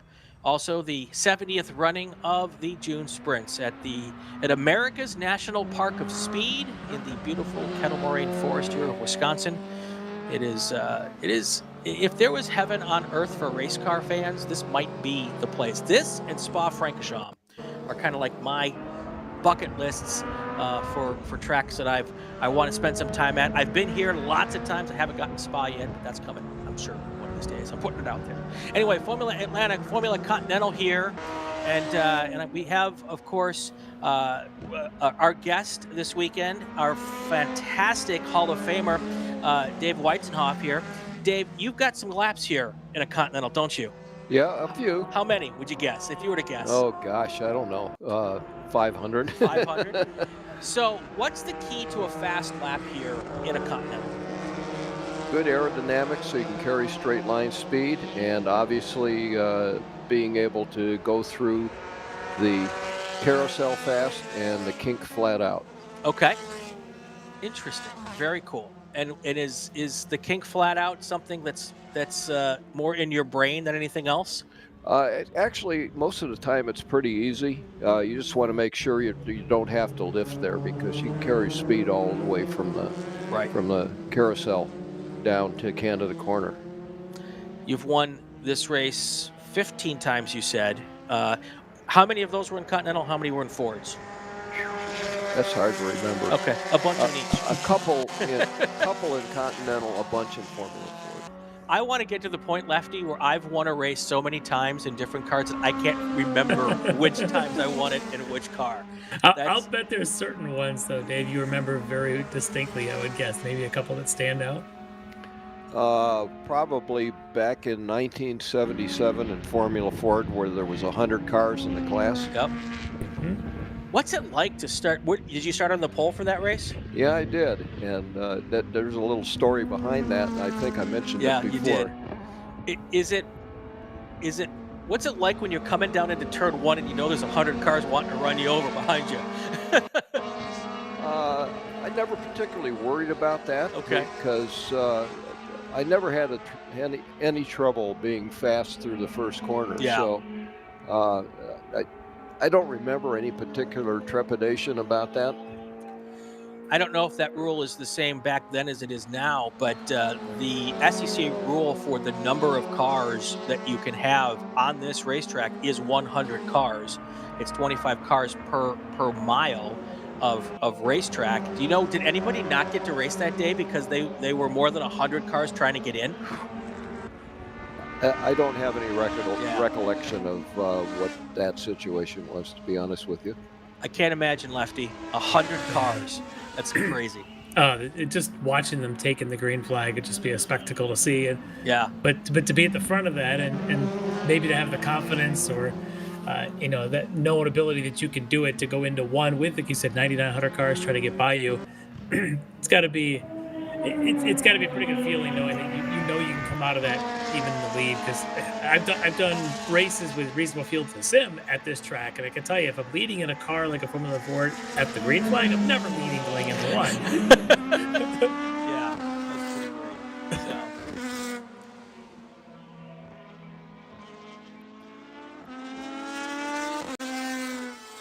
Just a little under 5 minutes into this session, so we should start getting our first fast laps here and pulling up our thing. So next time across the line, we should get our first fast lap. Right now, the provisional pole is Hans Peter with a 2:01.378. Dudley Fleck is your second fastest car. He's last year's national champion, right? Mm-hmm. Yep. That's what I thought. Yep. 2:01.825. John McAleer is your third fastest car right now, provisionally, for the 2:02.6. Now, those are all Formula Atlantics. Your fastest Formula Continental from yesterday, that was Brandon Dixon with a lap of 2:11.835.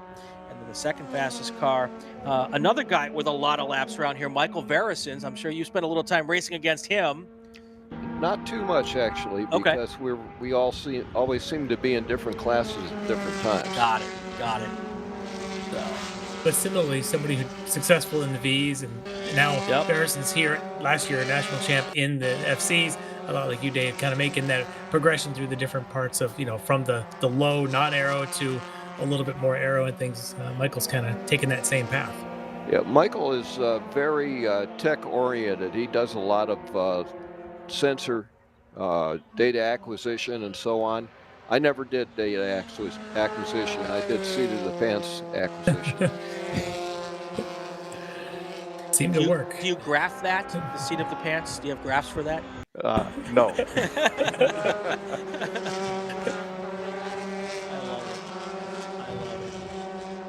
Well, earlier today when we had the prototype class out there, we saw them going faster today than yesterday. We saw them down just above the 2-minute mark at a 2-minute point, whatever it was, 7 or 8. And I'm wondering now if the FAs can do something similar. Yesterday, Hans-Peter Duffy Fleck were both getting close to the low 201s, a 201.3 for Hans and a 201.8 for Dudley. I'm waiting to see as they build the speed here if they're going to be able to get themselves into that 2-minute mark as well, as that challenge always between the Formula Atlantics and the prototypes for fastest time of the weekend. Yeah, and of course you also have a little warmer temperatures, which has got to be, I think, helpful in that process, because it was pretty chilly this morning. And it'll be interesting to see here. Hans Peter's gone purple twice now. Obviously, it's only his second lap of the race, and his fast lap now a 2:02.9. So that's still off by about a second and a half or so. Yeah. But again, I think they're going to continue this as you get the right amount of heat into those tires. Hans and Dudley both dropped a couple seconds from their first lap around. That was a flyer. Now doing it again. Let's see if they continue to put up purple and green sectors throughout the next lap. Current Formula Continental, Dave, much different than the original iterations. How much has this car been upgraded over the years? Well, the biggest change, I think, was going to the Z-Tech motor instead of the Pinto in all instances. And that's been quite some time, though, right? Yeah, I can't remember exactly how long that's been going on, but I got my Z-Tech in 2008, 2009. Okay. Yeah, and there was a crossover period where you could run either. But now you could still run either one. There's some discussion that a properly prepared Pinto engine with the carburetor could be as fast in certain conditions as the Z-Tech, but the Z-Tech has more torque, so that makes it easier to drive the car, and you don't have to screw around with the gears so much. Right. So it might be for this long racetrack, that Pinto motor might be almost a little better for that, because there's so much horsepower stuff here. Well, you'd think so, but it hasn't been that way recently. The Z-Tech has pretty much dominated everything. And that's partly because all the people that are really serious about their cars, the Z-Tech takes a lot less prep time and maintenance time than the Pinto ever did. Yeah. And that's an interesting trade-off, especially in today's world where people are so busy with so much stuff. And it seems like when I hear people talk about their racing programs, that's a big consideration for a lot of folks, is how much time do I have to put into this when I'm not at the racetrack? And some people are born tinkerers and love to spend weekends and nights in the garages. Other people want to put the car on the trailer on Sunday and not take it off the trailer until they get the next race weekend. I'd say, given past history, for me it's been 10 or 20 to 1 prep time and maintenance time to time on the racetrack, at least that much.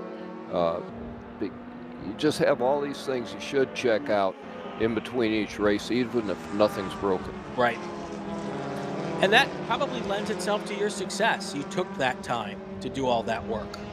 Yeah, I tend to be a bit of a perfectionist, maybe a little less now that I'm 82 years old, but yeah, that helps to make sure you're not missing anything that's going to fall off the next race. 82 years old, Lefty, and he's still driving Continentals.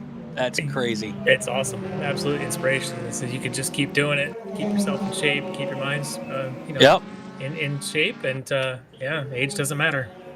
That means I still got another 30 years of racing ahead of me if I get back into this. I love it. I'm hoping to be doing the same for sure.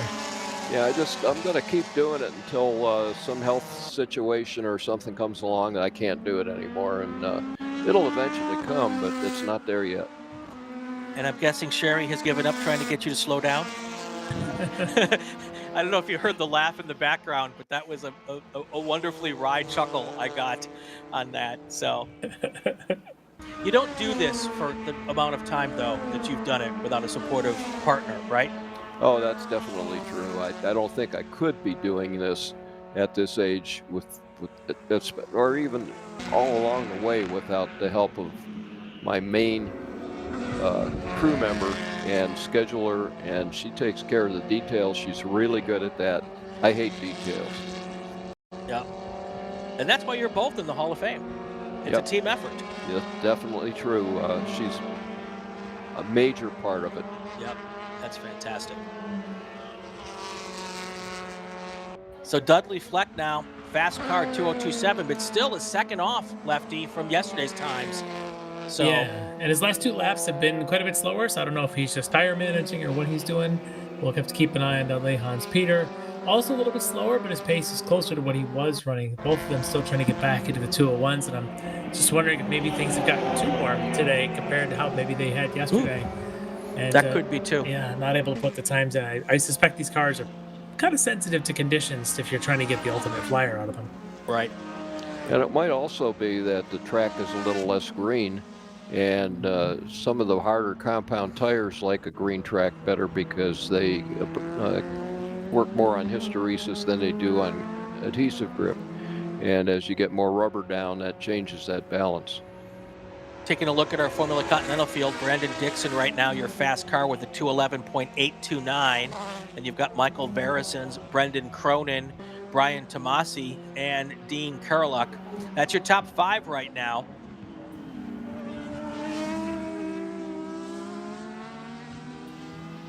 That 211 for Dixon is checking to see how that compared to his time yesterday. 211.8 yesterday, 211.829 today. Got to go a couple more decimal points. So hold on a second.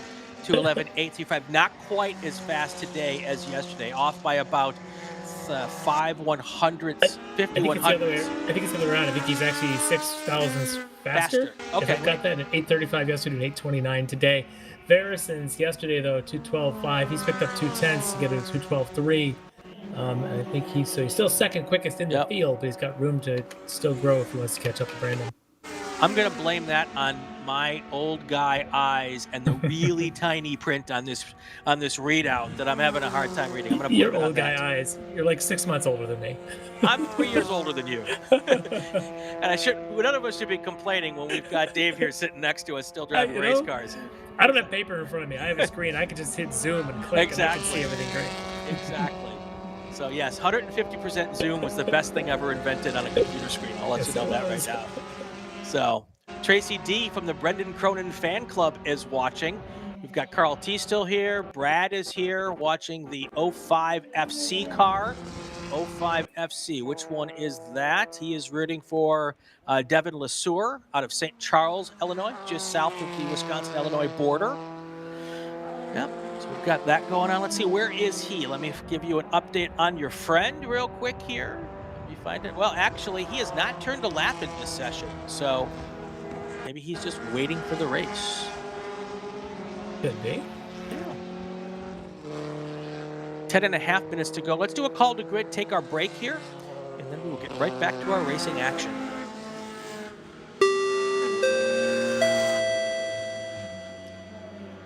Attention in the paddock, attention in the paddock. Group 8 qualifying next. Group 8 qualifying to the grid. GT1, GT2, GTX, T1, and A sedan. Group 8 qualifying to the grid.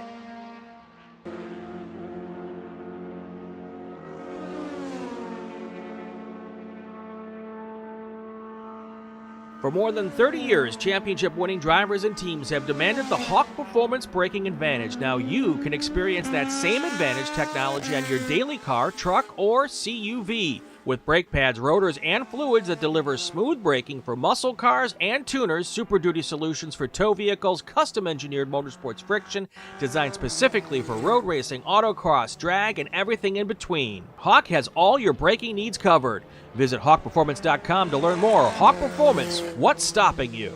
Summit Racing is a proud partner of the SCCA and its nearly 70,000 members. Get more bang for your buck at summitracing.com. Choose millions of in-stock parts from over 1,500 name brands, parts for racing, street performance, trucks, plus tools, accessories, and more. Shop anytime, anywhere with the Summit Racing app. Ready for a new race trailer? Bravo Trailers is the exclusive partner of the SCCA. Owned by longtime SCCA racers, Bravo Trailers work better, load easier, and tow better because they build them with the racers in mind. Visit bravotrailers.com to see your new trailer in aluminum or steel. For more than 100 years, Sunoco, SCCA's official fuel partner since 2001, has been fueling victories on and off the track, which is why Sunoco has trusted to fuel over 50 series of racing, driving, and winning, including the SCCA National Championship Runoffs, SCCA Pro Racing, Trans Am, and NASCAR. To find race gas near you, visit SunocoRaceFuels.com or call Sunoco at 800-RACE-GAS. Mazza Vineyards is the exclusive sparkling wine for podium celebrations at the Hoosier Racing Tire SCCA Super Tour, SCCA Runoffs, and Tire Rack SCCA Pro Solo. Celebrate your racing weekend with Mazza Vineyards and learn more at enjoymazza.com. Did you know SCCA members can save $20 on every track night they sign up for? That's right, Track Night in America, driven by Tire Rack, now hosting 150 events at more than 30 tracks across the country. It's the easiest and most affordable way to get you and your friends on track in your street cars all year long. Visit tracknightinamerica.com to learn more and get yourself on track. It's the 2025 Hoosier Racing Tire SCCA Super Tour, the premier amateur road racing series bringing together top SCCA road racers from across the country. The Hoosier Super Tour visits some of the greatest tracks in North America, showcasing each of our 23 car classes. From production to GT cars, prototypes to Formula cars, the Hoosier SCCA Super Tour packs a ton of wheel-to-wheel racing action into every event.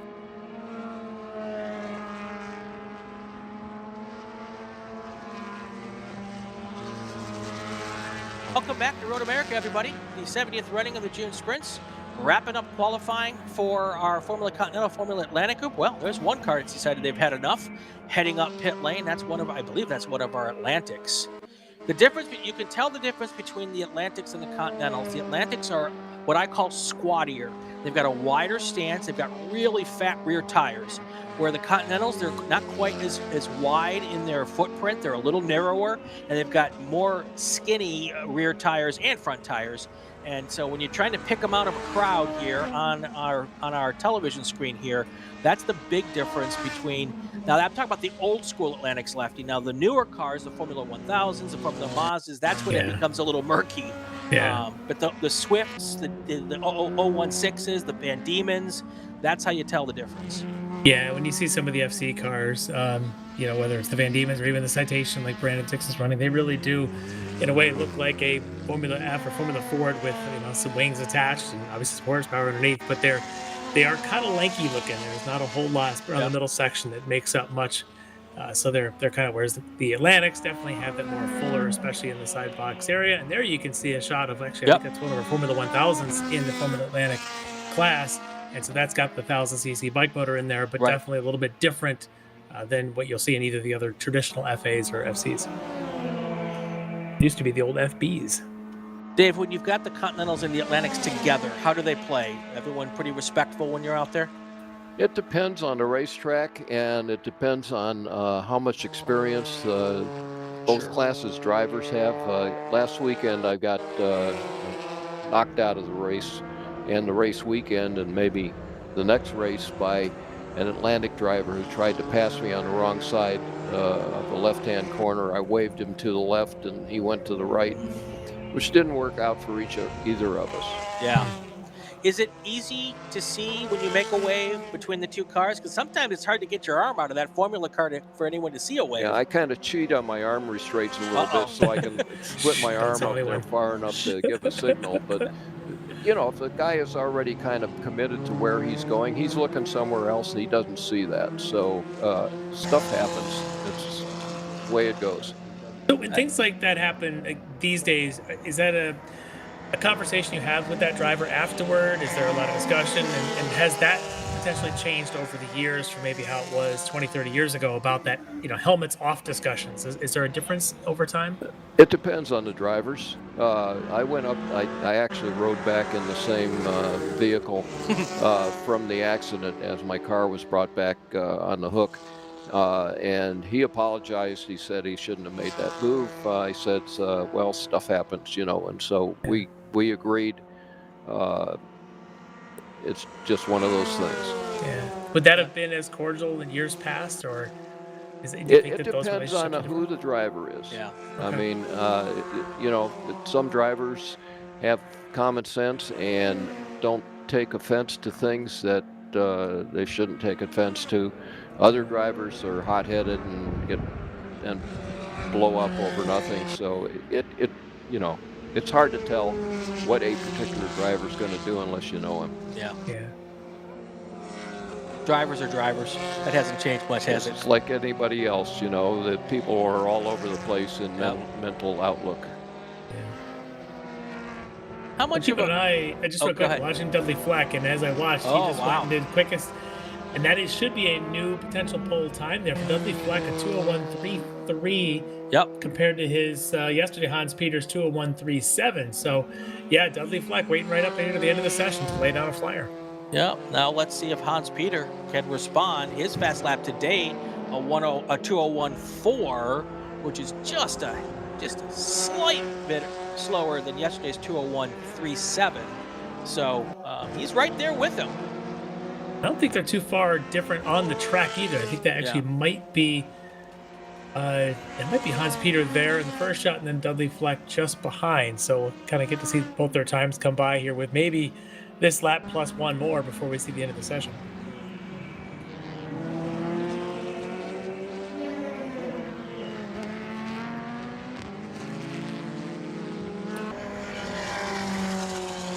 All right, after this, we have one more qualifying session, then our first 3 races of the weekend coming up ahead. So don't go. Ooh, there's a. Wow. That was very tight. I wonder if that car was slowing down to let the faster cars by in a spot maybe where it shouldn't have been slowing down. Yeah. So, Dave, obviously you've been very successful, spent a lot of time in a lot of open wheel cars, but what experience have you gotten over the years in maybe even some of our big bore or small bore, production-based cars? I haven't run much in the way of that. The closest thing I've come to big bore cars is running showroom stock cars in a 24-hour race, Camaros and stuff like that. Did run a Nissan car in a couple of IMSA races, but not big bore. Okay. But still always came back to the lighter open wheels, though? Yeah, no, all those other cars weren't mine. So I was sharing them with somebody. Sure. All right, got a little bit of time left for Hans Peter to try to respond back if he's going to do it. But at the moment, your provisional pole, Dudley Fleck, right next to him would be Hans Peter on the front row. Check to see if anything's changed in Continental. Standing by for me to update the computer screen. Brandon Dixon, still your fast car here. Mike Barrisons, Brendan Cronin, and Brian Tomasi. That's your top 4 at the moment. Looking down that order, FC, Mark Hutchinson has done a personal best lap of 15.0 in this session. Good for 6th this session, a little quicker than yesterday's 15.4. I think he'll still be right around that 6th in the FC field, but turning some good laps in here at the end.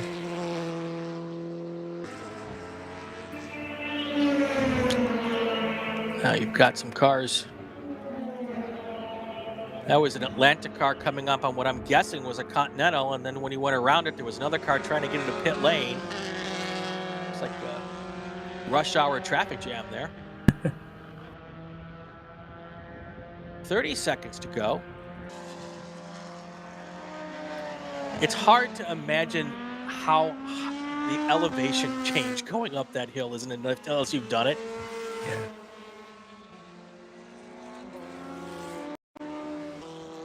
Although it is one of the few racetracks, Lefty, where when you see it on TV, it looks pretty steep, and it really is that steep. Yeah, it totally is. And my first time visiting the track, I wasn't driving at that point. You're standing at the bottom there, right there, turn 14, and looking up, man, that is a heck of a crest. And then you start hearing engines like getting a little bit more bogged, a little bit more grunt as they go up that hill, and seeing things like what we're going to see next in our big bore cars roaring up that thing is a sight to see. So one of my favorite places to stand is actually right there at the gearbox during the GT1 and GT2s, because the noises as they just go roaring up that hill down the front straight. Yep. All right. Our checkered flag is in the air. Lefty, if you wanted the honors of trying to meld these two qualifying sessions together, I'd appreciate it. I will give that a shot. All right, so we think in the Formula Atlantics, just right there at the end, Dudley Fleck turns a 201.33 to get down just ahead of Hans Peter's 201.33 from yesterday. So just a few hundredths separating those guys. That's going to be a fun race to start. Today, Hans Peter got down to a 201.4. A couple other close laps. It's going to be a real good race there at the front. Behind them, John McAleer, Shane Kinnett. Looks like they're still going to be on that second row. And then you've got J.R. Smart ran a 205.6 today to a 205.4 yesterday. I think we're still looking at David Burkett, J.R. Smart, Riley Harris, probably down that order. And then I think still maybe Rob Radman may yesterday be standing on a lap that would get him up into that fourth row. In the FCs, Brandon Dixon, just a couple of thousandths quicker today in his citation to be on the pole there in FC. Looks like he'll be alongside the defending national champion, Michael Verisons, in his Van Diemen, who found some time today, got into the low 212s for him. Next row back today was, I think is going to stand Brendan Cronin, maybe Brian Tomasi, both in the 212s today. Dean Kurlick, Mark Hutchison, I think are still going to be 5th and 6th in the FCs. All right, that's going to do it for our Atlantic and Continental qualifying. Big thank you to Dave Weitzenhoff and his wife Sherry for coming on up and sharing some time with us today. Our Grand Marshal here, of course, he's also a multiple national champion and SCCA Hall of Famer. That was a ton of fun. So we're going to take another break, do another call to grid. When we come back, we'll have one more qualifying session. Then it's time for racing.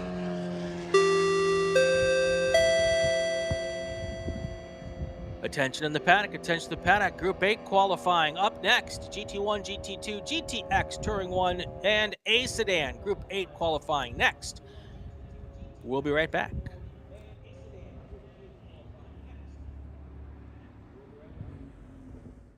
My customer experience with Mazda has been absolutely fantastic. I'm probably not the richest person out here, and they're extremely reasonably priced, and you can buy parts easily, and it's a class that fits both what I want from a racing standpoint and what I can afford. We got into Mazdas largely just because it's a fantastic platform, and Mazda Motorsports has some of the best support for the grassroots racer in parts and technical advice and everything else, so they make it easy for us to run these cars.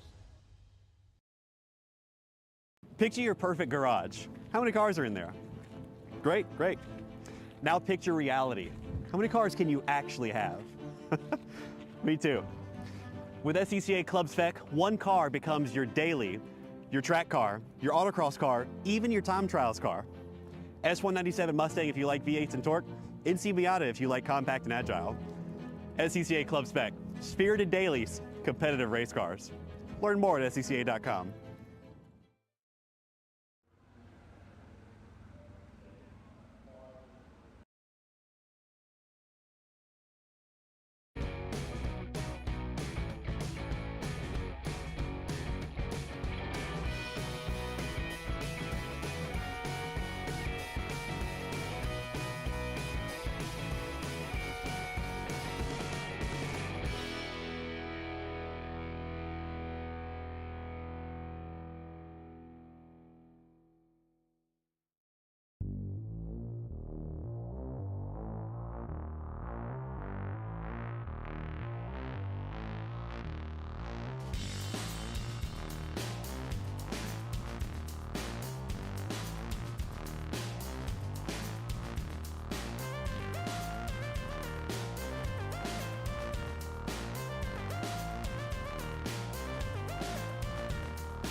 Back here live at Road America for the Hoosier Racing Tire SCCA Super Tour, the 70th running of the June Sprints.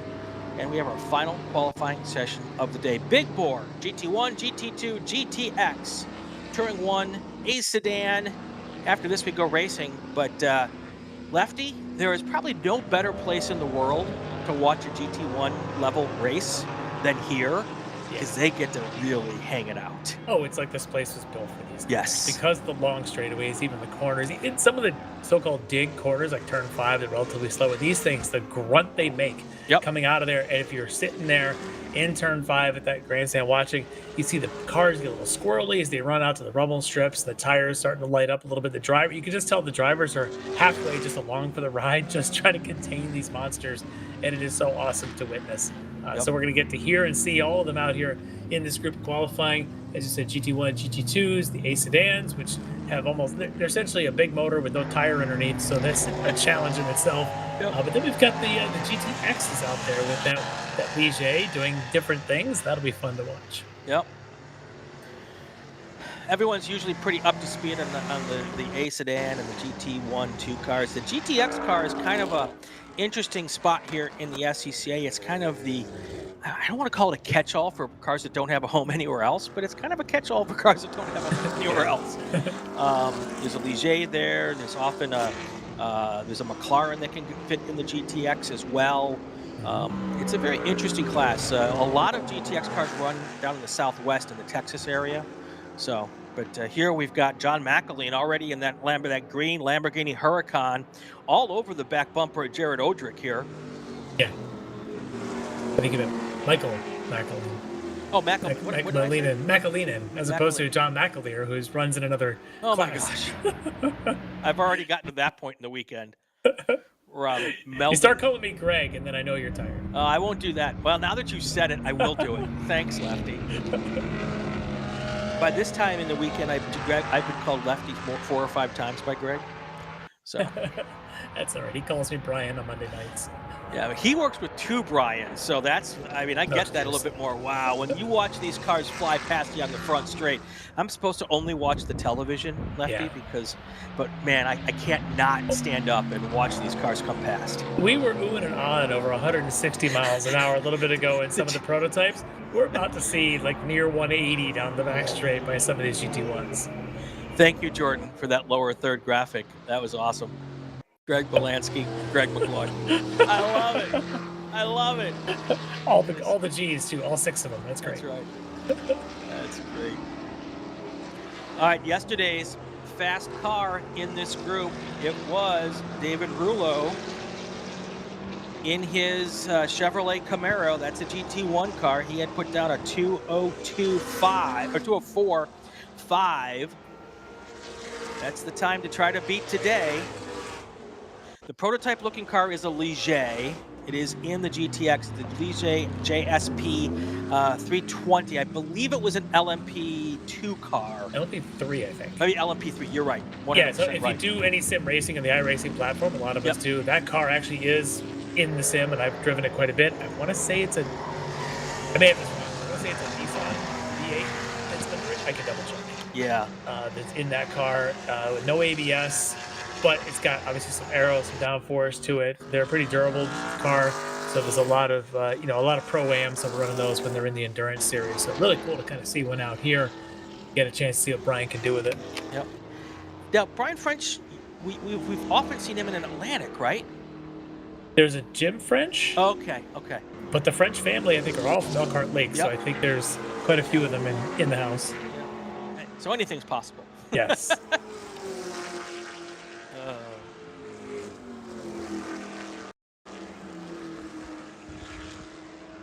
See those cars. Everybody has their own way of doing it. Not everyone is going out and hitting those little rumble strips there at the kink. Other cars going right to the edge of the racetrack and just touching the white line there. I'm not quite sure if the decision-making process is if there is a decision-making process, or it just depends on how much speed you're carrying through there. Well, there may be some also with certain cars. The GT1, maybe you're thinking it's a little bit finicky, delicate. You don't want to necessarily use too much, as we watched GT1 take all of the exit at 14. Yes. Whereas a lot of the T1s, T2s, more production-based cars, they can take a little bit more abuse. You might see them using a little more curbing. And also the GT1s, you can make up for a slow corner with your right foot. Yep. Some of the other T1s, cars, maybe they need a little bit more momentum relative to the field. They're a lot more momentum-like based. Speaking of Brian French, he just went to the top of our leaderboard for this session with a 209.3.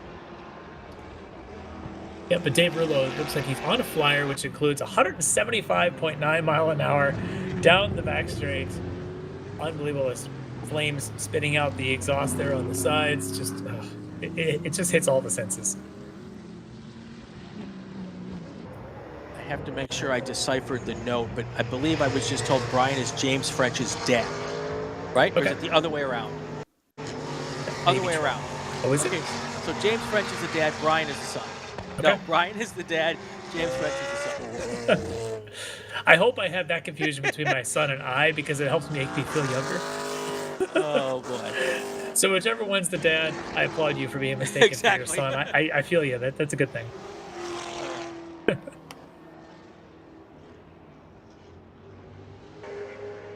I'm just excited. We're going to get to go racing here in about 15 minutes, so that's going to be good stuff. Yep. Just going back real quick to our LMP3 Ligier that's in the field out there. It is a Nissan 5.6 liter V8. There you go. With that 6-speed gearbox and that car. Let's see, with a weight of, I don't know what I have the exact weight. Like 18 here. pounds? It's yeah, they're not the lightest of the that type of prototype. This one probably going to depend on the series what the weight is. Weight 950 kilos, so do the math. How are you on math? What is that, about 2,400 pounds? Sure. 2,300 pounds, something like that. When I have to do kilo to pounds, I pull up a website for that. So, but it's probably the lightest car on the racetrack, although that Lamborghini Huracan might be in that range. But I think that's probably even a little bit heavier. 2,094 pounds is the Ligier. Oh, really? Yeah. That's a lot heavier than I thought it would be. Yeah. Now, again, I haven't looked to see what the min weight is for the GTX class, but general trim and an LMP3, they'd be just over 2,000 pounds. 2,000 pounds of that is probably that Nissan V8. Yeah.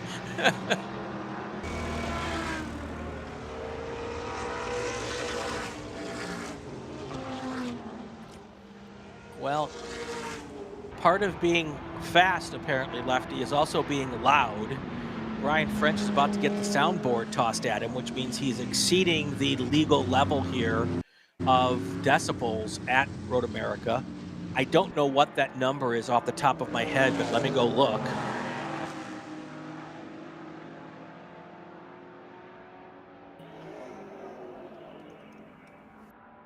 Well, while you look, we're going to talk about Dave Rullo and his Camaro, who just turned a 2:03.8, which is quicker than his yesterday time of 2:04.5. So Rullo going quicker in GT1 in that Camaro. His trap speed, which is really what matters, right? 179.4 miles an hour down the back straight.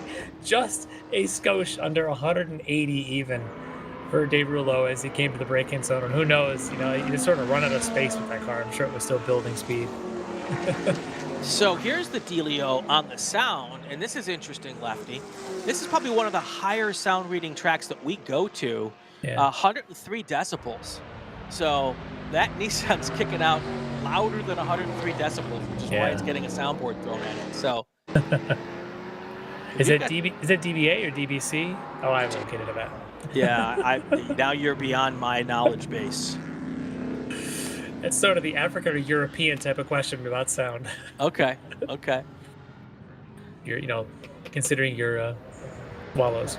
Yes. For the Python fans of the house. We've got a car off at turn 5. Unknown numbered red car. That doesn't narrow it down much more now, does it? And I think... Do we have a? I don't think we have a camera car in this race. That makes me sad because then we would see the car. It's between 5 and 6 drivers right, so about halfway up the hill, there's a car pulled off in the grass. So that is the situation there. All right, we haven't talked much about A Sedan yet, as we've got some big hitters in this field. You got Greg Eaton and Andrew McDermott in their Mustangs out there. Eaton right now, the quickest time at a 2:26.4. If I try to find where he was yesterday at a 27.7, so he's definitely quicker, about a second quicker today than yesterday. McDermott yesterday was at a 26.0, so he actually would still be quickest. Eaton, though, getting closer. Both those guys just legendary fast in their cars.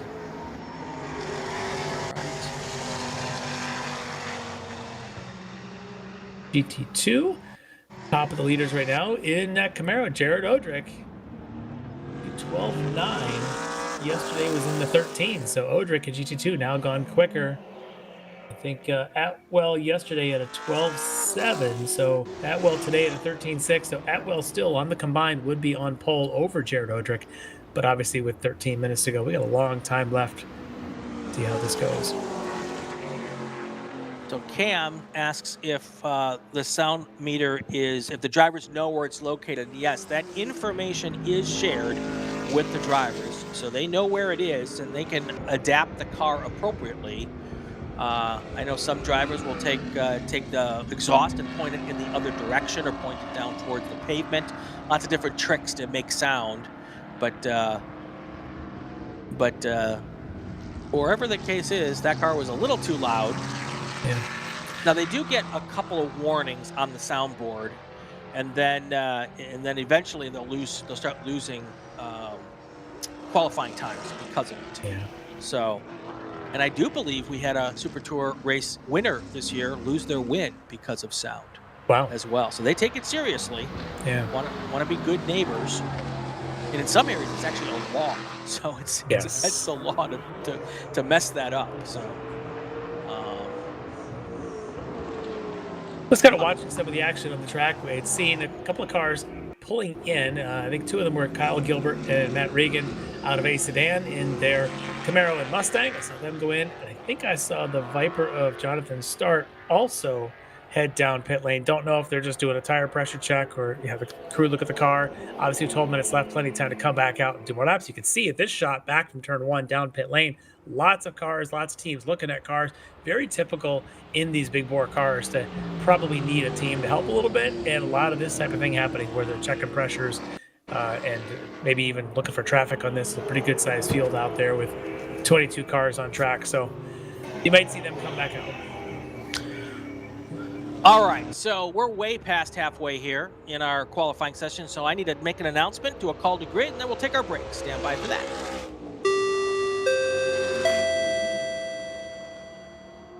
Attention to the paddock, attention to the paddock. Car number 80, Formula Continental, Jeffrey Pikes. Please report to impound to see the race director. Car number 80, Formula Continental, Jeffrey Pikes. Please report to the race director in impound. Also, B-Spec cars to the grid. B-Spec cars to the grid for your race. Race group number 1 to the grid for your race. We'll take our break. We'll be back in just a few minutes.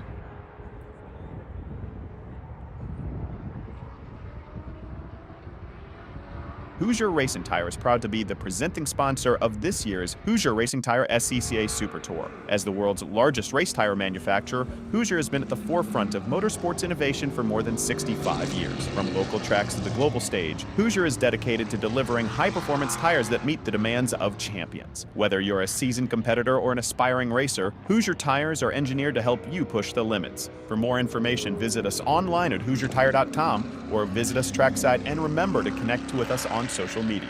For more than 100 years, Sunoco, SCCA's official fuel partner since 2001, has been fueling victories on and off the track, which is why Sunoco's trusted to fuel over 50 series of racing, driving, and winning, including the SCCA National Championship Runoffs, SCCA Pro Racing, Trans Am, and NASCAR. To find race gas near you, visit SunocoRaceFuels.com or call Sunoco at 800-RACE-GAS. Tire Rack was established over 40 years ago by an SCCA member with a passion to find the right tires, wheels, and now brakes and suspension products for racers and enthusiasts on both street and track. As official tire retailer of the SCCA since 1995 and sponsor of the Runoffs Pole Award, along with the National Solo Program, National Time Trials Program, and Track Night in America, Tire Rack is proud to support the SCCA and its members as they go have fun with cars. Mazda Vineyards is the exclusive sparkling wine for podium celebrations at the Hoosier Racing Tire SCCA Super Tour, SCCA Runoffs, and Tire Rack SCCA Pro Solo. Celebrate your racing weekend with Mazda Vineyards and learn more at enjoymazda.com. Hagerty is the official and exclusive insurance partner for SCCA. Hagerty provides affordable off-track insurance protection for motorsports vehicles while in the paddock, in transit, in storage, and at the shop.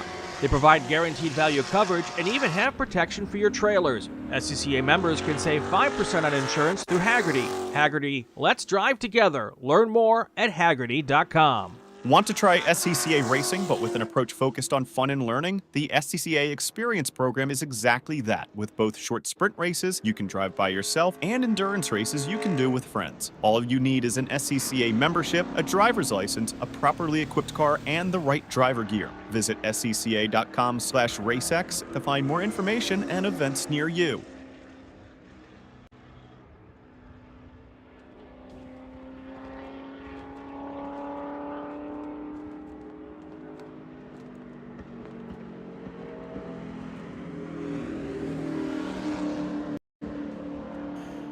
Eight and a half minutes to go, 8:15 to go in this qualifying session. This is our GT1, GT2, GTX Touring 1, and A sedan cars. We've got safety heading to turn 11 to help out a car that has impacted the wall there, just past the kink, and he's pointing in the wrong direction with some body work off in the grass. I don't know how they get that car out of there because it's pointing in the wrong direction. Lefty, if they do this without going full course yellow, it will be the crowning achievement of the safety crew. Yeah. I don't know how you turn that car around safely from where it is. So, yeah, let's see what they decide to do.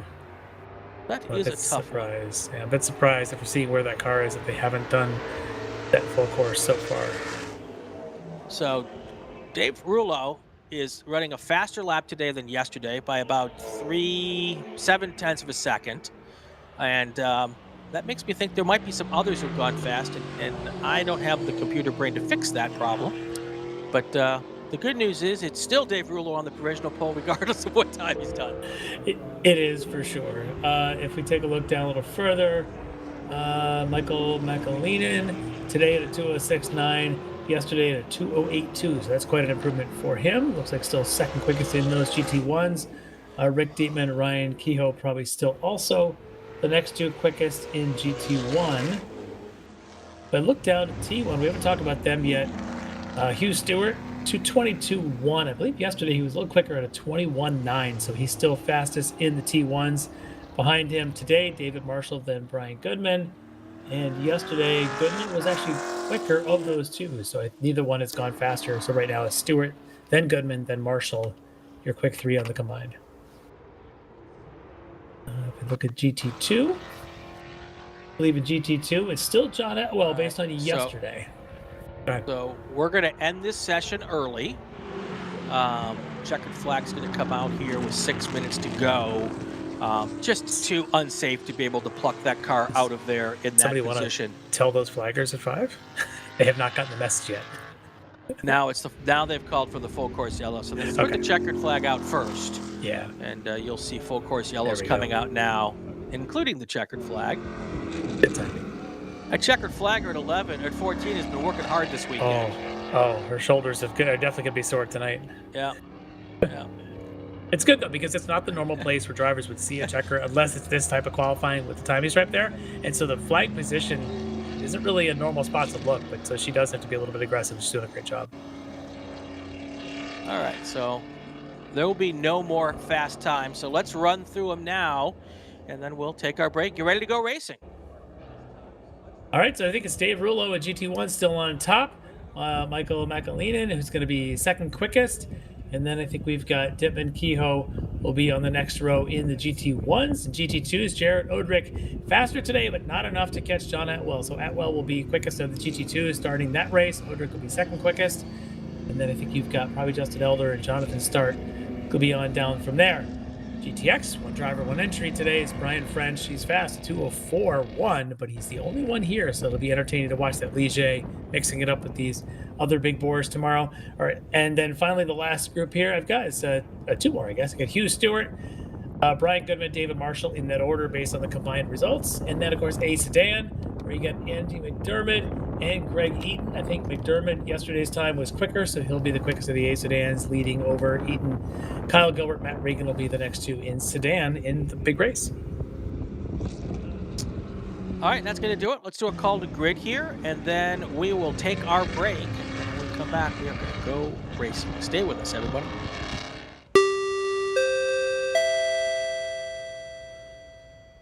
Attention in the paddock, attention to the paddock. B-Spec cars to the grid for your race. B-Spec cars to the grid for your race.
We're back here for our first race of the weekend at the Chicago Region June Sprints. And this is, of course, B-Spec. We are at the Hoosier Racing Tire SCCA Super Tour. Let's take a quick look at the track map here.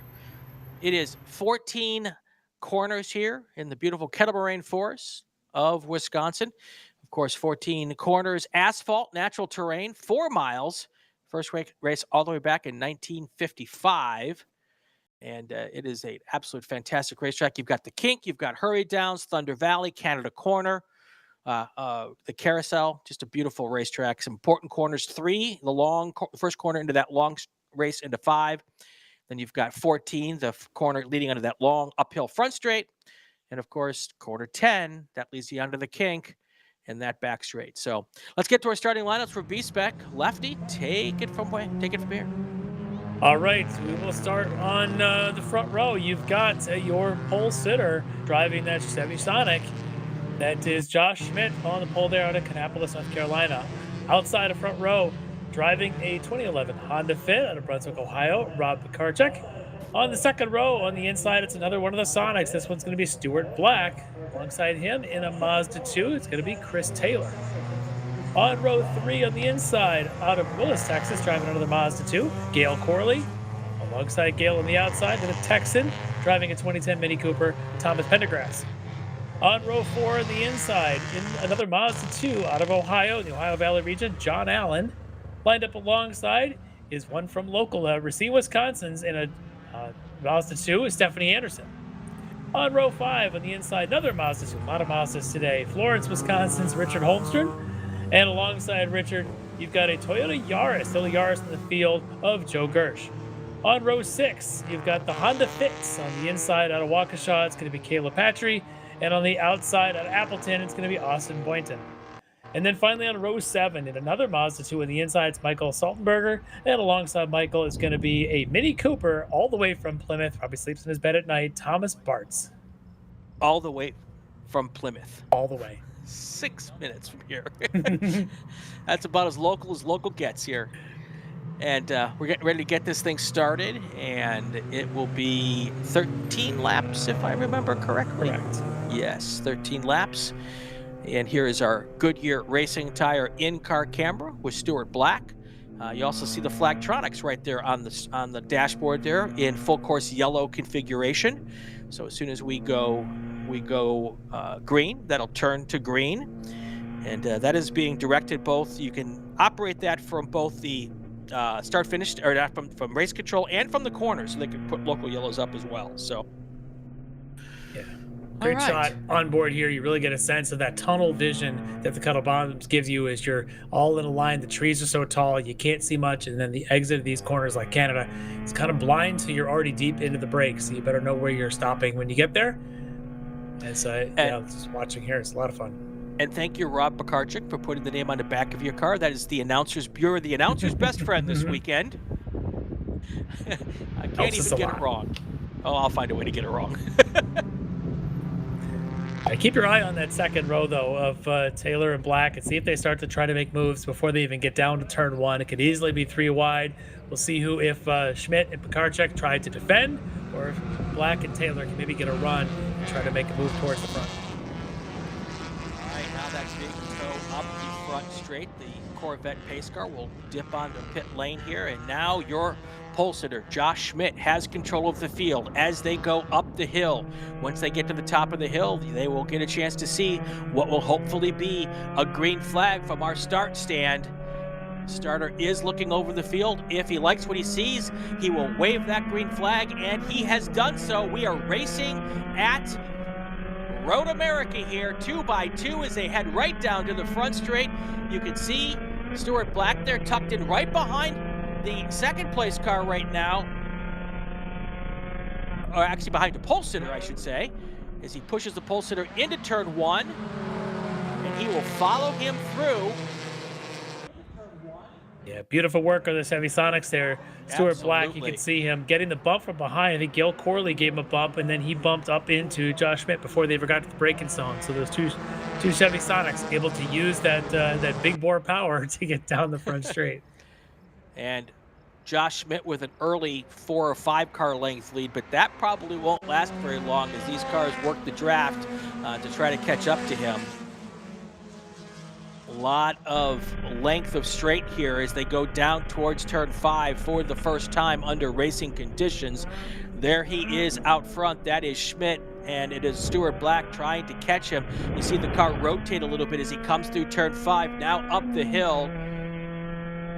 Stuart Black trying to catch up to the rear bumper of Josh Schmidt. Looks like he's getting a little bit closer there as they track through turn 6 and onto the little short chute between 6 and 7.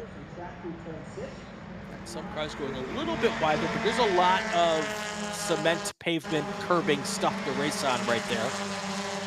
Yeah, everybody's staying in line at this point. Once they got through turn 1, you haven't seen a whole lot of any 2Ys yet. We'll see if we get that maybe even going into Canada or the next time down the front straight as drivers start to find different positions. You can see in the back it's starting to create some gaps, and at the second or third spot within those gaps, you'll often find a bit of a fight. So there's the front 4 or 5 going, and then you get that second group, which looks like John Allen's kind of the lead of that pack. We'll see if he gets under fire from the ones behind him before they even get down to Canada Corner. Like and subscribe if you're watching us right now. Please do that. That helps us get more people watching the SCCA. Carl T in the chat asks, are any of these the same chassis with different cars on top? No, these are right off the production line. Whatever production line they came on, they've put a cage in it. They put in the safety equipment. There is an approved suspension package, and that's how they go racing here. So all of these, if it's a Toyota, it's a Toyota. If it's a Mazda, it's a Mazda. And in this particular case, in this car, if it's a Chevy, it's a Chevy. This is the Chevy Sonic of Stuart Black as he comes across the, comes through turn 14. Now we're back to using the regular start-finish line for our timing line.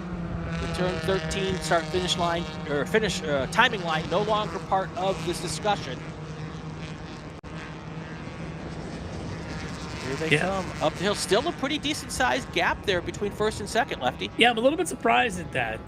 Josh having a very good opening lap of this race, able to hold that first position and be able to keep that 4 or 5 car length back there on Stuart Black and Rob Pekarczyk. So, but at this point, I suspect perhaps that Black Pekarczyk might start pushing each other. I think that's what you're seeing here between the Honda Fit and that other Chevy Sonic, with that other Mazda of Chris Taylor sort of right in behind. So I think they're starting to work together behind to make sure that Josh doesn't get very far ahead.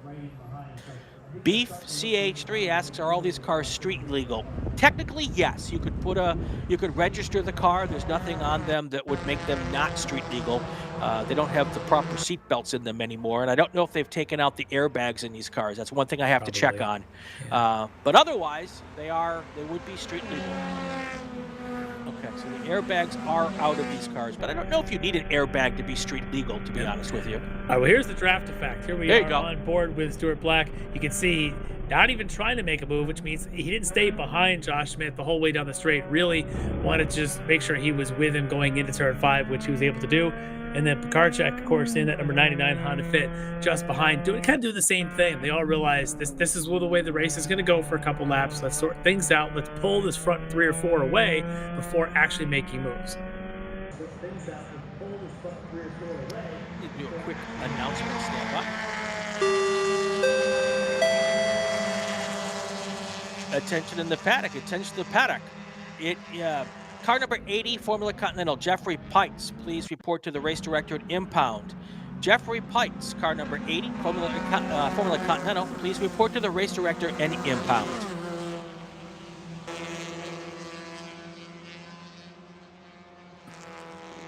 All right, still have a nice big pack here up front.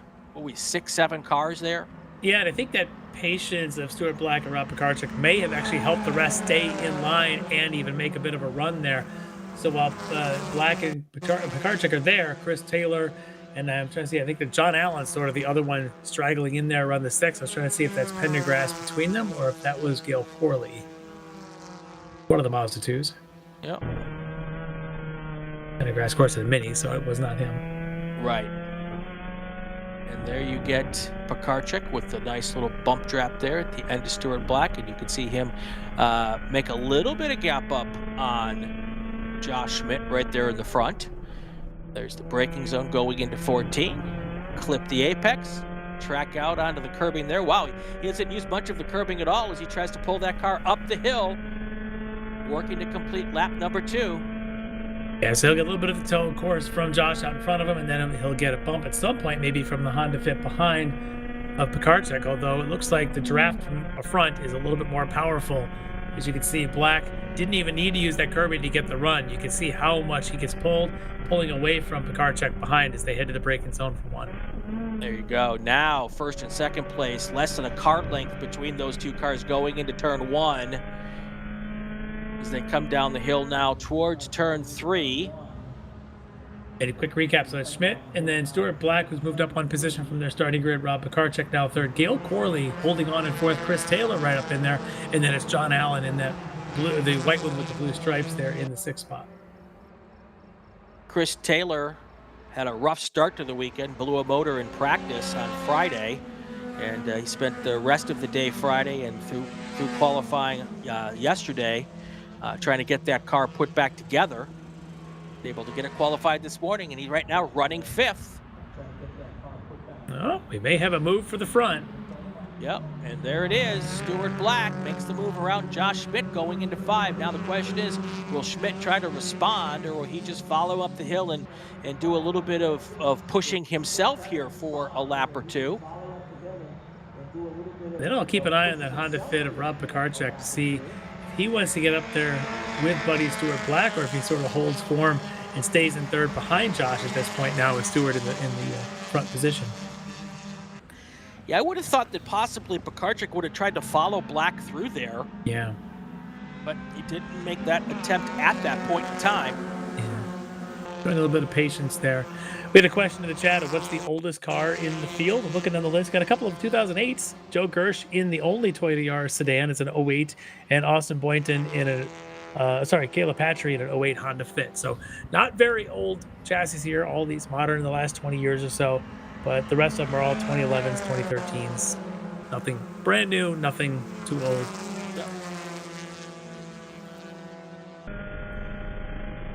Top 10 cars all within striking distance still. This is a very typical setup for a B-Spec race. Usually they run pretty much nose to tail for a lot of the race, and when they do start to break up, it's often because the other classes, because they run with production, start to make their way through the field. And when you've got faster cars coming through, sometimes that messes up the draft and everything. That won't be the case here today with these B-Spec cars getting their own race this weekend. Yeah, neat to see this class getting its own race. There's definitely been a lot of growth in the last number of years here in B-Spec, and you can see that with the numbers they're bringing out here. 14 at this event, really starting to grow even at the regional scene all across the country. So it's a relatively inexpensive way to get in. The car is what the car is. These are the parts that it needs, and those are the tires it runs on. And from what I'm hearing, they're getting pretty good life out of the tires as well, which helps to control the costs in a class. If you're trying to do some budget racing, B-Spec's definitely calling. Yeah, I saw a post on the B-Spec on the B-Spec Facebook page talking about rotating tires, and if you rotate them front to back and left to right in a particular way, there are some drivers who are getting 4 weekends out of a set of tires. Obviously, if you don't flat spot one or anything like that. But yeah, it's they all seem to be really happy with this B-Spec Goodyear Racing Spec tire. And if it does rain, they love the rain tire. So, well, that's not going to happen today, but might happen tomorrow. But they won't be racing tomorrow. So, well, this front pack of 8 is definitely sort of continued in line here since Stuart Black at this exact corner took the lead a lap ago. Black, Schmidt, Pekarczyk, Corley, then Taylor, John Allen, Richard Holmstrom, Thomas Pendergrass, and Stephanie Anderson just about a second further back from there. See if she can stick with this front pack or potentially fade back to where the rest of the next group is. So she's trying to stick with them and see where this goes. You can see her now. It looks like right there. In fact, that's Pendergrass in that Mini, and then Stephanie just in that white Mazda. Couple car lays back.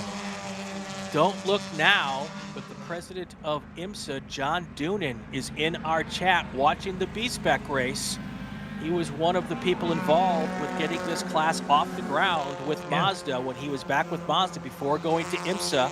So we can thank him for a lot of the cars out here racing this weekend.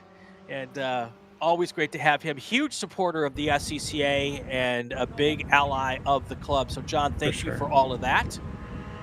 Yeah, absolutely. Great guy to have involved in motorsports at any level, and to have SCCA and IMSA do what we do. A lot of that has to do with John and his leadership now in that position. But what he did for Mazda before that is amazing. And his comments here, I'm sure people don't even realize how much he did for some of the other series of Mazda, but particularly the involvement here in B-Spec. It's really neat. Yeah. Top 5 right now: Stuart Black, Josh Schmidt, Rob Karchik, Gail Corley, Chris Taylor. Then going back 6 through 10, we have got John Allen, followed by Richard Holmstrom, Thomas Pendergrass, Stephanie Anderson, Caleb Patry.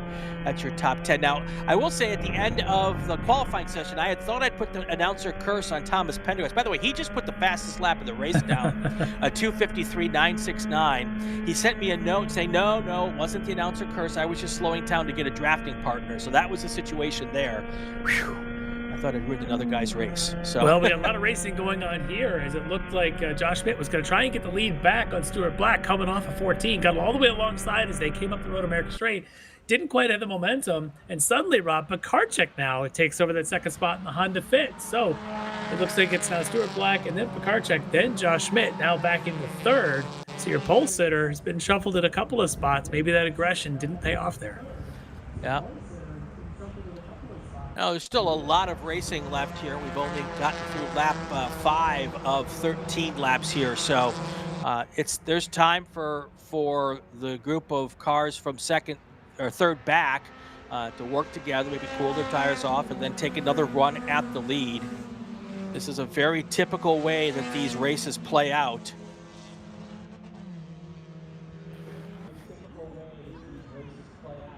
Also why you see a lot of these drivers making kind of partnerships and things with some of the other drivers. They get in certain situations. What do they want to do? And if you're the odd man out, sometimes 2 others working against you will take you down a rung or 2. And I'm wondering if that's maybe what Josh Schmidt's going through right now. Perhaps Pekarczyk and Stuart Black, who I believe were qualifying together nose to tail all morning in that session, maybe knowing that they could work together a little bit, and Josh, kind of the odd man out, might need to have a little bit of help. Maybe Gil Corley, Chris Taylor can head up there and try and help push Josh along a little bit.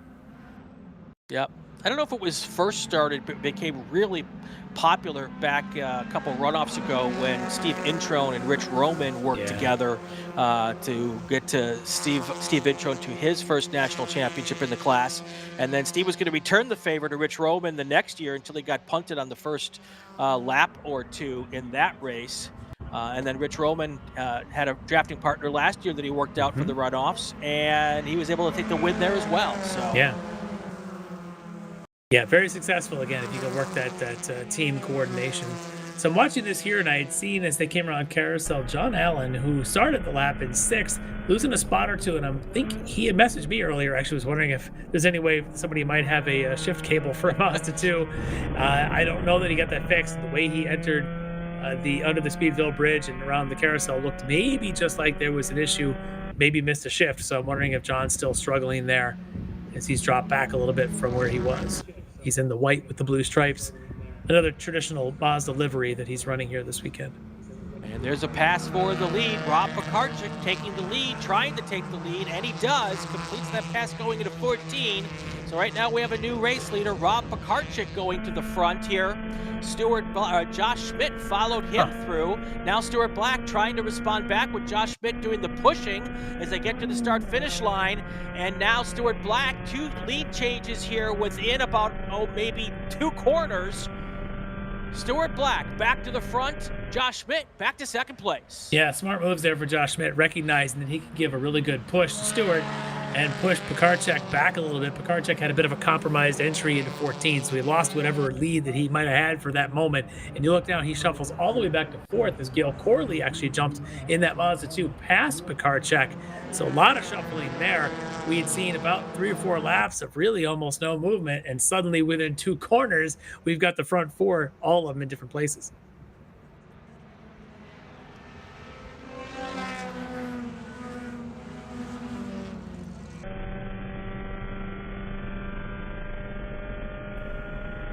Chris Taylor hanging in and 5th place, but I'm seeing in the chat, and I'm not sure if this is true or not, but he may have had to grab a junkyard motor yesterday when his motor blew on Friday, and put that in the car. So that motor might not be optimized for what needs to be done here in B-Spec, but to be holding a station in 5th place, not bad. And the more these guys in the front four do what they're doing, probably the better chance he's got to stay with them, because I just saw Gale Corley go up underneath Josh Schmidt aggressively out of 5, had a better run before they got to 6, and Schmidt recognized the situation, backed off a little bit, and let him through. So a lot of jumping going on around right now. So I think you've got Stuart Black and then Gale Corley, then Schmidt, then Pekarchek, your front four. And then right at the heels of them, you talked about Chris Taylor and that potentially junkyard motor he's got in that car. Yep.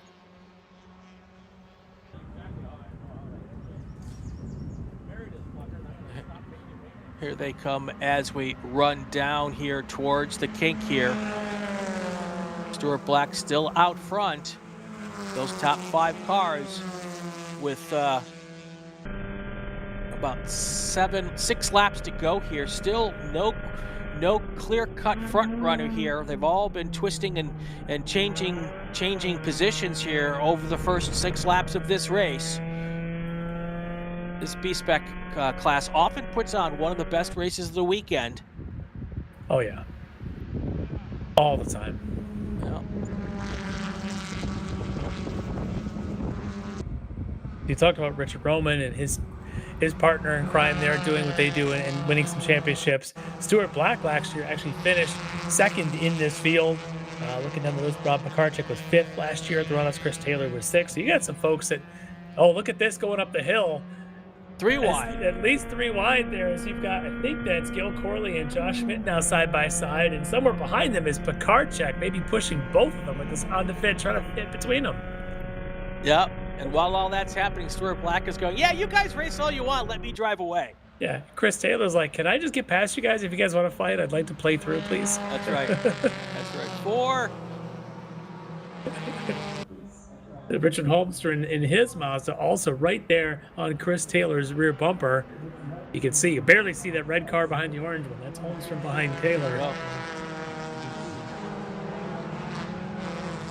and then not to be lost in this, Thomas Pendergrass, take a little bit of time out of them while this front group starts to fight. He's going to get a little bit closer. And I think John Allen may be fading back a little bit. I think it's actually Stephanie Anderson now right up behind Pendergrass. That's John Allen in the white with the blue trim. I think, again, he's having some mechanical issues in that car.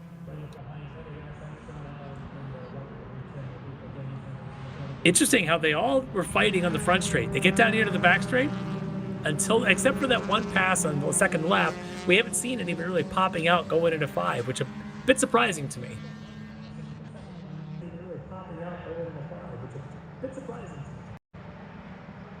yeah, I mean, there's not a ton of really good passing places once you get up past turn 5 all the way until you get to the run down to Canada.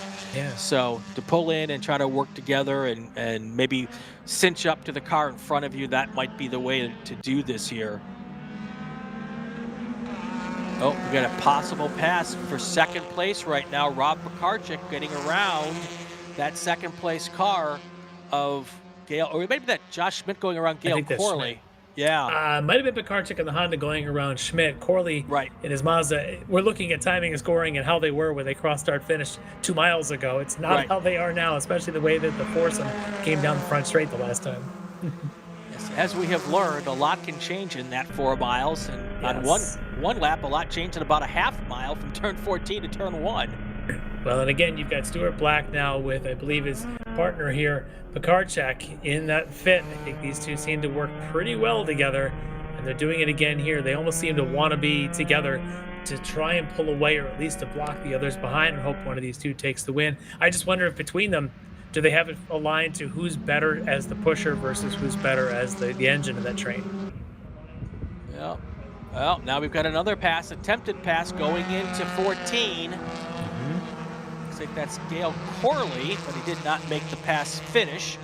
I think that was Josh Schmidt again. I think what he was trying to do is break the front 2 up, but it may have been a poorly timed attempt because it may have actually hurt him a little bit more than the others. Now watch Corley in the Mazda 2. Probably at this point realize the situation. He's going to push he's going to push Josh Schmidt up the straightaway to not lose Black and Pekarchek. We're back into that, starting the discussion here after completing 7 laps. We're working number 8 here of 13. Now, we always have these discussions on these drafting classes, Lefty. Which lap do you want to make the last pass on, and would you rather be the second place car? Would you rather be the first place car here? You know, in this class, obviously, you'd like to be leading going into 14. I don't know if there's been a lot of passes before the stripe when you're coming up the hill. But we've seen passes already going through 13 through Bill Mitchell Bend. We haven't seen much going into Canada yet, and that's kind of surprises me as well. I don't know that starting the lap is going to matter. We've seen passes on the front straight. We've seen passes through 6. We've seen passes going into the carousel. So I think all that's possible. At the end of the day, you want to probably start the last lap no worse than third. Somewhere in the lap, get the second to have a chance to make a pass, maybe between 7 and 8 hurry downs area, or maybe into Canada if it comes to it.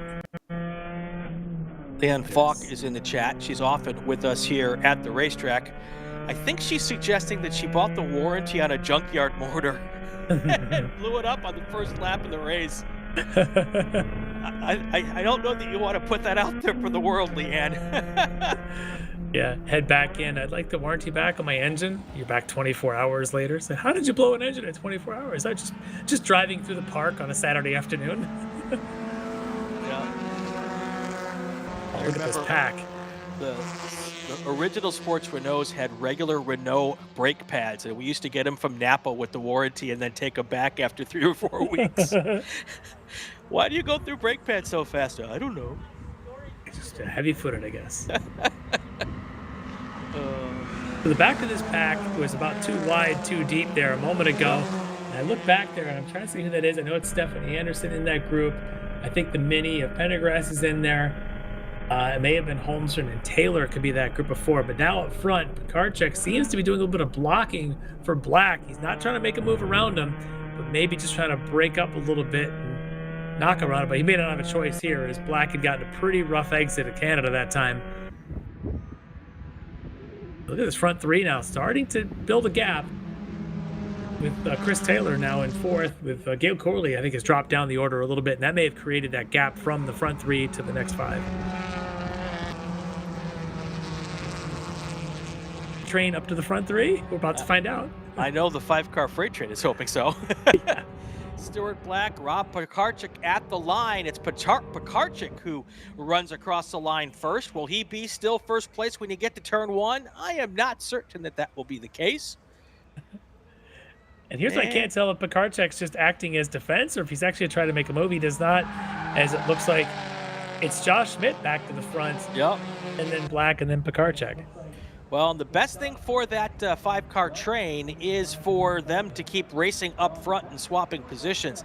Now, they do seem to be doing it in a fairly smart way where they're still drafting at the important parts, but they are a little racy up there.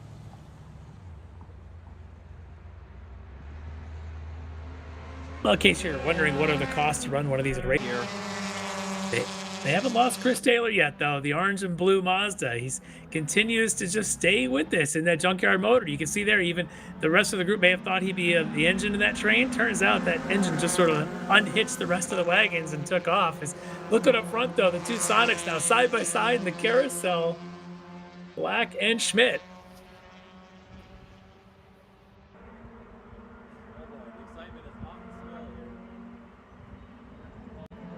Looks like Josh Schmidt able to hold the lead as they came around carousel. But look at Chris Taylor. I told you, he's an opportunist. He's right there with them now.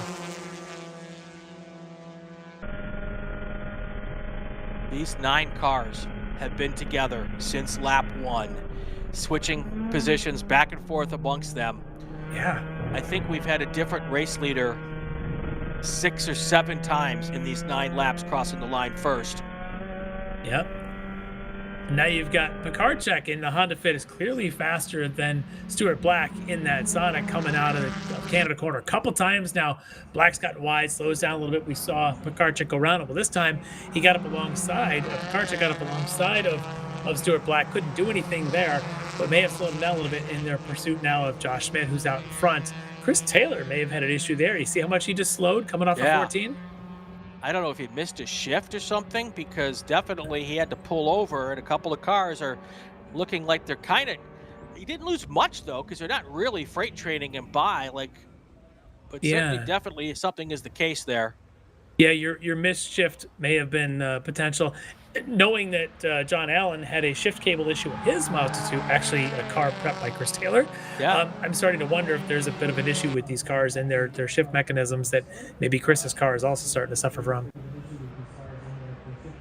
All right, Yeah. so he led the first few laps of the race. Back to the point now, Josh Schmidt, Babyface Fabrication car. That is your front car right now, right behind Stuart Black and Rob Pekarchik. Now, with all of that changing, there was not an opportunity for the fourth place car in that pack to catch up too much. At this point, the front three, probably if they're looking in their mirrors, they may not be. But if they are, they'll realize they have an opportunity here in the next lap or two to really open a gap, and then they can spend the last 2 laps just fighting amongst themselves. Because here you go, down the inside, into 5. That should be Gail Corley trying to get around. I think that might be Holmstrom. Those 2 Mazda 2s battling it out, but the gap from those 2 up to the front 3 now becoming pretty significant at about 3 seconds. Former national champion in this class, Steve Introne, he is in the chat watching this race. Good to see you, Steve.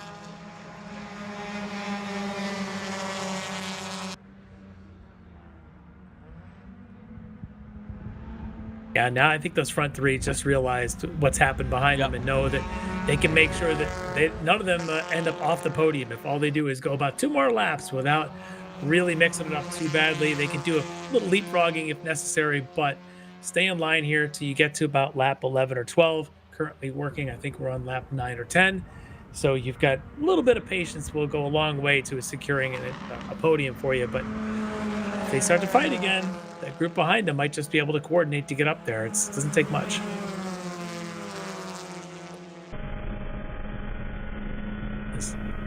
All the B-Spec racers from the country have popped out of the woodwork here in the chat. David Daughtery in the chat now. You mentioned Introne. Frank Schwartz out there. And on board again with Stuart Black as he came out of Canada. Again, cannot get the power down. I don't know if the car's sliding a little bit, gets on those rumbles and can't put the power down there. Josh Schmidt in that front Sonic able to do a little bit better job and keeping that gap so he can at least get a nice clean exit off of 14 and give himself a chance to hold it down the front straightaway. I gotta do a quick call to grid here. Attention in the paddock, attention the paddock. Group 2 cars to the grid for your race. Group 2 cars, FE2 prototype cars, FE2 and prototype cars to the grid for your race. Group 2 to the grid.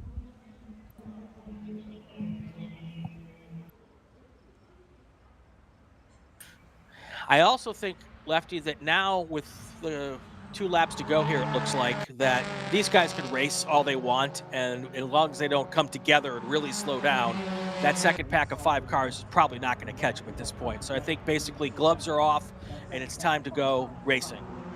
It just might be. We'll just kind of see, because I think in this case we've got a partnership there in the second, third spots in Black and Pekarchik. I suspect Pekarchik's faster coming out of Canada. Pekarchik may be faster in a couple other spots, but Black seems to have the line through some of the infield stuff, as we call it, the turn 5 down into the carousel. So let's see if they stay in these positions or if they do any swapping, because right now Josh Schmidt may have finally gotten into a groove and seems to have put his mistakes behind him. The 2 behind are going to have to work together a little bit to try and push by. Yeah, they've got a nice big gap here, so I think it's time to go racing for the lead. The podium, I think, is pretty much settled. It looks like it's going to be Schmidt, Black, and Pekarchik. The question is, Lefty, who is going to be on which step? Boy, I tell you, I would much rather have a partner in this fight than to be the one who doesn't. Yep. And I think that's where the advantage could be to Pekarchik and Black. But Josh Schmidt knows that he at least has the advantage and that he's got 3 car lengths in these guys right now, and that's always a good advantage to have at any point. The 2 behind have not been able to close up either on the front straight, the back straight, which tells me that Josh is getting good corner exits if the other 2 aren't able to get up behind with any draft advantage. Right. David Daughtery knows a little bit about these cars, says the weak link for the Sonic is Canada corner to turn 14. Okay. So I'm guessing maybe they've got the high end, but they don't have the torque to pull up that hill, is my guess. And that seems to be where Stuart Black's having his issues, is definitely Canada to 14, the Sonic. And you watch here, as we're on board with him, watch him exit and then watch how quickly Pekarchek in the fit behind closes that gap. But what I'm seeing is Josh is managing the Sonic really well through these corners. Yep. But look at the fit and the run that it gets lap after lap. Look at this. And that's not draft. That's just better exit for the fit in Pekarchek. I don't know if that's a gearing thing or if it's just the way that car puts power down, but it works. All right, it looks like we should be getting the white flag this time underneath the start-finish stand, waiting to see if that is actually the case. But if my timing and scoring screen is accurate, that is the plan here. Josh Schmidt opened up, 8-10 car length lead now going up the hill. That's the biggest lead anybody's had in this race so far. And I do not see a white flag, so we're going to get one more lap after this one. This is amazing. I'm looking at the lap times, and with Stuart Black and Rob Pekarchek close enough to bump draft, they just ran a 53.7, 53.8. Josh Schmidt, with no one in front of him and no one behind him pushing him, ran a 53.0, quickest lap of the race. And a lot of it was sector 2, which is essentially, I think that's going into turn 5. And that is where he must have gotten such a great exit right here off of this corner, turn 3, and really allowed himself to pull without a drafting buddy down the back straight. So right now, Josh is definitely hooked up. He's getting great corner exits, and he's able to withhold any pressure that Pekarchek and Black are offering. All right, just heard from race control, white flag next time by. There is Thomas Pendergrass there in that black Mini, pulling out just a little bit, getting off track there at exit of turn 3. Driving out in the Pendergrass? In the Pendergrass, very nicely done. Very nicely done. The pace these front three are running, though, all three of them are personal best laps. I mentioned 53.7, 53.8. Behind everybody is running 55s. It just shows you the front three have just got it hooked in right now. Even with all of the fighting and all the swapping positions they've done so far in the first 11 laps, they are still be able to turn this kind of times. I'm waiting for Black and Pekarchek to start to chip away a little bit. I haven't quite seen it yet. And that's actually down. This is the sector 2 of the track. This is where Josh Schmidt had such a fantastic lap the last time around. Let's see if he does it again as they get down here towards Kettle Bottoms and what kind of sector time it is. But he doesn't look like he's giving up anything right now. Black and Pekarchek are not closing in. Yeah, and Josh has this way about him. No matter what happens in the opening laps of these races, he has the confidence to know that the race could come to him, and there's no anxiety. Oh, I mean, there may be anxiety, but he doesn't seem to worry about it too much, and he lets the race play out. And now we have an opportunity he has an opportunity.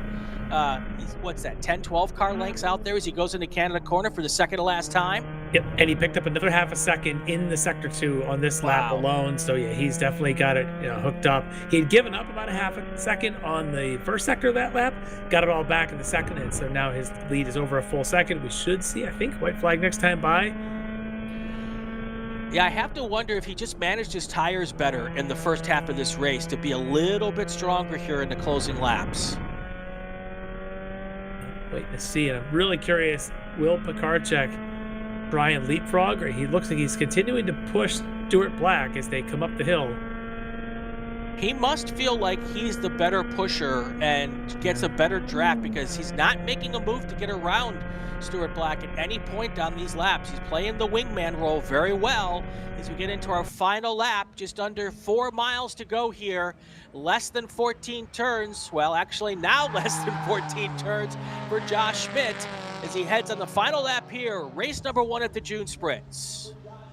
Yeah, at this point, Josh has to know he just needs to hit his marks. He really can't worry too much what's behind him. The race is in his control. I think he can definitely win this thing, and he's got to know that. He just needs to have perfect corner exits, especially these ones onto the long straights like corner 3. Behind them, and for the 4th and 5th position, you can see there's side-by-side action going on through turn 3. That looks like Chris Taylor leading Gail Corley, and I think Richard Holmstrom, who were side-by-side going into turn 3. And I think Stephanie Anderson, yep, there she is in the white with the red lettering there on that Mazda. All of them, any of them could end up 4th in this race, the way that's going. this has got to be a great confidence builder for Josh Schmidt going into the runoffs. If he can go out front by himself and have two cars with teammates not able to catch him, that will he'll be able to sleep and rest well tonight when he thinks about what could happen in October. Well, he's still about 2 miles away. Right now, he's just thinking, I got to get down the hurry downs. I got to get through the Cape one more time, through Canada one more time, and then we can think about what may happen in October. There's some raciness going on in that second pack of 5 cars, just a couple of corners to go. What I do think may happen here in this last lap is Pekarczyk has been faster than Stuart Black coming out of Canada. Pekarczyk may finally try to make a move through down along the kettle bottoms into Canada, knowing he can get out of there better. That might be his best chance for a second place in this race. We'll see if that happens or if they stay in line like they are. Yeah, there's no incentive to stay in line now. If you want that second stop on the podium, it is time to go after it. See what kind of run he gets through the kink. Looked pretty solid there for that Honda Fit, Pekarczyk. We'll see if Stuart Black chooses to take a defensive line through Canada corner, and there he is, basically setting up a little further to the inside. And I don't think Pekarczyk is close enough to catch him at this point, but we'll see. This is the weak spot. You can see here, look at the Fit going left. Going right, actually. He'll be on the outside here. Yep. There's the move for second place. Will he get it done? Pekarczyk trying to make the pass. This is the place to make and hold it here. He's on the right side of the track going into turn 14. Pekarczyk makes the pass for second. Now we'll be able to hold it with the drag race up the hill. The Sonic has got that big bore power up the hill. Let's see if he can get him. He's closing the gap up to the line. He will deck out probably to the left. Will he beat him to the line? Let's see. Here they go, and it's going to be Stuart Black for second place.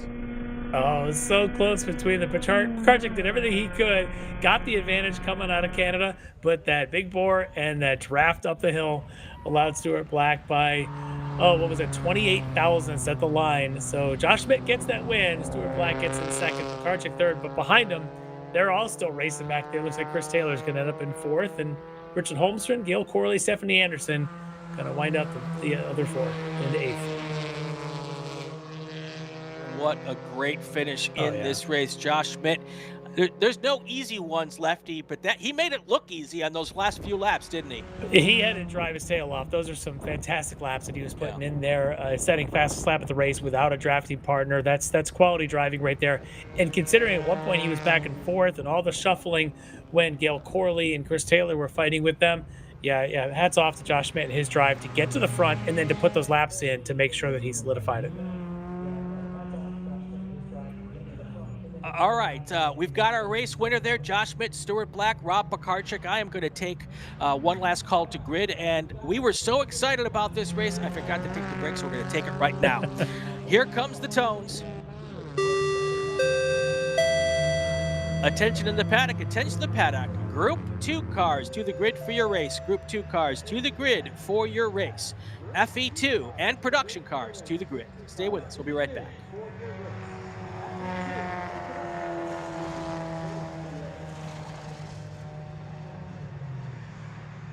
For more than 30 years, championship-winning drivers have demanded the Hawk Performance braking advantage. Now you can experience that same advanced technology on your daily car, truck, or CUV with Hawk Performance street products. With brake pads, rotors, and fluids that deliver smooth braking for muscle cars and tuners, Super Duty solutions for tow vehicles, custom-engineered motorsports friction designed specifically for road racing, autocross, drag, and everything in between, Hawk has all your braking needs covered. Visit hawkperformance.com to learn more. Hawk Performance, what's stopping you? Tire Rack was established over 40 years ago by an SCCA member with a passion to find the right tires, wheels, and now brakes and suspension products for racers and enthusiasts on both street and track. As official tire retailer of the SCCA since 1995 and sponsored the Runoffs Pole Award, along with the National Solo Program, National Time Trials Program, and Track Night in America, Tire Rack is proud to support the SCCA and its members as they go have fun with cars. For more than 100 years, Sunoco, SCCA's official fuel partner since 2001, has been fueling victories on and off the track, which is why Sunoco has trusted the fuel over 50 series of racing, driving, and winning, including the SCCA National Championship Runoffs, SCCA Pro Racing, Trans Am, and NASCAR. To find race gas near you,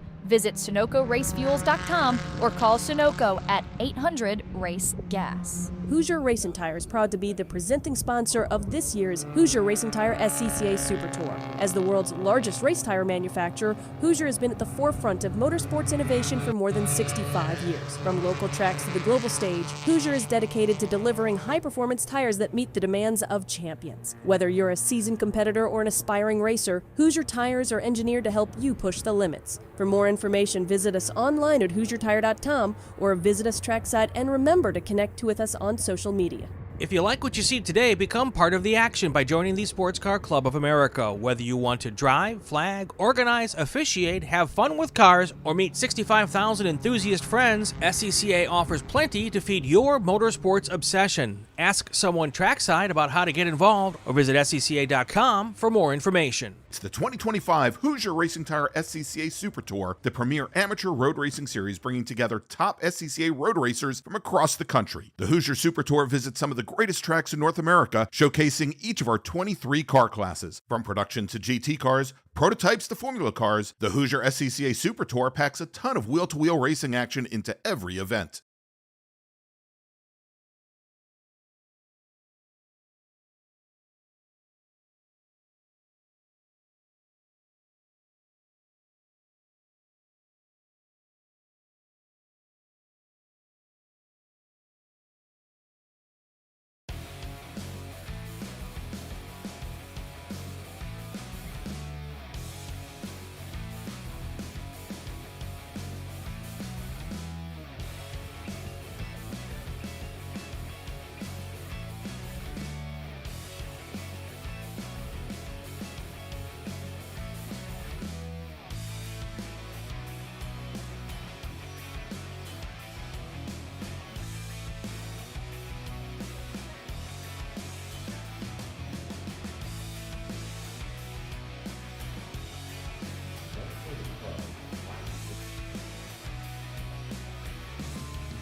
Back here live at America's National Park of Speed, Road America, for the 70th running of the June Sprints. And we have group number 2, FE2 and prototype car. I screwed that up last time. This is the Carl Haas Challenge here, 13 laps. And let's get right to our starting lineups. Larry, Lefty McLeod, take it away. All right, starting today's race on the pole, the local boy right across the street in Elkhart Lake, Bart Wolf, driving his Elan DPO2, alongside another local boy from all the way 5 minutes away, Jason Miller in the Win First West. On the second row, a couple more prototypes. Lee Alexander in the store WFZ. He's out of Springfield, Tennessee. He'll be in third. And then starting the race on the outside of row 2 in an Elan DPO2 from Ormond Beach, Florida, Todd Vanacore. Row 3, it's going to be the inside in a store. It's Perry Richardson. Alongside Perry, it's going to be the Elan DPO2 from Milwaukee, Fritz Seidel. On row 4, on the inside, all the way from Peoria, Illinois, in a store, Greg Case. Alongside another DPO2 from Wind Lake, Wisconsin, John Godin. Row 5, all the way from Kiel, Wisconsin, in Elan DPO2, Tyler Thielman. Alongside him from Bristol, in a Van Diemen Prince, is going to be Brian Lindstrom. And then on row 5, on the inside of the prototype here, Richard Colbran in the Nastendo. He's from Northbrook, Illinois. He'll be lined up alongside the first of our FE2 drivers, fastest there, Caleb Schrader from Tigard, Oregon. He'll be in one of our SCCA FE2s. Then we've got FE2s lined up behind him in row 7. Gian Bifamonte lined up alongside Steve Whitston. On the following row, row 8, Daryl Wills will be lined up with Eric Wisniewski. On row 9, from Shoreline, Washington, Tom Burt alongside Dean Oberman from Manuka, Illinois. Row 10, you've got Westlake Village, California's Paul Marino and another Californian, Robert Edmondson. On row 11, from Minnesota, Derek Chan alongside a Nebraskan, John Witherspoon. Then we get to row 12. Poplar Grove, Illinois, Gary Peck. He's a prototype driver there, lined up alongside an FE2 driver from Dodgeville, Wisconsin, Dennis Markline. And then we're in row 13, Wade Richardson from Birmingham, Alabama, Lawrence Loshak from Milwaukee, a couple of prototypes there. And then you've got Dale Vandenbush from Humboldt, Wisconsin, in a Spartan VP2 Mazda. We're going to see if Tom Hope starts the race or not. I don't believe he got a lap time in qualifying in his FE2.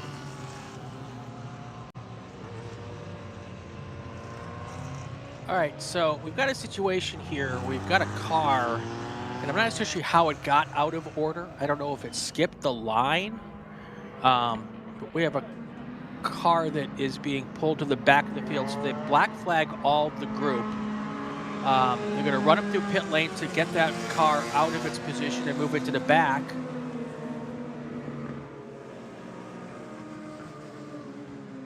Not completely clear why this is happening, but I'm going to try to get some clarification on that. So we're going to have one more pace lap after the cars run through pit lane here.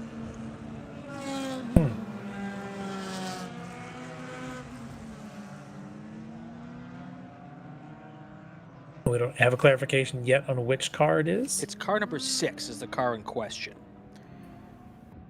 Okay, car 6 is Tyler. A second ago. Number 6, Tyler Thielman in one of our DPO2s and prototype. Yeah. You said all the way from Kiel, and I'm like, isn't Kiel like 5 minutes from here? And I was wrong. It's 11 minutes from here. I was like, because like Kiel's really close. Well, compared to Elkhart Lake and Plymouth, I mean, Kiel is just 5 more minutes. It appears that car number 6 has corrected himself. So what they're going to do is, because they've already thrown the black flag all, they have to bring him down pit lane. But they're not going to stop. They're just going to roll through pit lane. It'll essentially be one more pace lap here, and they'll just keep going. I don't know if the car 6 has a radio and the crew members told them to drop to the back, but that is what has happened here. So we're going to get one more trip through pit lane now. The clock will start here, and this lap will count. Once they cross the start-finish line, we will actually be racing, except that we won't be racing. So essentially do one more lap around behind the safety car and then start the race on lap 2. Correct. And they'll probably line them up 2 by 2 because we haven't got a green light flag from start finish as well. So even though we've already had the race starting, so. And there they are coming back out of pits, as you said, just a quick little drive through. And we think they may be splitting the field, so any overlap between the prototypes, which actually would be, I think, Gary Peck. Perhaps they may move him up. We'll have to see, or if they just go back to leaving it as a mixed start, which keep our eyes if they do that. Timing and scoring should pick up the order, but they did as they pulled in. Yep, so if you're watching the timing and scoring screens, you will see that we are working lap 1.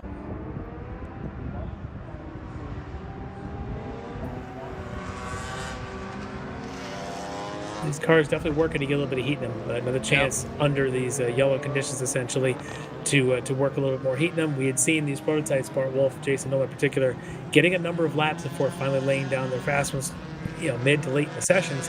Tells me that they definitely want to try and build some heat in these tires. This is their chance without having to go like super cold tire on the opening corners. All right, the official word from race control: a grid alignment issue. Okay. And we'll go on from now. Well, you know what we should do? I say we should take our break now. I should have taken the break right there at the start. All right, we'll wait a few minutes. You think we'll get 2.5 minutes in? All right, let's take our break real quick, and then we'll go hopefully green flag all the way to the finish. Stay with us, everybody. Hoosier Racing Tire is proud to be the presenting sponsor of this year's Hoosier Racing Tire SCCA Super Tour. As the world's largest race tire manufacturer, Hoosier has been at the forefront of motorsports innovation for more than 65 years. From local tracks to the global stage, Hoosier is dedicated to delivering high-performance tires that meet the demands of champions. Whether you're a seasoned competitor or an aspiring racer, Hoosier tires are engineered to help you push the limits. For more information, visit us online at HoosierTire.com or visit us trackside, and remember to connect with us on social media. Mazza Vineyards is the exclusive sparkling wine for podium celebrations at the Hoosier Racing Tire SCCA Super Tour, SCCA Runoffs, and Tire Rack SCCA Pro Solo. Celebrate your racing weekend with Mazza Vineyards and learn more at enjoymazza.com. Tire Rack was established over 40 years ago by an SCCA member with a passion to find the right tires, wheels, and now brakes and suspension products for racers and enthusiasts on both street and track. As official tire retailer of SCCA since 1995 and sponsor of the Runoffs Pole Award, along with the National Solo Program, National Time Trial Program, and Track Night in America, Tire Rack is proud to support the SCCA and its members as they go have fun with cars. Ready for a new race trailer? Bravo Trailers is the exclusive partner of the SCCA. Owned by longtime SCCA racers, Bravo Trailers work better, load easier, and tow better because they build them with the racers in mind. Visit bravotrailers.com to see your new trailer in aluminum or steel. Summit Racing is a proud partner of the SCCA and its nearly 70,000 members. Get more bang for your buck at summitracing.com. Choose from millions of in-stock parts from over 1,500 name brands. Parts for racing, street performance, trucks, plus tools, accessories, and more. Shop anytime, anywhere with the Summit Racing app. Did you know SCCA members can save $20 on every track night they sign up for? That's right. Track Night America, driven by Tire Rack, now hosting 150 events at more than 30 tracks across the country, is the easiest and most affordable way to get you and your friends on track in street cars all year long. Visit tracknightinamerica.com to learn more and get yourself on track. Hagerty is the official and exclusive insurance partner for SCCA. Hagerty provides affordable off-track insurance protection for motorsports vehicles while in the paddock, in transit, in storage, and at the shop. They provide guaranteed value coverage and even have protection for your trailers. SCCA members can save 5% on insurance through Hagerty. Hagerty, let's drive together. Learn more at Hagerty.com. All right, we're back here at Road America. As I come up the hill to take the green flag for the first time, Bart Wolf has control of the field 2 by 2 up the hill, and here we go racing. Prototypes, FE2 cars down the line towards turns 1. Green flag is in the air, and we are 3 wide, 4 wide parts of this racetrack. Here they come into turn 1 for the first time so far. Everyone's playing like good boys and girls out there. So far, definitely some movement going on in the middle of that pack. Look at Kohler, Jason Miller in the Kohler, all the way out there early. Bart Wolf, a little bit of a slow start. But again, he set his fastest qualifying times late in the qual sessions. I wonder if he's a bit of a slow starter here, getting heat in those tires. He's going to be just in front of, I want to say it's probably Lee Alexander or Todd Vanacore. And there's definitely somebody off coming out of 3. Somebody stopped There's in a car 3. off out there as well. Looks like one of our FE2s. We have an FE2 car. Let's see if that car can get started. Here they do, coming through turn 5, 2x2 in some of the field here as they try to get themselves sorted out on this first green flag lap. Yeah, Jason Miller, really good start here. Bart Wolf looks like he's starting to get into a bit of a rhythm now. Has a car length or 2 on, I think it's Lee or Vanacore behind him. I couldn't tell which one that was. But yeah, you can already see going in through 8, Bart Wolf a little bit closer to Jason Miller. And I suspect those two are going to break away from this field. But knowing how those two likely know each other pretty well, I suspect we're in for a pretty good, entertaining race between these extremely fast prototypes. Yeah, Jason Miller putting down the purples in the first sector here on this lap as well. Yeah, the question is, can they work together, or do they not want to work together and just let each other drive off? I really don't think they'll work together. They may be close, but I suspect they are close rivals, and that we may be in for not the most coordinated. And they're also, look at their qualifying times. They're several seconds ahead of the rest of the field. They've got margin, but these are delicate race cars. These things, I know Jason Miller's car does not like hitting bumps and curbs.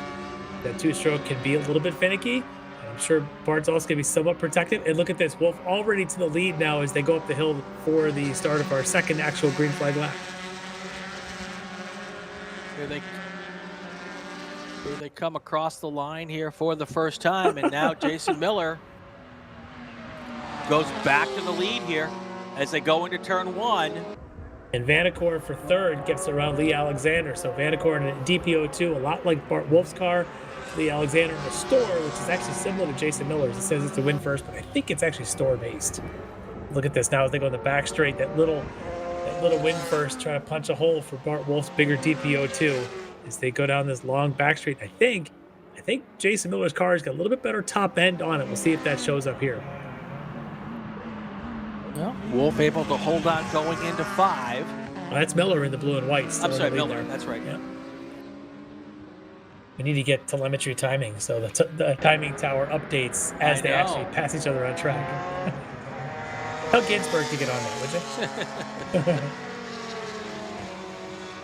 159-mile-an-hour trap speed there for Jason Miller as they win into turn 5 the last time. But look at this, Bart Wolf on the brakes going into 8 takes the lead again. This has certainly been entertaining in the opening laps here. Yeah. It was worth the wait for an extra lap.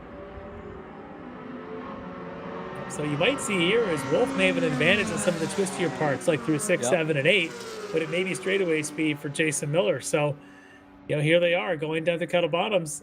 Jason getting closer. I don't think he'll be able to make a move into Canada, but when they get to the front straight, I'll be surprised if Miller then is able to pop out and go on by. It'd be a lot of fun. Very different cars. Yep. Going very fast. Vanacore staying pretty close there as well. Staying pretty close to Miller. Miller 2nd, Vanacore 3rd.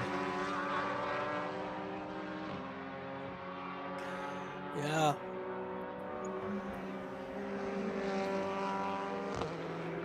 Here they come across the line. Yeah. Bart Wolf still holding on here, but you do see how Jason Miller is able to close down a lot on the front straight. Yeah. So definitely a horsepower versus handling little race going on right now. Yeah, let's see if Miller now, we know he's got the higher trap speed on this back straight.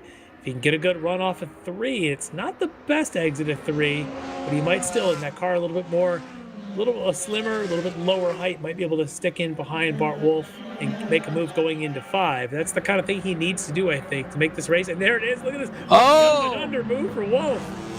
And while all of that's happening, Todd Vanacore drops a purple lap of 202.897, and he wants to get into part of this discussion here. He is now just slowly closing that gap between himself and the first 2 leaders.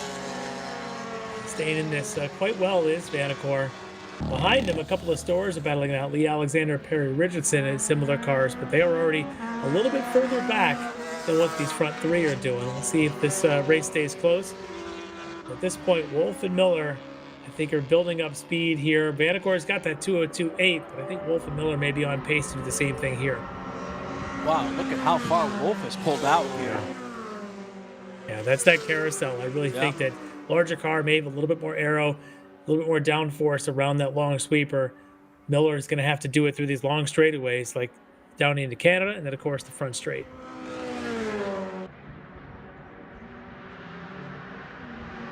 Come up through Thunder Valley. And the noises, I love the noises of these the bike motors or the custom two-strokes or whatever else these guys are on. Some of them, I think in the Mazda DPO2s might be like a 2.3 liter Mazda. I forget the exact displacement. And we'll see now if Jason Miller can close that gap again and get close enough to make a move going into one. He couldn't do it last time. Doesn't look like he's close enough, but he's right there. Yeah. And their lap times, 2:02.2 and 2:02.3 for Wolf and Miller. Yeah, they are picking up that pace. And I suspect Miller knows what he needs to do. He needs to keep Wolf behind him for some of the twisty corners, at least make him work for it. Now going into 5 here is where Jason Miller tried to make the move, and Bart Wolf said none of that, came right back around him. See if Miller this time when he pops stays left, driver's left. No, he's still center of track. Already made, yeah.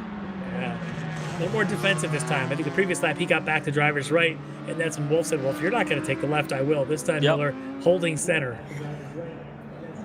Even for guys with this much experience, every lap is a learning opportunity. They learn what they can do better than the car around them and what the other car does better, and then they put that to the test next time around. Yeah, any chance we could check on our FE2s? I think we got a little bit of a battle going between Steve Whitson and Eric Wisniewski. Yeah, those guys are battling it out there. Caleb Schrader is down the order a little bit. There we go. There we go. That, I believe, was first, second, and third in FE2 that we just saw go through our screen. Yep. And they've got a slower prototype there right in front of them, trying to see if it wants to be able to pull away or if it's going to let those cars through. So that is Steve Whitston, Eric Wisniewski, Gene Bufamonte right there. The white car is Wisniewski, and then you've got, the white car Whitston, then Wisniewski and Bufamonte. And then I think Caleb Schrader now has gotten around that prototype of John Godin. So I think now all 4 FE2s are in a line together. And this is the way they race as well. Yeah, they're a narrow car. You know, aero cars, they need a little bit of a draft to get the straight line speed. So don't be surprised. We know the guy in front of this group, Steve Whitson, has done his fair share of drafting, having coming out of the ranks of Formula Vs, or defending champ actually in Formula Vs. And he knows his way around. He's been in these FE2s now for a couple of years as well. So putting some of those skills, crossing over to a different class. Yeah. And 2 classes that really the only thing they have in common is that they don't have fenders on the wheels between the Formula V car and the FE2 car. You go from aero to no aero to aero. You've got a lot more displacement. Yeah. Better, thicker, better, wider tires. Well, we may be having a pass attempt there. I think I see Wisniewski trying to get around Whitston as they come down the front straight. They're that pack you see just cresting the hill behind, while the prototypes in front swap positions. Take a look at this, see if Wisniewski, he's on the inside. Whitston's not going to let him have it. And well, I think Lawrence Loshak in that store prototype wants to get by them, and there he is in the black and yellow.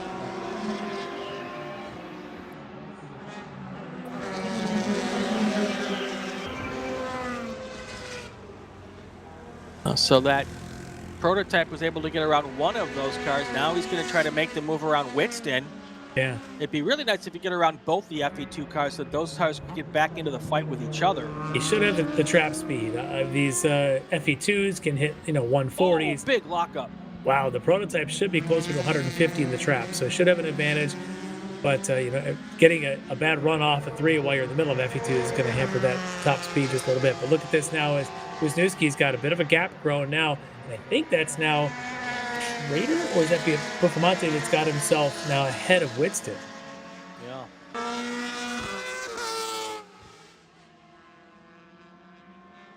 I think that's Buffamonte, and then Winston, and Schrader's the next white car there behind him. And then that prototype store has dropped back. I think that lockup there really stunted his momentum, and might have also caused some flat spots on the tires, which of course is not very good when you get to the curvy section of this racetrack. We get to these long straightaways here, though, especially through the speed that these prototypes can carry through the kink, and I'm kind of keeping an eye on Tyler Thielman and Lawrence Loshak and see if they want to try to make a run through the FE2 group again. And then not too far behind them is the veteran Richard Colburn in his Nastendo. He's the yellow one with the black trim just behind this group. Yeah, there you can see it popping out, going through Bill Mitchell now.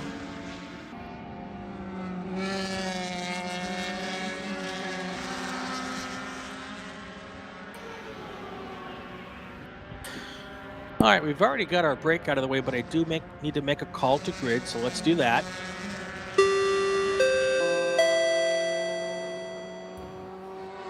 Attention in the paddock, attention the paddock. Group 3 cars to the grid for your race. Group 3 cars, E, F, and H production, are production cars to the grid for your race. There's a big puff of dust that came out of that FE2 car when he came over the top of the hill there. That is Wisniewski trying to pull away.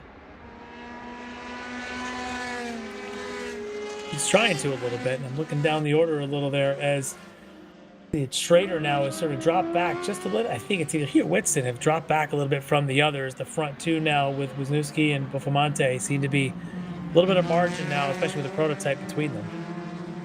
I think it is actually Winston who's now back to fourth. Remember, he was leading when we picked up the camera work of these guys 2 laps ago, so that's how quickly things can change. See if those they can tighten themselves back up. I think the prototypes in between them may be causing a little bit of havoc, but they're all in the same lap. It's not like anybody's lapping anyone at this point. Right. We're sticking with this FE2 battle for a bit here. Looking over at the prototypes, Bart Wolf has opened up a 3.4 second lead over Jason Miller. So that race has, and Wolf just put down a 202.137 fast lap of the race. So he is pulling away, and so that battle is kind of dissolved at this moment. But the battle in FE2 is still pretty strong here.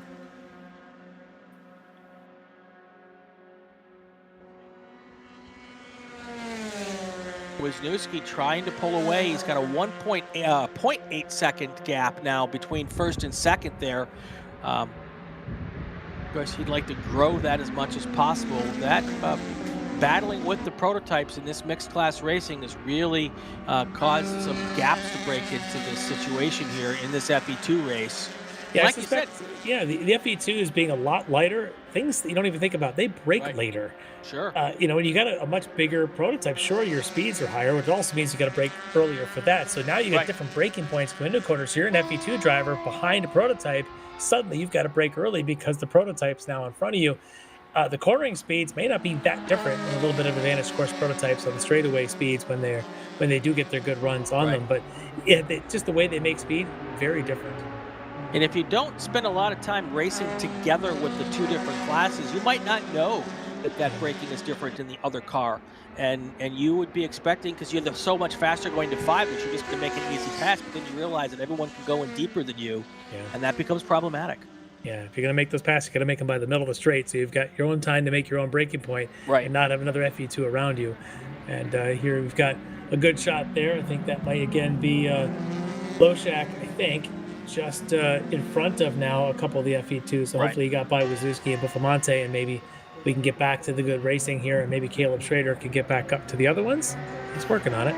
Yeah, there's still one prototype in the middle of that mix, so if he can get around, then it'll be the 4 FE2 cars together again with 5 laps to go here. I think that's Tyler Thielman is the other prototype in another one of the Elan DPO2s. He's the one 4th in that shot there behind, of course, Lawrence Loshak was the first of the prototypes in that group, and then he got the 2 FE2s, Wisniewski, Buffamonte, and then Thielman. And then Caleb Schrader, and a little bit of gap now to Winston, who's, I guess, struggled a little bit. I don't know if he's got some issue with the car at this point. There's a lot of time he's lost, a lot of gap he's lost here in the last couple of laps. That's more than just mixing it up with prototypes. Your prototype leader now with a 5-second lead. Bart Wolf over Jason Miller. Lee Alexander is in 3rd place overall and 3rd place in prototypes.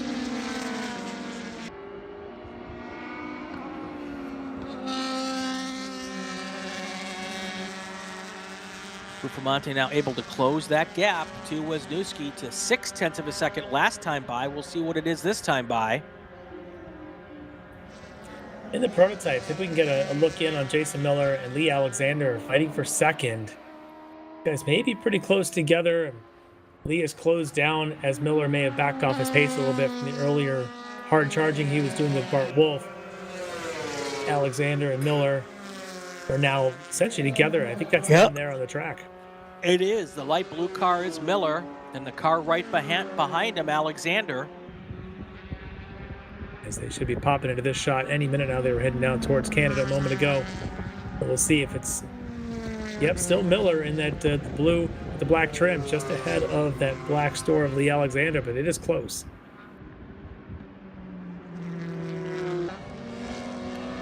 You've got a car that has spun right there in the middle of the track. That is a significantly bad spot. Gary Peck in the 114, and that's a tough spot to be in.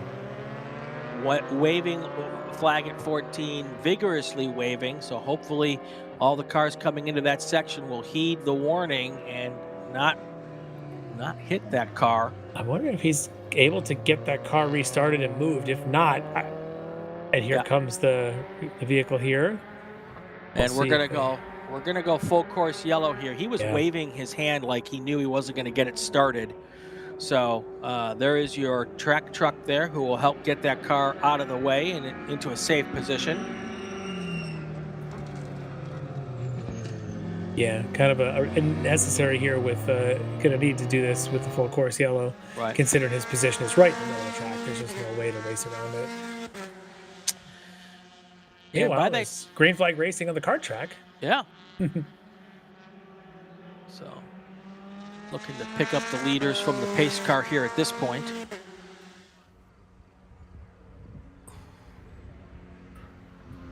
Well, this will be interesting for full course yellow behind a pace car. It's going to bring that battle of Lee Alexander and Jason Miller right up to the back of Bart Wolf. And our timing and scoring says that Alexander got by Miller, which if he did before the yellow came out, then he'll hold that position. When they went into turn 14, just before that car had spun out, it was Miller still ahead of Alexander. All right, so there are our leaders going through the carousel here. They'll pick them up here once they get to the pit lane. They've now slowed the field down sufficiently, which is nice. Now, hopefully, everyone trying to catch that pace car or those lead cars will not do anything too crazy through this incident zone. I'm pretty certain most everybody now's been through the incident zone, though, so they know it's there. Yeah. But fear Bart Wolf thinking, I had a nice, comfortable 5-second lead, 6-second lead on the whole field. This is good. I'm halfway through the race. I just need to kind of turn some laps, hit some marks, and all of a sudden full course caution comes out, and you're thinking, boy, this is not what I wanted to see. I didn't need to see Lee and Jason in my mirrors again, and here it is. So Bart's going to have to do what he did at the beginning, and he's going to have to fend off a very fast Miller, and now Lee Alexander looks like his pace is back on. It's going to be an interesting fight to the end, and we may end up getting, let's say, 3 laps, maybe 2 laps of green. Hopefully. Want to shout out to the people here at the racetrack listening to us over the PA system. And I think they've got us up on the Jumbotrons as well. Big hi to all of you. I understand a lot of people in turn 1, the turn 3 stands. Cool. You can see a nice little contingent of people down there in Canada Corner, right at the front. 3 important spectators, not actually spectating, but working, and our flaggers there. Yes. At Bill Mitchell Bend. They're getting a workout today.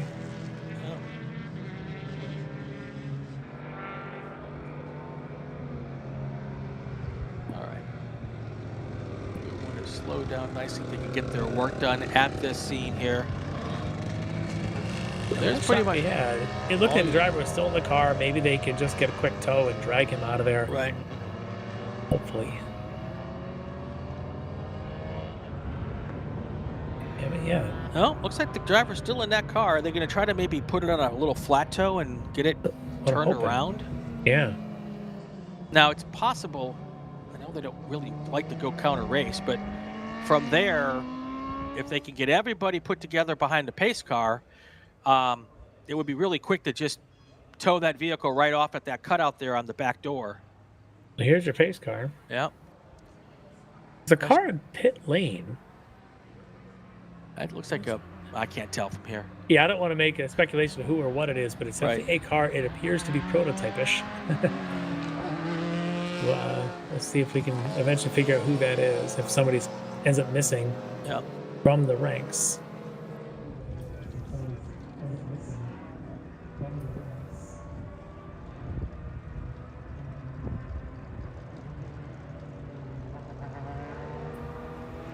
Beginning to think that we may end this race under caution, but we'll wait. The good part is we've got these extraordinarily long laps. Yes. So, and I'm looking at the clock.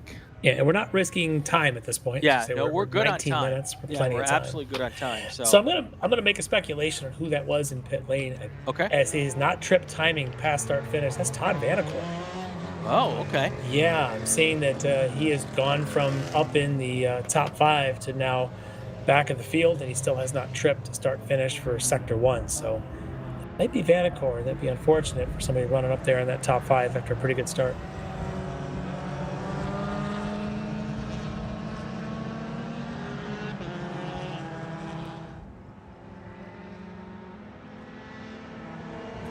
All right, so now it looks like the vast majority of the field is under the control of the pace car here as they come down out of turn 3 and head down. So that'll give the safety truck there plenty of time to get this thing taken care of. There is the tow truck. Yep. They've got the hook on the roll hoop. The driver appears to be out of the car at this point. Yep, now the driver's out. Yep. And they're just, you can see, just a short drive from pit in. That's right. I'm going to hold out hope we can get this cleaned up and be able to get 2 green flag laps. Well, gonna get that car in the air. Put your car in the air like you just don't care. Yes, I said it. I'm sorry. I think Gary cares a lot. I think Yeah. He's bummed the way his June sprints have ended. Yeah, no question. That long drive back to Poplar Grove, Illinois. But if they can get this car moving, where is our field, Jordan? You don't have to switch cameras. Just let me know. Turn 8. Oh, we can switch cameras. So if we can get that car going, we can put the lights out in this pace car, and we can get 2 laps in here. Here they come. That's a good up the sign. hill. That's a good sign. There we go. They got to go about 500 yards. Not even that, maybe 300 yards. Oh, I think we're going to get to go back to green flag racing here. Fingers are crossed, holding all hope that perhaps we will. Slow down that pace car. Yep. And the one thing Burt Wolf does not want is for us to go back to green right now. Well, I don't know if you'd rather have 2 laps or 1. If I'm a leader, I probably wouldn't mind 2, just in case it takes you a second, a bad shift, something like that, to get that lead back, especially if you're Bart Wolf and you're confident you have the pace on Lee and Jason behind you. But he's certainly going to want to get defensive. Remember, Jason Miller's car is a rocket in a straight line. If he can get a good run on this restart, he might get aggressive. We'll see. Yep. And don't forget your FE2 battle now, because this also brings together the leaders there, Wisniewski and Buffalmonte. They're going to be nose to tail. A couple of prototypes then back to where Caleb Schrader, another prototype to Steve Whitston. So let's see if we end up with a good little one-on-one battle in both the prototypes and the FE2s. All right, they're going to go back to racing. We'll have a 2-lap shootout here for our prototypes and FE2 cars. As you can see, lights are out on that Corvette. You almost called it a Camaro. I did. I did. It's still a Chevy. It is. All right, now, all the questions you have as you go into turn 1 for the first time. How cool are your tires? Can I get a jump? How cool are the guys' tires next to me? Where are the advantages? That's all that's going through their minds, as they have 28 turns left in this race. How late can you break into turn 1? That's depending right. on how much heat's in your tires and what kind of speed will you have, because you're not starting your acceleration at 14. You're going to be waiting until That leader sees green. Bart Wolf waiting for the green flag. He wants to get a good start here. Oh! Somebody We have a jumped green early. flag. We're back to racing here as they head down to turn 1 here. What is going to happen? Fanning out in the back of the pack. Bart Wolf, though, so far no challenge at this point in time, but the challenge for second and third is right there. Everyone seemingly made it through turn. Oh, look at that. Now Jason Miller is under attack from Perry Richardson from behind, and Fred Seidel is right there as well, also trying to be part of this discussion. I think Jason tried to get aggressive on the green flag start, tried to go outside Lee Alexander, didn't make it work, and suddenly he's compromised through turns 1 and 3, and that allowed Perry Richardson to slip on by in a very similar store. All three, Alexander, Richardson, and Miller, in very similar chassis here, so grip and braking points are going to be very much the same.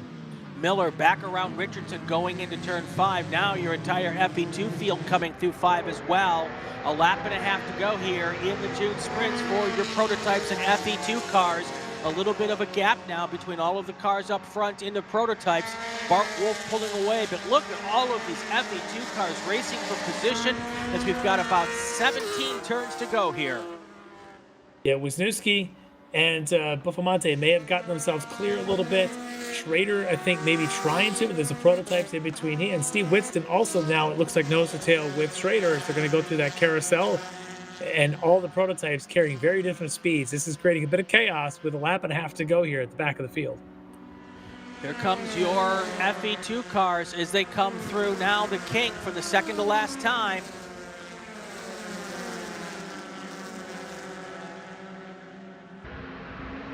Seems to get through nice. Here comes your lead prototype cars coming through 13 and 14. One more. Oh, look at the big lead Bart Wolf has over the second, third, and fourth place car. He is absolutely checked out. The battle now for the podium still not solved, but it's Jason Miller and Lee Alexander right behind them, Perry Richardson. Yeah, Jason Miller was able to get that second spot back, and he's got the straight line speed, but can he hold it going into 1? You can see him there in the blue and white. Behind him, that does look like Lee Alexander in the black, and then the red would be Perry Richardson. And not too far behind them is Fritz Seidel, who's just going to kind of keep this close, keep these three honest. That's right.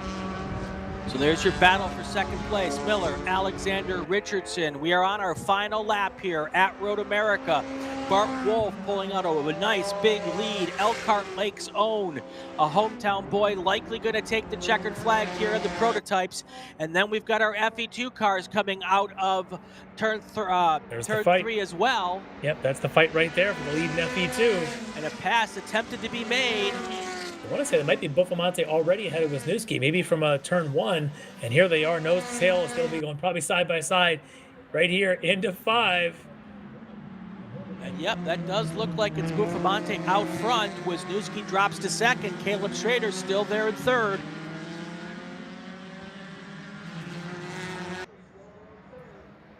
Oh, real wide. Wow, yes. Prototype, and I want to say that's Lindstrom. So two prototypes now between second and third. So really the battle up front. Wisniewski and Buffamonte. Buffamonte is the leader. Wisniewski right behind him. Was that Caleb Schrader right behind him? Schrader's a little bit further back. Yeah. Buffamonte, Wisniewski, and the two different shades of blue at the front right now. All right, our prototypes now should be heading down towards Canada Corner in turn 13. Big lead there for Richardson. Battle for third place. Who's going to win this race? Jason Miller is trying to make it up the hill first. Also the defensive line through turn 14. That's a smart move by Miller, trying to hold the lead. If he can be in the lead there going into this up the hill, he has got a lot of horsepower. But Richardson tries to pull out to see if he can get around him, or Alexander, I should say. The drag race at the line. Who's going to get the second place? It's going to be... I think it's going to be Miller, I believe. Yep. It looks like Miller kept the lead here, and then Alexander second, Perry Richardson third. Here comes your prototypes up the line. Is it going to be Gian Buffamonte to take his first sprints win? At the line, it is Gian Buffamonte, Eric Wisniewski, and then Caleb Schrader. Wow, good fight there in the last lap there in FE2 between those guys. They swapped positions at least once or twice. For Buffamonte, able to hold him off. the last couple corners with the threat of the prototypes around as well. Boy, that makes it super interesting the way these different cars make different speed. But for Buffon-Monte, great win here.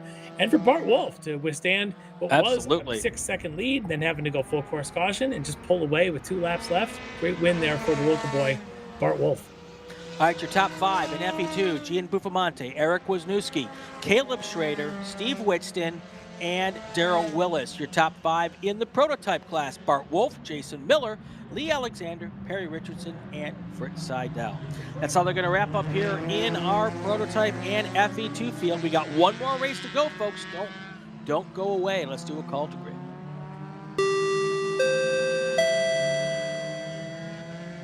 Attention in the paddock, attention to the paddock. Group 3 cars to the grid. Group 3 cars, E production, F production, H production. Group 3 cars to the grid.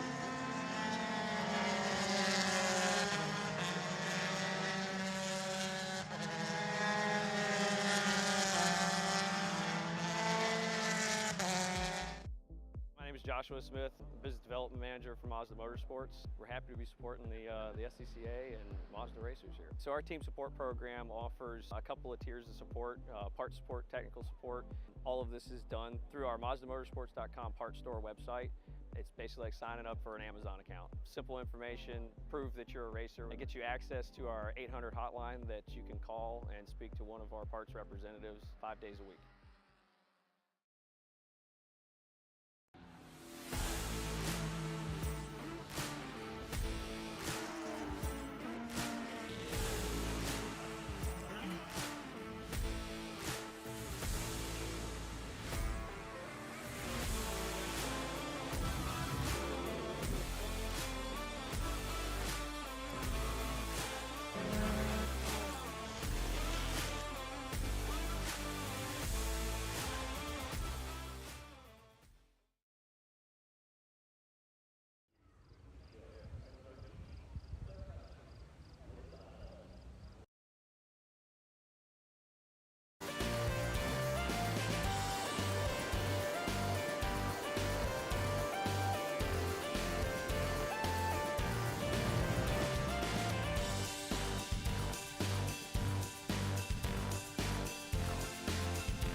Welcome back to the Chicago Region June Sprints, the 70th running, also the Hoosier Racing Tire SCCA Super Tour. We are here at Road America, our final race of the day. This is our production cars, E, F, and H production. Let's get to, it looks like we're going to have a split start here. I probably should have checked that, but... I don't think so. Or they're just a little slow getting out. Let's get right to our starting lineups here. Lefty, take it away. All right, on the pole here, we're going to start out with E-Production on this front row.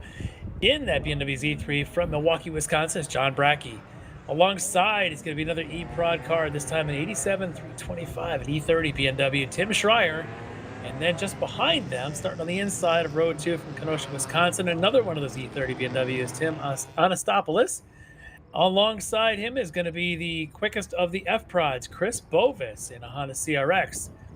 In row 3 on the inside, it's going to be David Bednars in a 93 Mazda Miata, alongside Bill Verdeen in an F-Prod, also a 1990 Mazda Miata.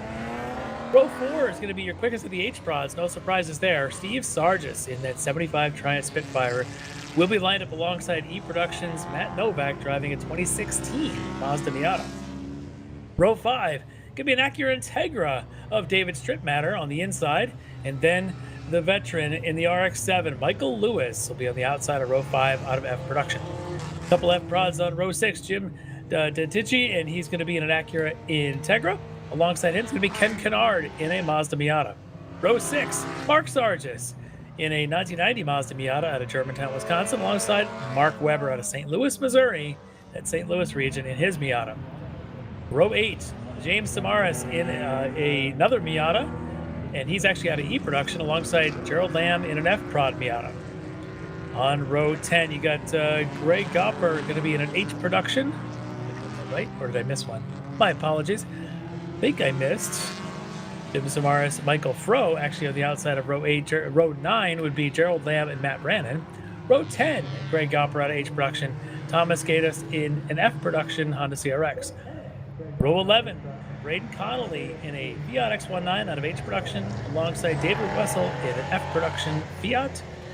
On row 12, Michael Hart in a 63 Turner out of F-Prod, and Jeff Anderson out of E-Production in a Porsche 944. Row 13, Jose Paredes in a Mazda Miata, and Michael Gnat in a Mazda, MG Midget. Last row on the grid, Jacob Clark in a Mini Cooper, and if he makes the race, it'll be a Volkswagen of William Trainer.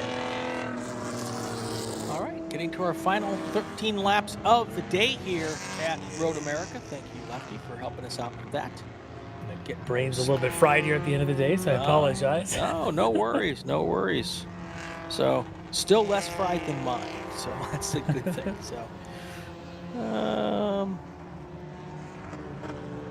all right, we have our amazingly long pace lap here, 4 miles, and actually that timed out pretty well. Already coming through the kink here. Yep, looking for Brackey to see if he can get off to a good start and pull away from those behind him in his E-Prod BMW. The race, though, between Schreier and Anastopoulos could be pretty good. Similar BMW E30s there. And then you get into the F-Prod there of Bovis, Bednars, and Verdeen. That could be interesting with the Honda and a couple of Mazdas battling it out. Could be pretty good. Steve Sargis, he knows he's got a big margin when it comes to single lap time. He may be trying to take this race in a durability test to see how it holds up to the 13 miles, to see how well he can execute, stay off the curbs around here in that Triumph, and to bring home another win in H-Prod. I always love a good Honda Mazda battle in F production, so that'll be fun to watch with Bovis and Bednars and Verdeen there as well. So yeah, could be very, very fun here. Here they come up towards turn 13, the Bill Mitchell bend there. We'll see if Michael Lewis makes a run to the field as well. We saw him when he was in the GT3 GTU trimmed qualifying session earlier, which I believe was in the same trim car that he's running here at F-Prod. I think he was running 236s, which would put him a lot closer in line with some of the other F-Prod cars that run in the top 3. So keep your eye on Michael Lewis and that blue second-gen RX-7. Yep. All right, here they come out of turn 14. The pace car's going to jump onto pit road here.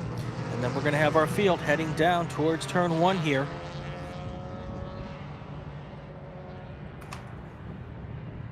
Could not have been a better day for racing here at Road America. 70-ish degrees, not a lot of wind today. Here they come up the hill. I can hear the motors ramping up, and there they go. And I got to tell you, it looks like Anastopoulos got a great bump. Schreier, Anastopoulos, John Brackey drops back to 3rd place here. What a great jump off the line. Let's see if they're able to hold on. It does look like those two BMW 325s are going to take the lead here as they go into turn 1. I don't know if Brackey missed the shift or what the situation was, but that car did not seem to go. But here he comes answering back going into turn 3. Yeah, it did look like maybe he was in the wrong gear there when the green flag dropped, giving the BMWs a really good opportunity there for Schreier and Anastopoulos. But now you see Brackey already fighting back up, back around Anastopoulos. Now he's going to set his sights on Schreier as they head down the back straight for the first time. In the back of the field, I noticed that Michael Lewis actually started on the last row in this race. You can see him. He's now about 5th from the bend. There he is, kind of by himself. Curious exactly what maybe triggered him to start at the back, but we'll see if he can make a run through the field. Not sure what that is, but he is a multi-time national champion, and he knows this track really well. So we say multi-time. I believe he's at either 9 or 10. I've actually lost count. He and Sargis are very similar in that record. Yeah, absolutely. All right, Brackey's still not been able to get around Schreier as they get into turn 7 here. I think, though, this is where that BMW may have a bit of advantage with the balance. Is one of our Fiat's a little bit off there at turn 6. Look at this, though. Side by side, the Integra and the Mazda. Wow. Have not sorted it out halfway back in this field here. So many different types of cars in that pack. Yeah. The ND Miata, the Fiat, the older Miata, the Integra, a little bit of everything. And look at this for the lead now. Yep. The run for Brackey as he comes down towards Canada. Is he going to have the advantage on the inside? We'll know here in just a couple of seconds when we get our camera on 13. It's the first time we'll see them after they go through Canada Corner. People who don't or who wonder why we don't have a camera in turn 13, our cameras are from cell phones, and there's literally no cell phone service there. So that's why. Yeah, look at this, though. Brackey with the advantage coming out of Canada. Trying to fight back is Schreier. He's going to stay on his bumper down the front straightaway. Let's see if we've got a bit of a fight on our hand from the BMW of Schreier. Brackey, the pole sitter, lost that position on the opening straight. Now has it back, but for how long as they're going too wide? A couple cars back as well. I want to say that might have been Bednar's and Bovis. I think it is. Yeah, that's your FP lead side by side of the front straight as well. Look at this. The CRX on the inside of Bovis. Oh, this could be good.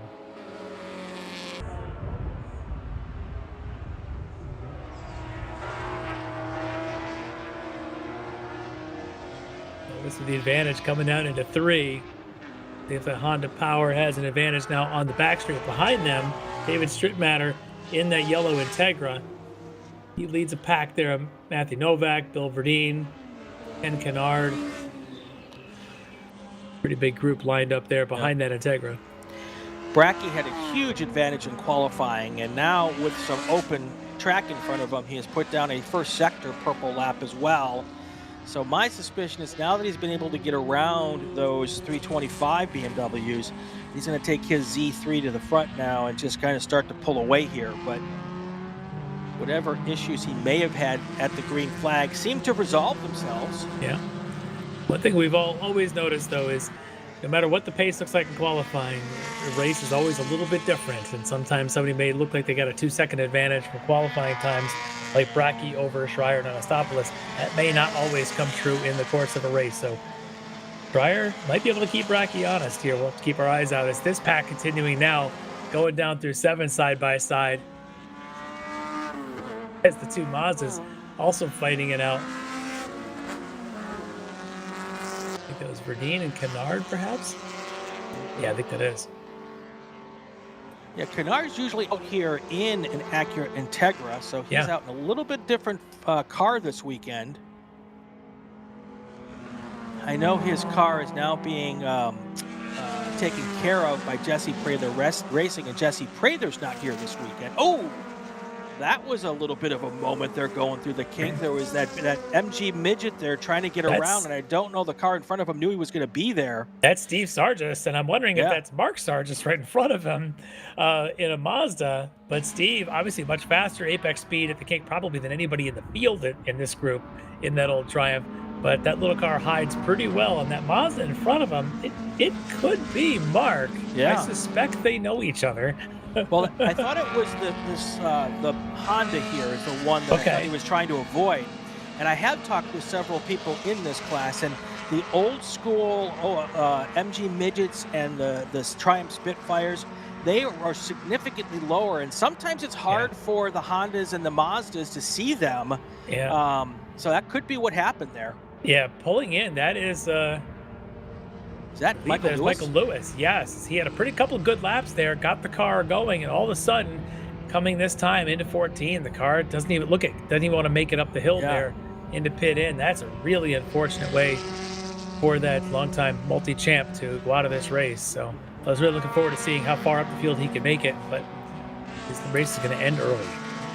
John Brackey now a 1.9 second lead over Tim Schreier as we get in at the end of lap number 2. Yeah, so the Steve Sargis, the quickest of the H-Prods in the field, the silver Miata, I believe, was Mark, that he's gone around now. Those two nose to tail on track out there. Steve now trying to set his sights on some F-Prod cars, Bill Verdeen, a few others there in front of him, and I think ultimately the Integras all the way up to Strip Matter if he can get there in F-Prod. Yeah, that battle though between Bovis and Bednar is still not a solved situation there. And if we take a look at H production, Sargis has a 4-second lead over Matt Brannon. Yeah, pretty good start there for Matt. Yeah. In that Fiat that he's driving, one of the two Fiats in the field. Look at H production though. Triumph Spitfire. Fiat X19. I was just getting some inside info. That's why I paused for a second. Eric Prill, who is a several-time national champion in the production class as well. Mark is one of Steve's sons.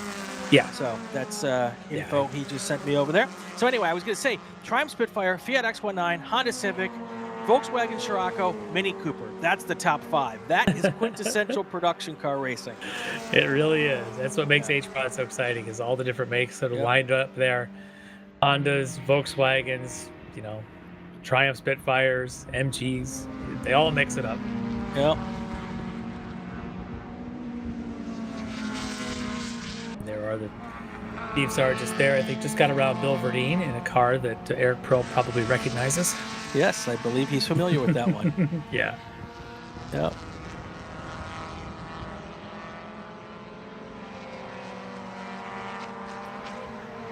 Jim Dentisi from King Motorsports fame here, a Wisconsin staple in the Honda Acura prep world. He is currently running 5th in his Acura Integra. He was the Midwest version of Jackson Racing back in the day. Lots of people will know Jackson Racing if they were a Honda racer. A lot of those Mugen parts. If you wanted them on the West Coast, you go to Jackson Racing. If you wanted to get them on the East Coast or in the Midwest, you go to King Motorsports. And we spent a lot of money with Jim's King Motorsports over the years. So good to see him out here still getting it done. Well, out in front, Brackey is really setting that pace, running a couple of 29s back-to-back, pulling away now over 4 seconds over Schreier and Anastopoulos. Between Schreier and Anastopoulos, which is second and third place, about 3 seconds or so between those two BMWs. Yeah. Here you've got, I was looking at that, the Mazda, the Fiat, and the CRX. Yep. All coming into that corner together. I'm going to say that sounds might like the have start been, to a joke. It kind of, Honda, and Fiat going to Matt a bar. Brannon, Gerald Lamb, and Thomas Gatos, I think, are the 3 involved there. Yeah. And each brought a couple of F-Rods together.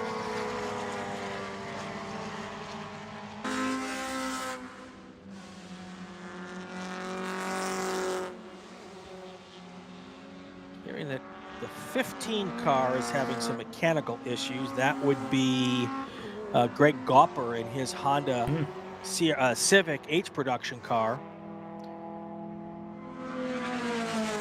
Slow enough that they're actually covering him with white flags at different parts on the racetrack. White flags, for those who might not be intimately familiar with the flagging system here in the SCCA, it's not only last lap, but they also use that to let people know that there's a slower vehicle. Could be a race car, could be an emergency vehicle out on the race course, and you're allowed to pass that slower vehicle. You just have to make sure that you do it in a safe manner. So.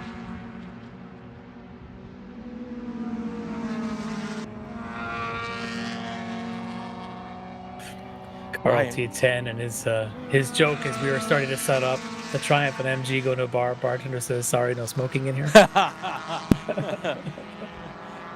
Sorry, we don't serve Lucas here.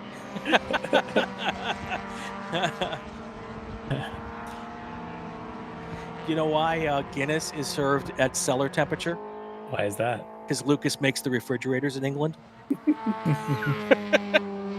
right. Tip your waiters here. I'll be here all week. One of the Fiats actually looks like it just went behind the wall at an exit, but I'm now watching Michael Lewis looks like re-entering, perhaps take a little bit more seat time in his Mazda. So this could be a good sign, at least for the car, that it's going to be all right, as we expect to see him probably in the GT3U trim tomorrow, but he'll lose a couple laps here in this one. So also real important, we're getting to that point in the year, Lefty, and you know it well, where guys need to get a certain number of races in to be able to qualify for the runoffs. Yeah. Yep. And to become a finisher, to be considered an official finisher, you have to run half the laps. Yep. So even if he can safely get, there's a car pulling off. That looks definitely like a mechanical situation. It does, yeah. Pulling as far off as possible so we don't have to go full course yellow. But what I was saying is if he can get half laps, even if he's slow, then he'll be considered a finisher and he'll be able to get into the runoffs. So that is probably what he's doing at this point, because he's been in the pits long enough where there's no way he's going to get a good finish here. Yeah, but the good sign is the car is running, and yes, you're right. He probably is just trying to make sure he gets that 50% mark to get into the runoffs and have a shot there. And anytime Michael Lewis is in a race, he's got a chance. That's right. That's right. Your top 5 right now, you've got 3 E production cars, then 2 F production cars. John Brackey, Tim Schreier, Tim Anastopoulos, that's the E production top 3. Then you've got Chris Bovis, Dave Bednar's your top 2 in F production. And right behind him there is David Strittmeyer, probably about 10 seconds back, or no, about 10 seconds back. He is your 3rd place car in F production right now. That's how the top 6 are running on the racetrack at this moment. This little group here, you get that CRX, and I want to say that's Thomas Gatos with Matt Brannon in that Fiat right behind him in that H production. And those two are kind of swapping positions here a little bit. Got to keep an eye on. They're different classes. As Gatos in the CRX is an F prod, Brannon in the H production Fiat.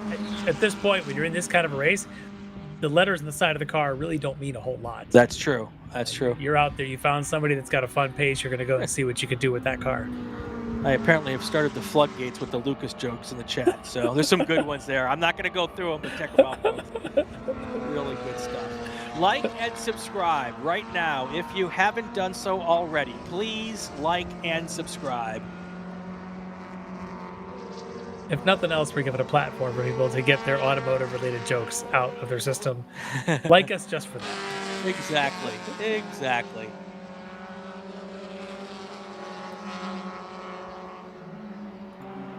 It's pulling up the stream at the moment. We have 470 people watching and 251 likes. Let's get that like number to 350 right now. Hit the like button. 8 laps to go here. Coming up on the halfway mark in this race. Let's do it right now. Let's do our final break of the day. No need to call the grid because it's our last race. Final break of the day. We'll be right back after these short messages.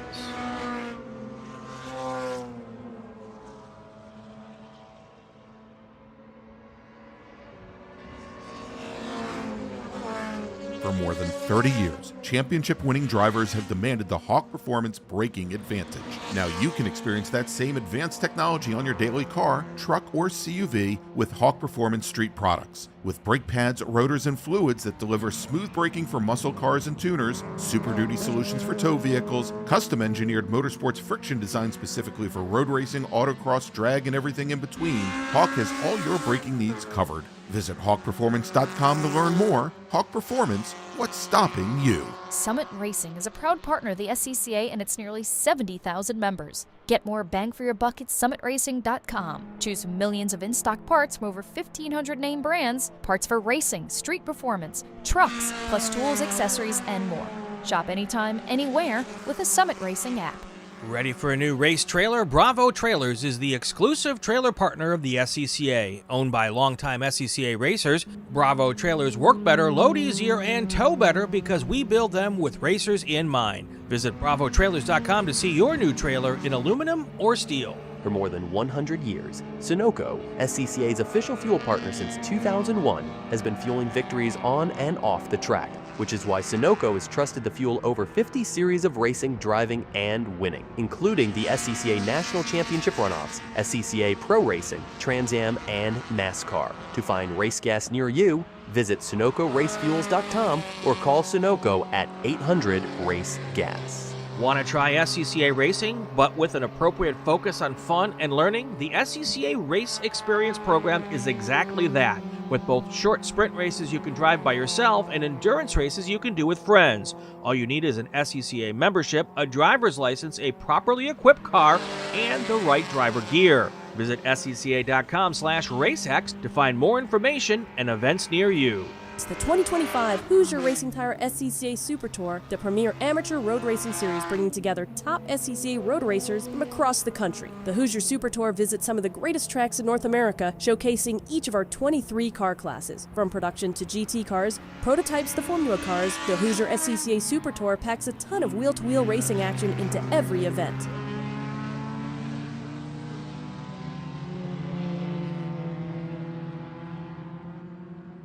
Back here live at Road America, the 70th running of the June Sprints, the SCCA Super Tour here. And we are in our final race of the day. 7 laps to go for our production cars, F and H production. Larry, it's been a good weekend of racing so far. Yeah. Beautiful pictures. Chamber of Commerce weekend. So tomorrow, should I just not worry about tomorrow until it gets here? We're not going to think about tomorrow until we get there. Yep. Yeah.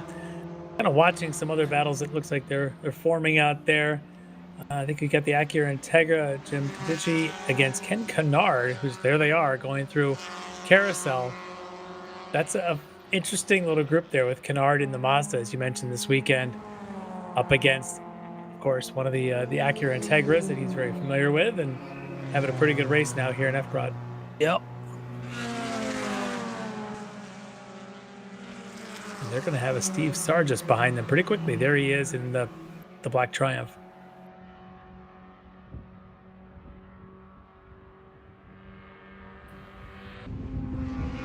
Oh, we've got 2-2 blue pulled off.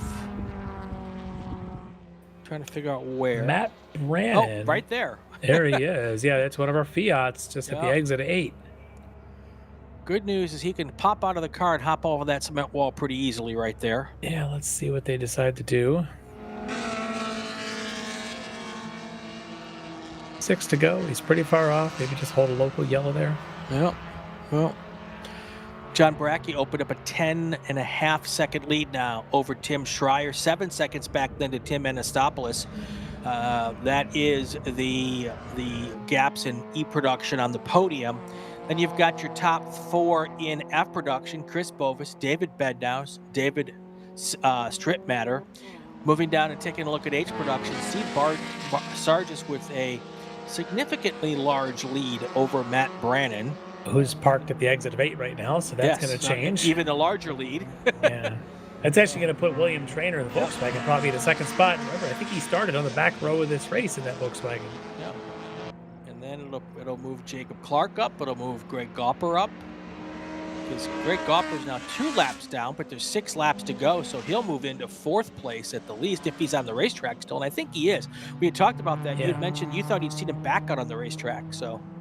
Yeah, I believe he is. He's a lap down, but I think he is still turning laps out there. Last time by was a 2:45, so I mean it's not terribly far off pace of where he'd be.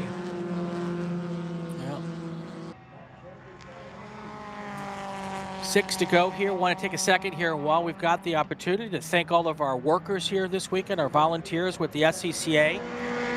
A lot of them, obviously Chicago region is our host region, but Milwaukee region, a ton of workers from there, and of course all across the Midwest.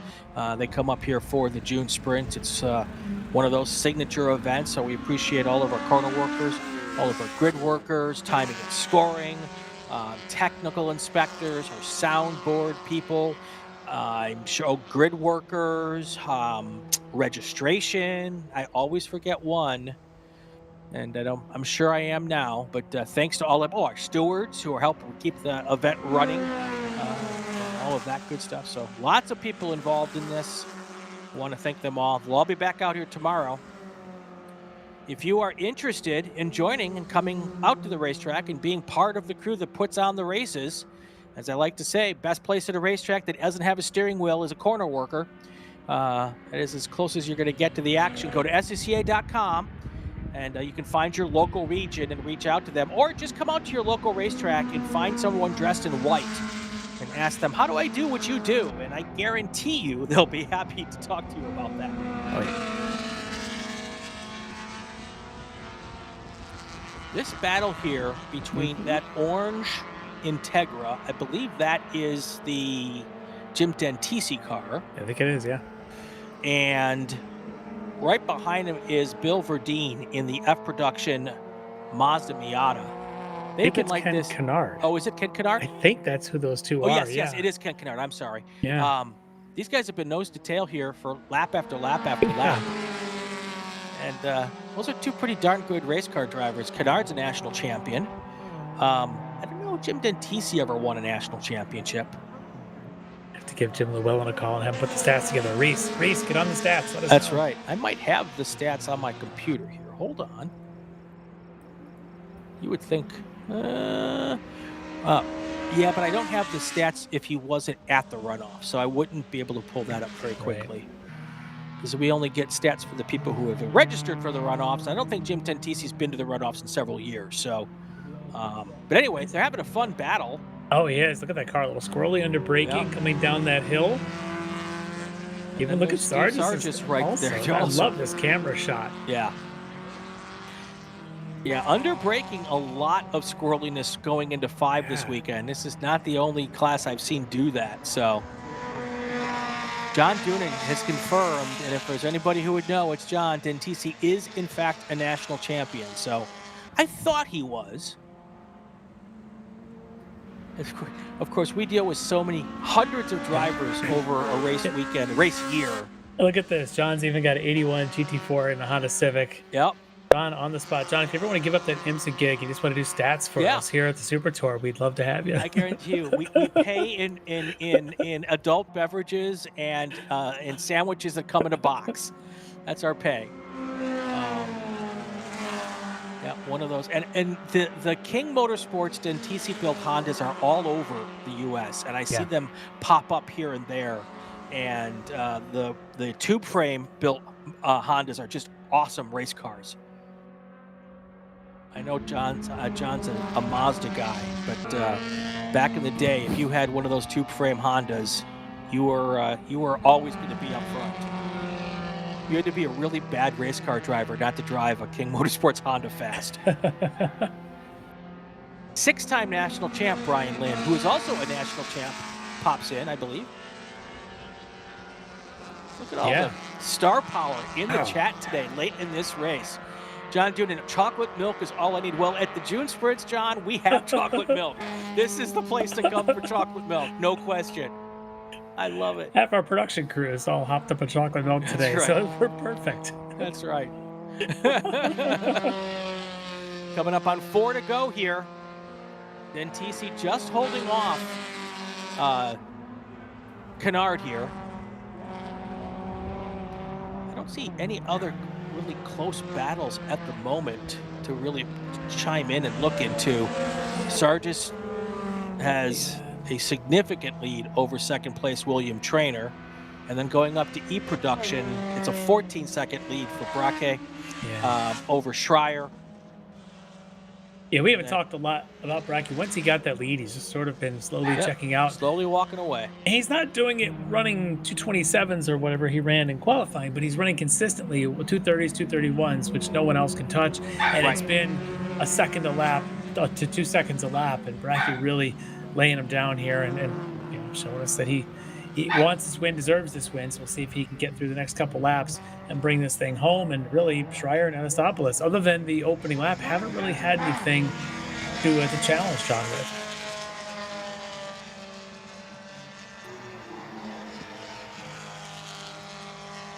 All right, 3 laps to go here at Road America.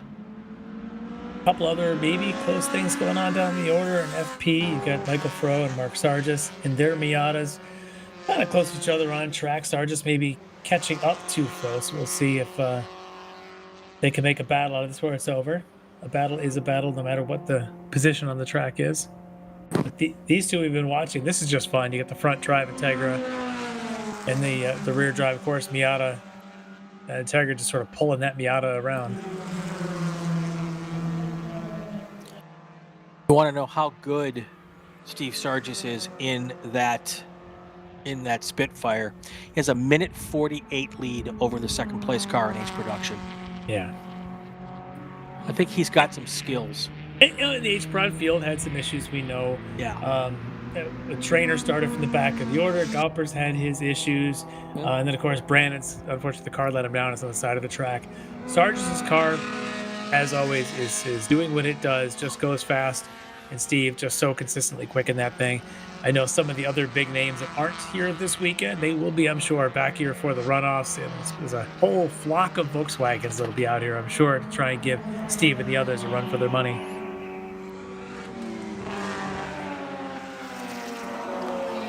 John Doonan heading over to Le Mans. He says, after watching our race today, lots of SCCA representation at Le Mans. You always have some corner workers go over. Several workers from the Milwaukee region actually tend to go over year after year.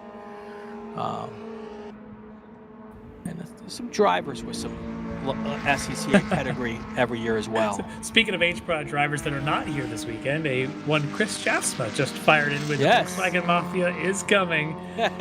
He and Chuck Mathis and Chris Albin and the others, I'm sure, will all be here. Late September and October.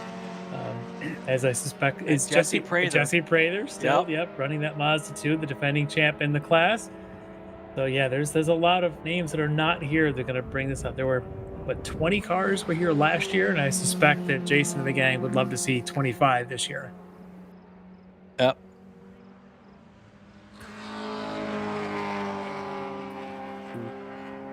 All right, we've just got the word from race control. Next time by for John Braque, we're going to get the white flag. 1 lap to go. And there is SCCA Hall of Famer Mark Webber in his red Mazda there. Always nice to see Mark. I've never seen that guy without a smile on his face. Have you noticed that? 100% true, yeah. Oh, and I also want to mention that he does this crazy game at every race where he's got this bucket full of tennis balls and he finds a hill and you buy a tennis ball and it's a 50-50 and whichever tennis ball goes the furthest gets the pot. He raised $500 for the worker fund this weekend, which means awesome. I think it's $2 or $5 a tennis ball. Yeah. I've never won, by the way. Yeah. I've donated a lot of money to the worker fund. It's a lot of fun though. And he does this at every race, and again, $500 for the worker fund, which is really cool. So big doing for him. Appreciate that he's out here doing it. Yep. He's a great guy. Yeah. Hopefully my dogs in the background aren't making too much noise. They're excited for the end of this race. They're big Mark Webber fans. They are huge Mark Webber fans. Yeah, no question. No question about it. And who wouldn't be? Who wouldn't be? All right, coming up on 1 lap to go here. One of my dogs named after a racetrack. So I mean, which racetrack? His name is Monza. Oh well, there we go. Yeah. My dog is named after what I believe is the best race engineer in the history of race engineers, and that would be Shelby. Nice. Yeah.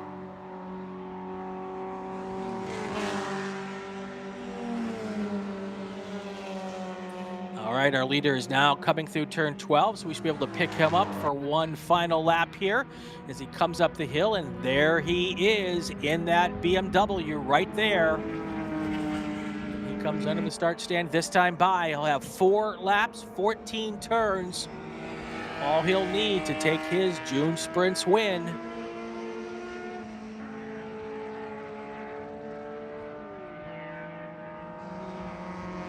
And then right behind him, that's not Schreier. No, I want to say that actually might be Michael Hart. I'm Yeah. not sure.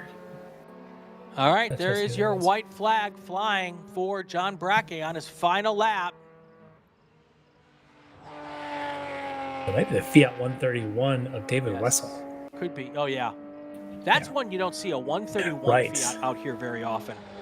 Yeah, from the camera angles, I was like, is that like a Volkswagen or what is it? Like Yeah. a rabbit, almost like a rabbit body, or like a one of those. No, Yep. that's one of those Fiat 131s.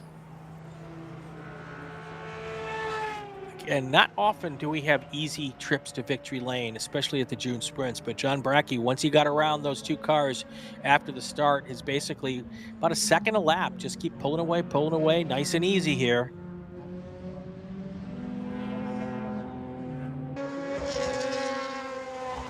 Yeah, in the chat, boy from New York, Monza, Italian dog. Well, he's a half Sheltie, half terrier, so he's got a lot more of the British Isles in him. At his heart, he's Italian. Should have called him Clark or Stewart. I should have. Yeah. We threw those names around. We thought about it. Yeah, I love it. It's all right. My daughter's got a dog who's all black with like brown highlights. Yeah. Lotus. Lotus. 100% Lotus. Yeah. Love it. Yeah. Love it. All right, about a half a lap to go. John Brackey is going to take the win here. He's got a 19-second lead over second place in E-Production. One more trip through the kink.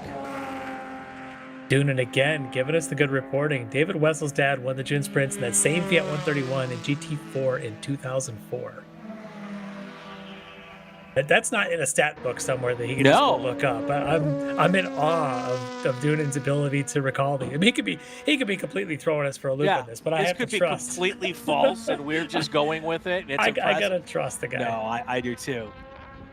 He might get our associate producer of the weekend for throwing out the good 411 here. All right, here comes your leader. John Brackey through turn 14 for the final time. He's got to just pull it up the hill. Shouldn't have any problem. He could almost push it across. Well, no, not with that hill. Once it gets to the top of the hill, he could push it across the finish line and get the win. And here he comes. Checkered flag in the air.